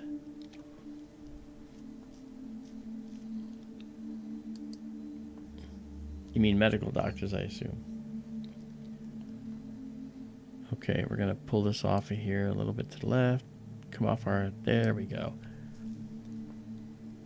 Boy, look at this, Daryl. 17 stacked, 65 seconds. Look at this. Look at all that detail. Look at the little subtle details right here. Uh-huh. Robin was right to ask for a zoom in there. I'm going to do it again. Look at this. Now we can get rid of all this noise in here. That's not a problem. But look at the subtle detail in here. Look at that. Wow. Mixing with the emission nebula, or the diffuse nebula here. What a beautiful location.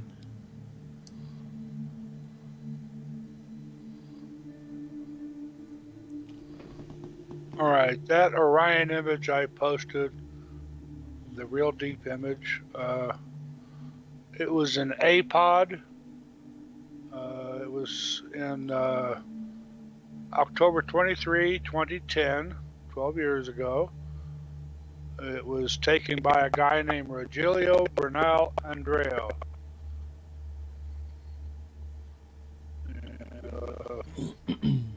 I'm looking for imaging details. I don't see them yet. I thought he did a mosaic. It is a mosaic, broadband telescopic images. Okay. Additional image data acquired with a narrow hydrogen alpha filter was used to bring out the pervasive tendrils of energized atomic hydrogen gas and the arc with the giant Barnard flume. Yeah, that's just beautiful. It looked like a narrow band filter was part of this mixture. Ray's asking me a question. He says, first, he says, this is amazing. 65-second exposure says a lot for the imaging camera. Yeah, we're actually, remember, we're running at f2 ray on a 10-inch telescope that used to be an f8, and we're running it at f2 because we dispensed with the secondary mirror, and instead of having a secondary mirror where the light goes down the tube, hits the mirror, and goes back through a hole in the main mirror, it goes down the tube, comes back up to where the secondary was, goes through a collimating lens, and goes to the camera. And thus we get quite a much larger field, and we also get a reduction in the focal ratio to f2. F ratio is now f2 on our scope. So we're running 25 times faster than an f8. So it's quite good. And there we go. Let's move it over here and get rid of my telescope. Pull this over. Come on. There we go. All right. Wow.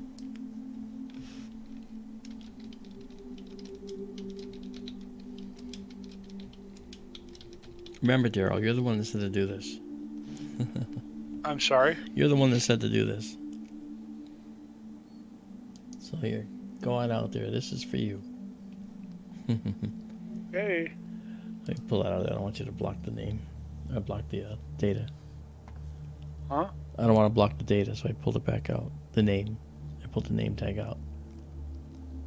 Look at this. Wow, I've never seen this triangular hood over this part of the nebula. I mean, you're seeing more three-dimensional potential structure here than ever before.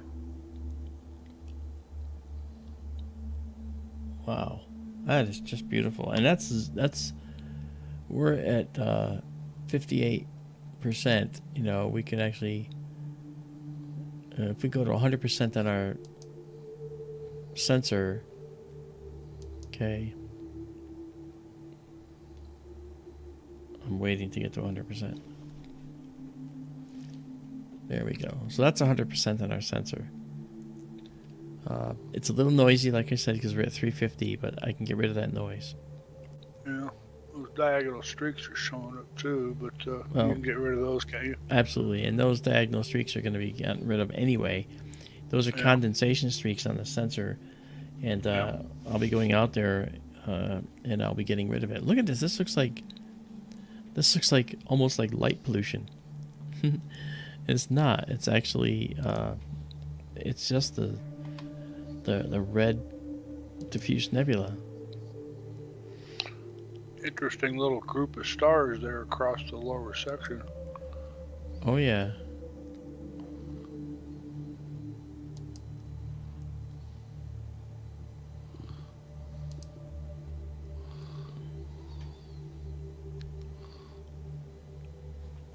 Let me, that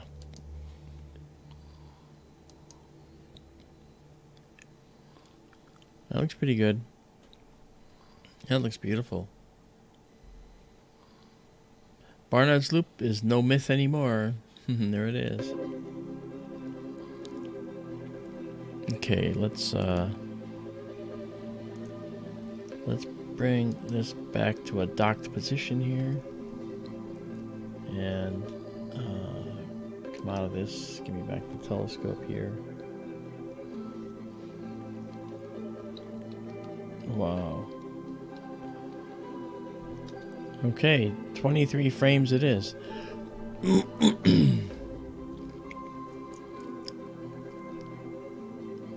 Alrighty. There we go. That was a beautiful image. And it's saved up there. And see, I always do this before a holiday. I get all this data and it's like I gotta process it. I can't help with Christmas. I gotta do this. Wow. Well, guys, listen. This has been wonderful. I hope you guys really enjoyed this tonight as I did. It was a fun time with you. You had great questions. It was fun to talk to you. Fun to be with you. And Daryl, of course, as always, very enjoyable. And hopefully we can do this again very soon, huh? Sure. And we will. Oh, there it is. Well, you hear that music, you know, guys. It's the end of the stream. Thank you, guys. Thank you for coming. And we will see you on the other side of Christmas, all right? I will probably stream before the new moon goes away, which we have right now. So we will see you later, guys. Have a good night. Merry Christmas to you all, and Happy New Year. But you'll see me before the New Year. So you have a good night. We'll see you later. Good night, everybody.